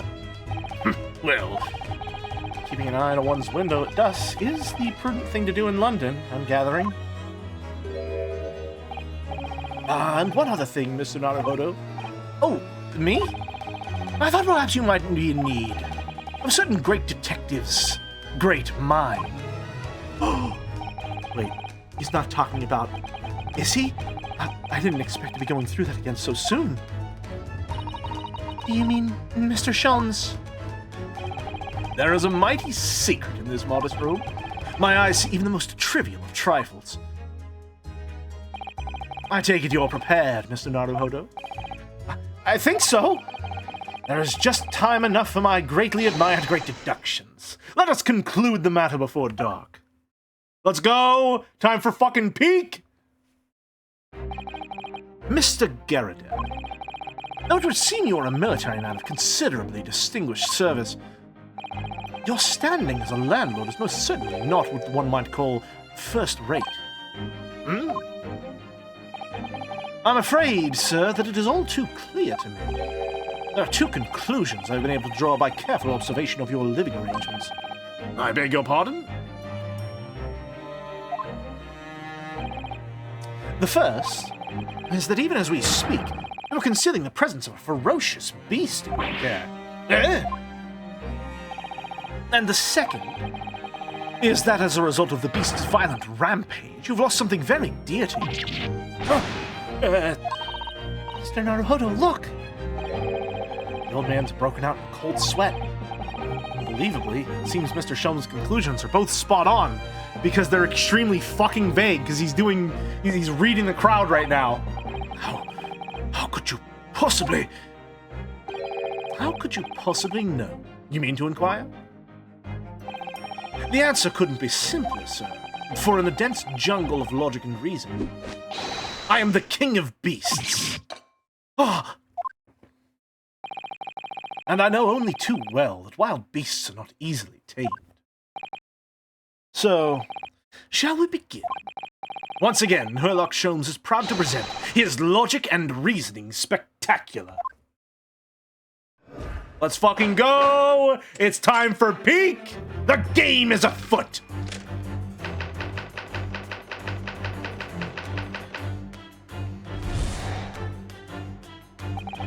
It certainly shouldn't take a great detective to see that a fearsome beast has been on the rampage of late within these four walls.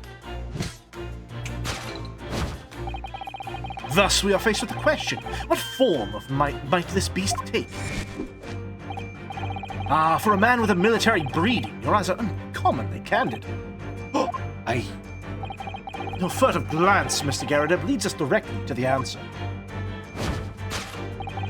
The true nature of the beast that has run rampant here is revealed by that lion statue. Oh, not the giant fucking cannon shells that I didn't see before. What the fuck? Where did these come from?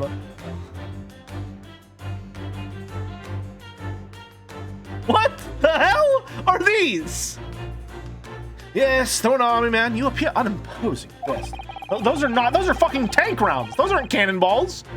What the fuck are we doing here? A fact that has fueled your admiration for the mighty lion, the king of the beasts. Who are you? What is this piffle, I ask you?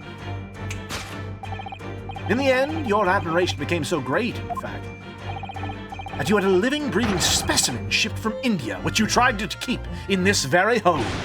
What? Oh my god, he has a fucking burn mark on the side of his face. Jesus. Yet living with such a wild beast proved more difficult than you would imagine.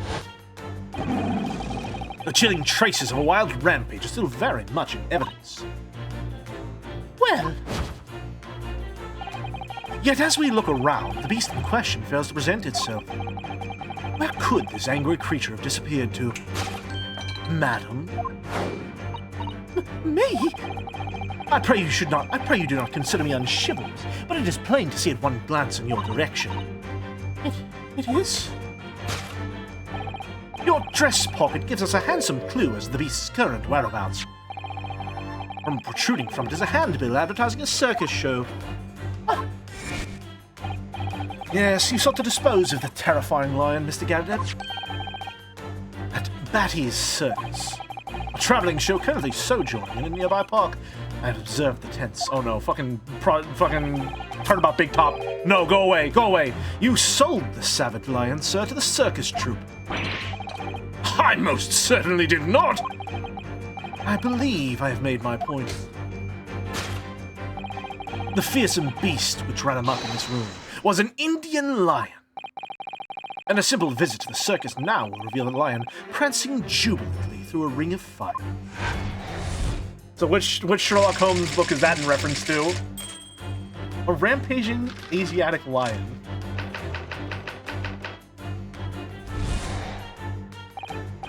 Now, Mr. Garrideb, it is plainly clear that you still have deep feelings for this formidable beast.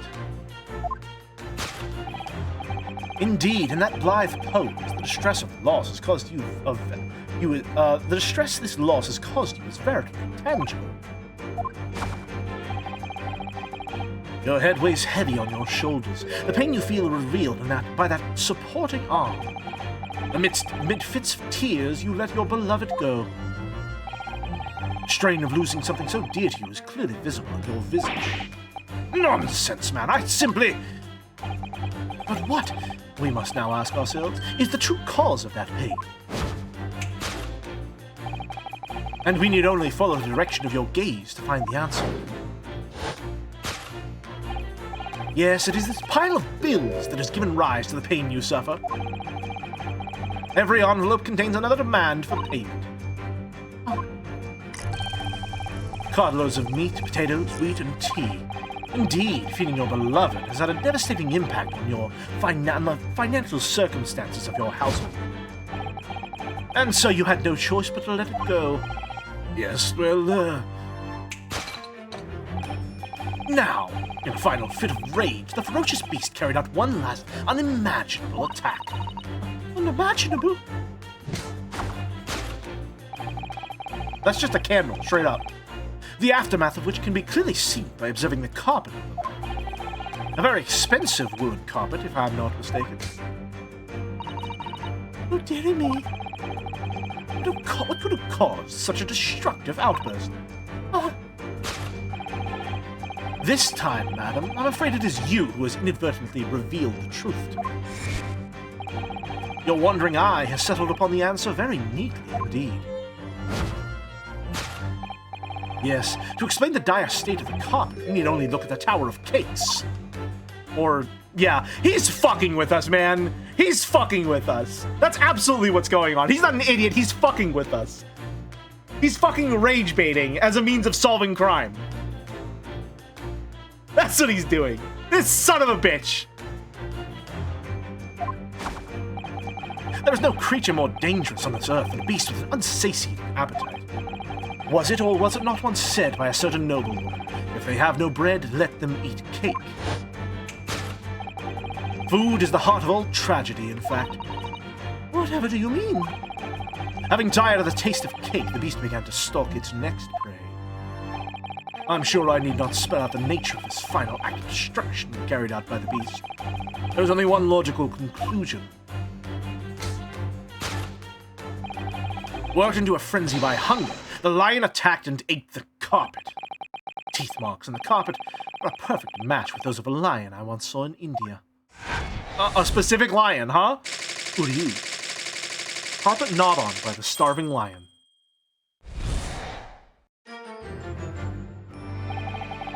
Thus concludes Herlock Sholmes' great deduction of this beastly puzzle.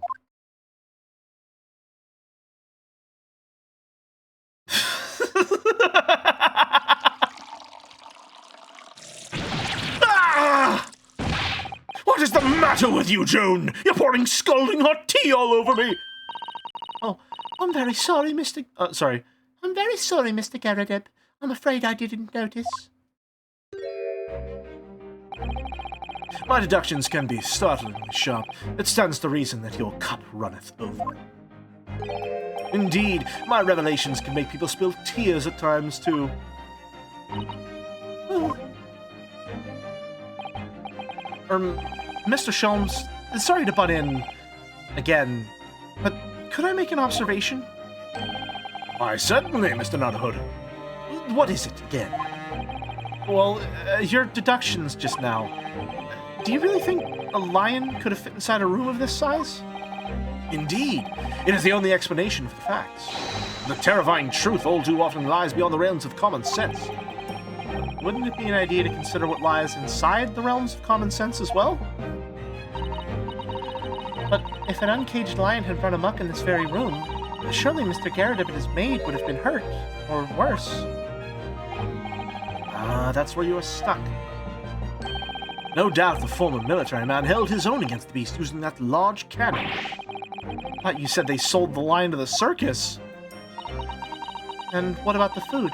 Meat and potatoes are one thing, but I don't believe I've ever heard of a lion that drinks tea.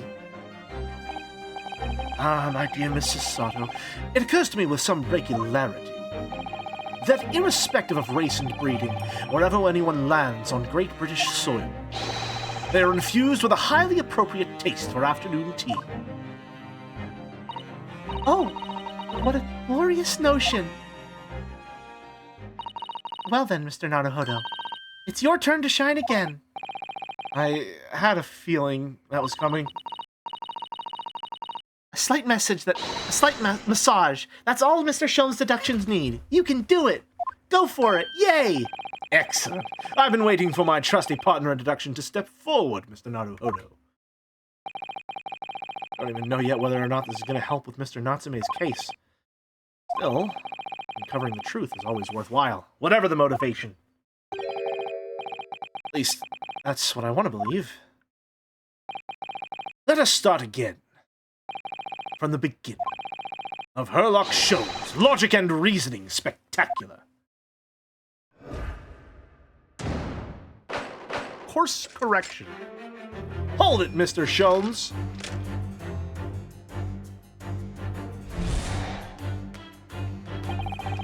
Certainly shouldn't be take a great detective to see. But a fearsome beast has been on a rampage of late within these four walls.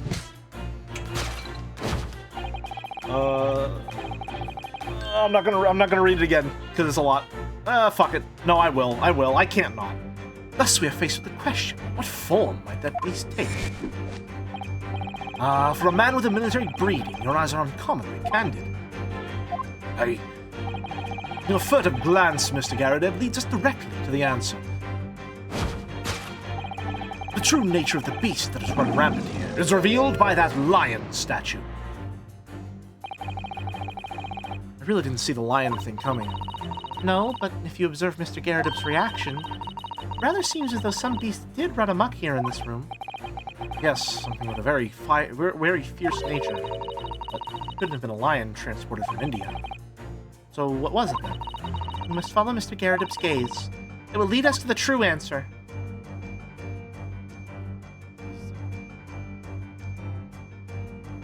Oh? What the hell is that?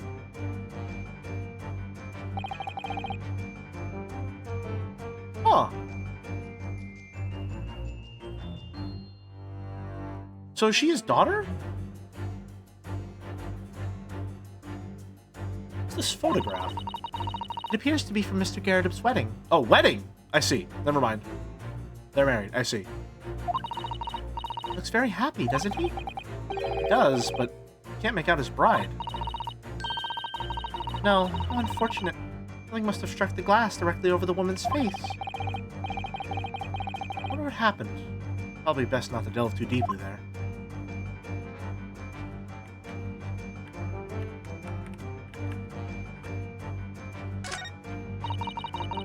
Mr. Garrideb was still... This must have been when Mr. Garrideb was still in the army.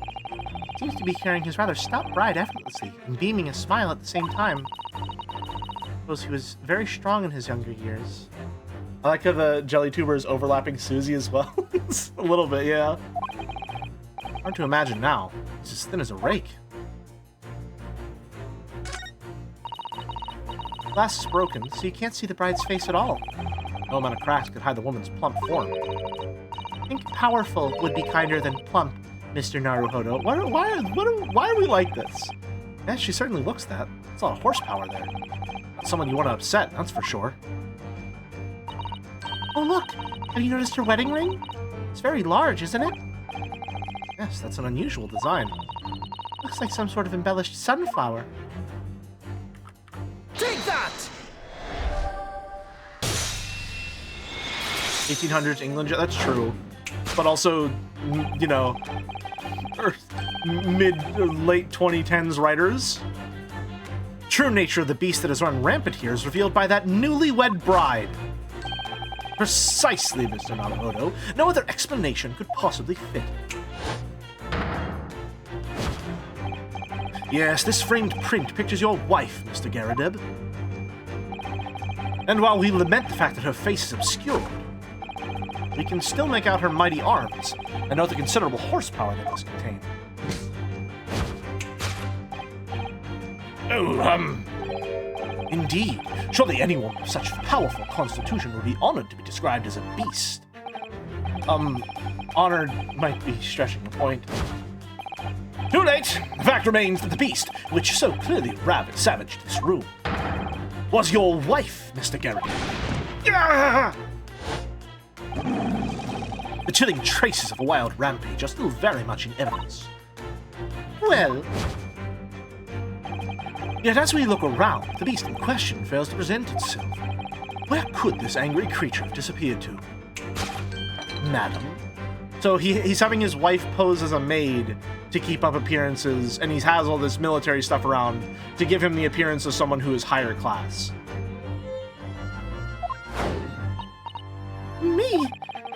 I pray you do not consider me unchivalrous, but it is plain with one glance in your direction.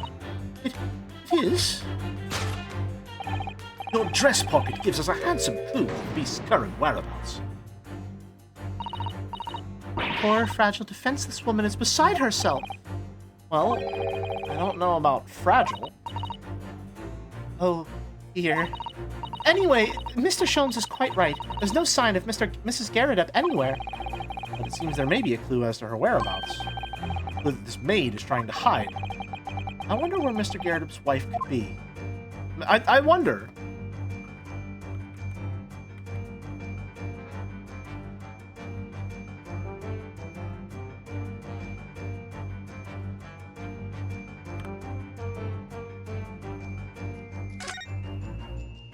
Give me a second.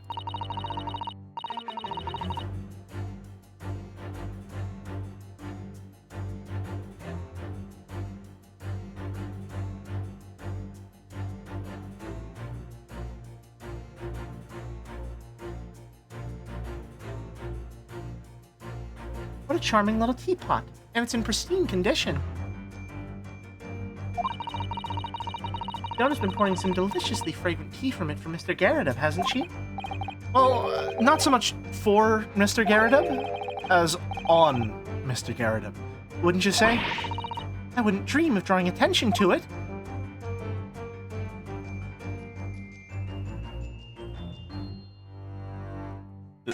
The maid? Two lightly shut eyes to avoid even the slightest chance of a giveaway glance. Pursed lips to prevent any secrets from slipping out. Rounded cheeks to deflect any abuse that might be hurled her way.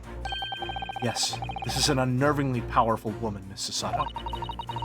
It's your turn of phrase that's unnerving, Mr. Naruhodo.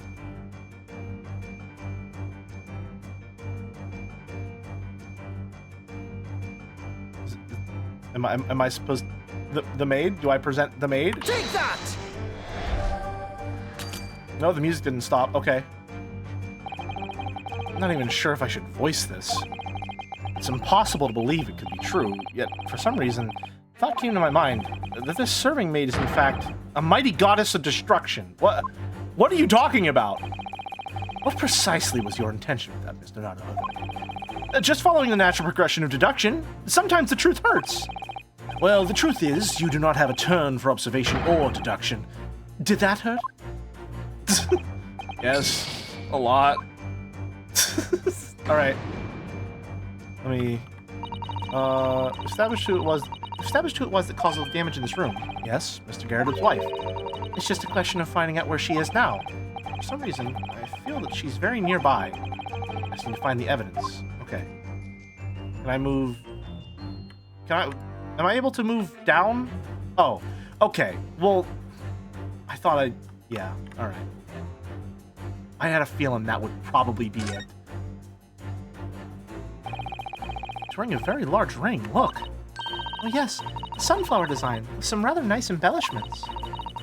And it's on the ring finger of her left hand, which means it's surely a wedding ring. Looks like it's on there for life, too. Can't imagine it would slide off a finger of that shut the fuck up! Shut the fuck up! That's something to think, Mr. Naruhodo, not to say. Do you know Mr. Garrett's wife in the photograph had a ring very much like this one? It was a large sunflower design as well. Really? You have a great memory for these things. Do you have a memory at all? A large sunflower wedding ring. What a coincidence that they have the same ring, isn't it? What a coincidence. What a coincidence, Rinosuke. Oh, wow. What a strange coincidence. Your wedding ring gives us a handsome clue as to the beast's current whereabouts. Oh. Indeed it does. That flowery band gleaming on your finger gives you away.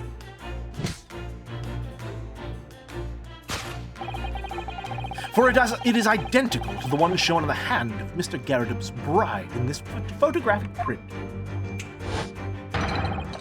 In other words, you're no ordinary household maid. Sorry, Sumari. No. You're Mr. Garrett's lucky bride. You are Mrs. Garrett herself. What? What? Aw. So they are, yeah, it is supposed to be sun and moon. They go together. Well, jolly fine detecting, sir. As you rightly surmised, this is the wife indeed, yes. My Joan. Rather let herself go, you might say. But she was a bully cur back then. Yeah, shut the fuck up. Shut the fuck up. You deserve that shit. You deserve that shit. It would appear that you don't live in the most comfortable of circumstances. After all, you are a retired army man, yet you are in the business of renting out rooms. I would assume, therefore, you have an insufficient means to employ a maid. Would that be correct? It's not right, I tell you. I was second lieutenant of the 3rd Regiment. A man has his pride, don't you know? By golly, it's a sorry thing when a chap can't even afford to have a single maid in his employ. Yes, here in London, one is rather judged. A household cannot be considered worthy of society if it employs no staff at all. Did I say society right? I feel like I skipped a syllable there. Though in my considered opinion, such concerns about appearances are a folly.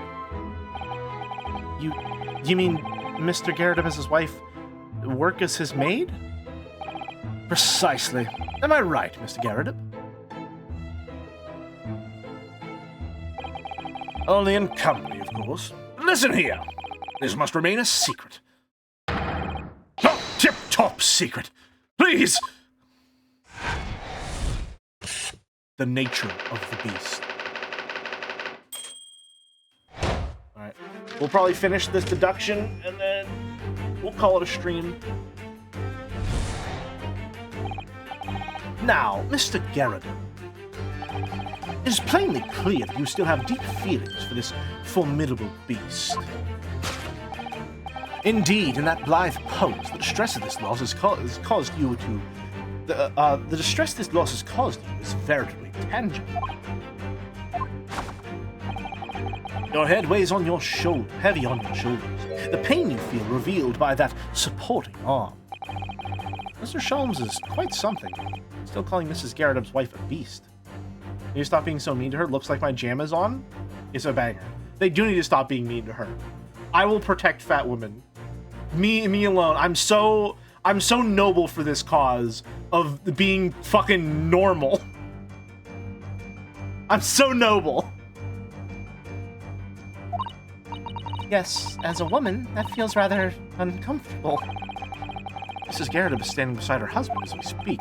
In other words, Sonati, he hasn't lost his beloved at all, has he? Oh, how true.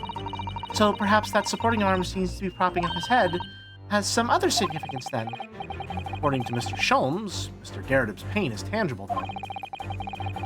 Is True Jelly you're a better person than those guys in the video game? Thank you. Also, well, I'm not better than Susato, because Susato's a real motherfucker. She's always keeping it real, 100% of the time. That's my fucking girl. What that pose of his really signify? Yeah. Probably that. God damn, over the eye? Christ. My, look at that bright red mark. Gosh, that's quite something. And clearly by somebody's hand. Yes, Mr. Garrett has been slapped on the face, it seems. Hard. Never seen such a clearly defined mark. Whoever could have done such a thing? Well, there's a very limited number of candidates, I'd say. Take that! Take that!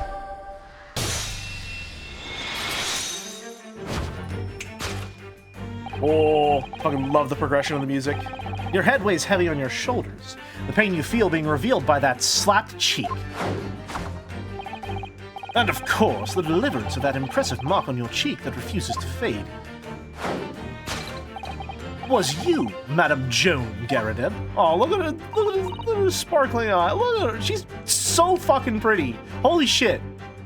Well, yes. You've been desperate to hide the slap marks on your cheeks.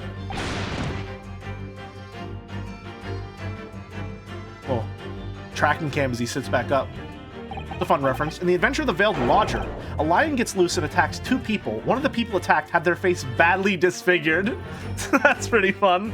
How the blazes? How did you work that out, man? Nothing escapes the notice of one trained in the arts of observation.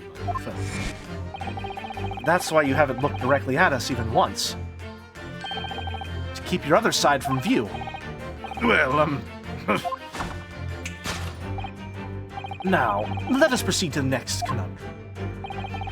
Why were you subjected to such a violent slap? In other words, Sumari, we must ask ourselves what caused Miss Garridem, Madame Garridem, to fly into a rage. And we need only follow the direction of your gaze to find the answer. Yes, it is this pile of bills that has given rise to the pain you suffer. Did Mr. Sholmes say that the bills were all for a lion fodder? Yes, but now we've established that the lion never existed, which can only mean the thing responsible for gobbling up all that food was Mr. Garridem's wife. Mr. Naruhodo! She's a person, not a thing! Yes, well, she's also a person who gave her husband a mighty slap around the face.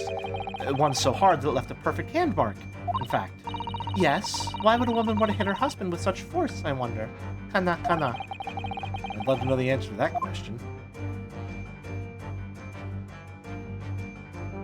Oh, well. Ah, someone must be reading this book at the moment. There's a bookmark here. Look. Mr. Garrideb is clearly an avid reader. Oh, wait a minute. I don't think this is a bookmark.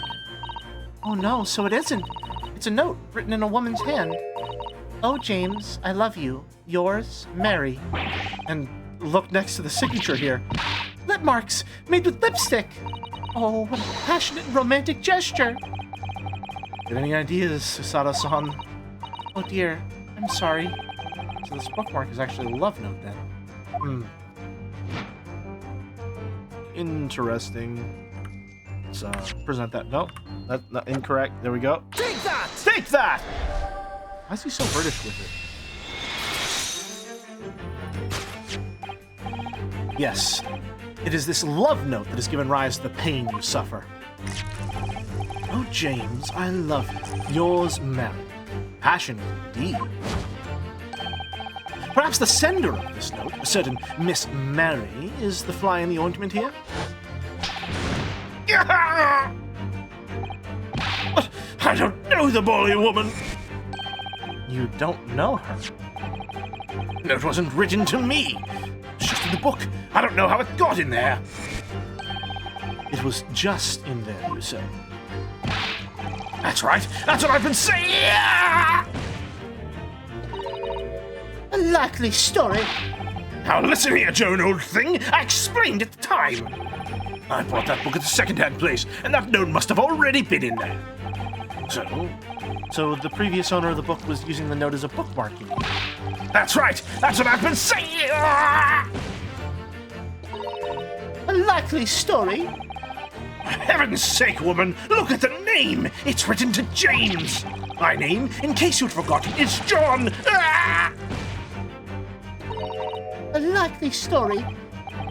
Are you questioning my name now? All right, now she's being.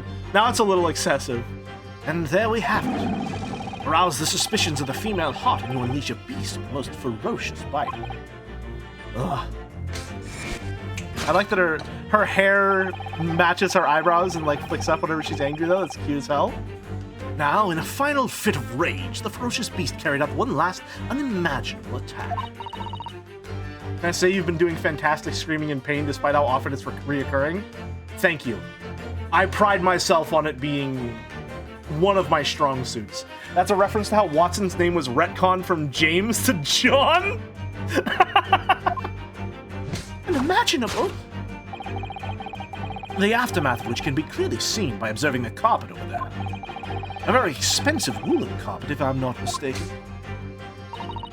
Oh, dearie me. What could have caused such a destructive outburst? This time, madam, I'm afraid it is you who has inadvertently revealed the truth to me. Your wandering eye has settled upon the answer very neatly indeed. Yes, to explain the dire state of the carpet, we need only look at the Tower of Cakes. But surely Mrs. Garrideb didn't eat the carpet? No, of course not. But there doesn't seem to be any doubt that the state of disarray that this room is in is a result of her wild temper. No, that's true. So this is the last part of Mr. Sholmes' deduction that we need to fix. We need only follow Mr. and Mrs. Garrett's gaze, and that will tell us the real answer. Alright, let's see what we can see. It's the candlestick missing a candle. This looks like a very old candlestick, doesn't it? The case looks too small. Surely it's very unstable. It looks to me like even the slightest knock would make it topple over. Oh dear, that would be dangerous. Wait, take a closer look at this. There's one candle missing. Yes, I didn't notice before. Why is that, I wonder? Why is one of the candle of the three missing from its holder? Okay, so I can present the candle on the carpet, right? No?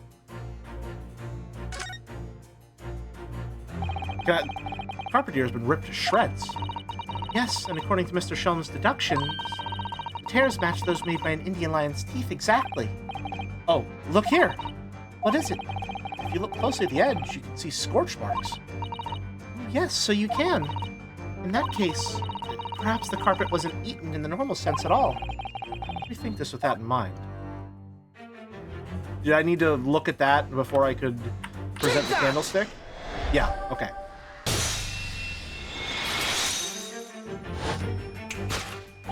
Yes, to explain the dire state of the carpet, we need only look at the candlestick.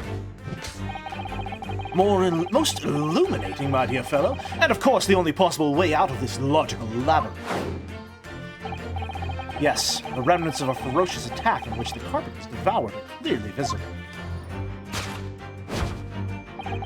Indeed they are. The scorch marks at the edge clearly give the truth away. Scorch marks? Scorch marks? It would appear that this room was the scene of a little marital altercation. Mrs. Garrett's mighty arm muscles left an impression not only on her husband's face, but on the entire room. The force of her strike caused a candle to fall from the holder. And in seconds, the carpet was alight, and the whole corner of the room in flames. What are you doing in here? I have to finish my stream! I have to finish my stream, Curse! I'm sorry. The deduction was taking too long. I'll be there soon. Appreciate you looking out. Yes, the most ferocious beast in the world is neither a violent lion, nor a vengeful woman, but fire. And in this room, the ferocious beast bared its claws and ran amok. Eloquently put, my dear fellow. So you see, there is but one conclusion here.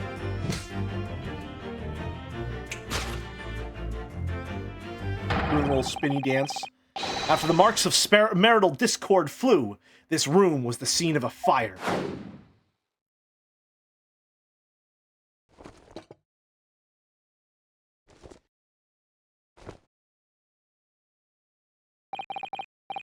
Mr. Sholmes, sir, I salute you!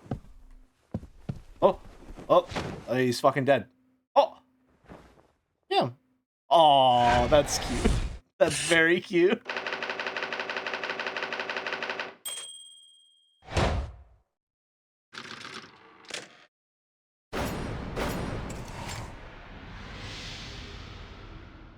It's elementary. All right. And we're going to stop there.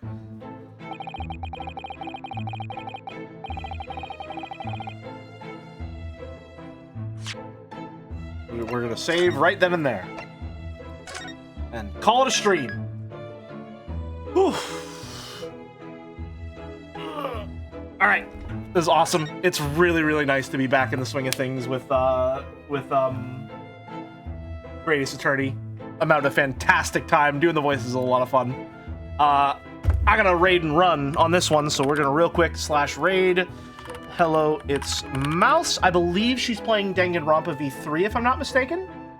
So I'm gonna send you over her way, and that's gonna be all from me today. As you saw in the schedule, we will return this Tuesday at around 4 p.m. Shenmue 2, what? Shenmue? Interesting. Well, either way, have a good one, folks. Thank you very much for watching. Until next time, have a good one. See ya.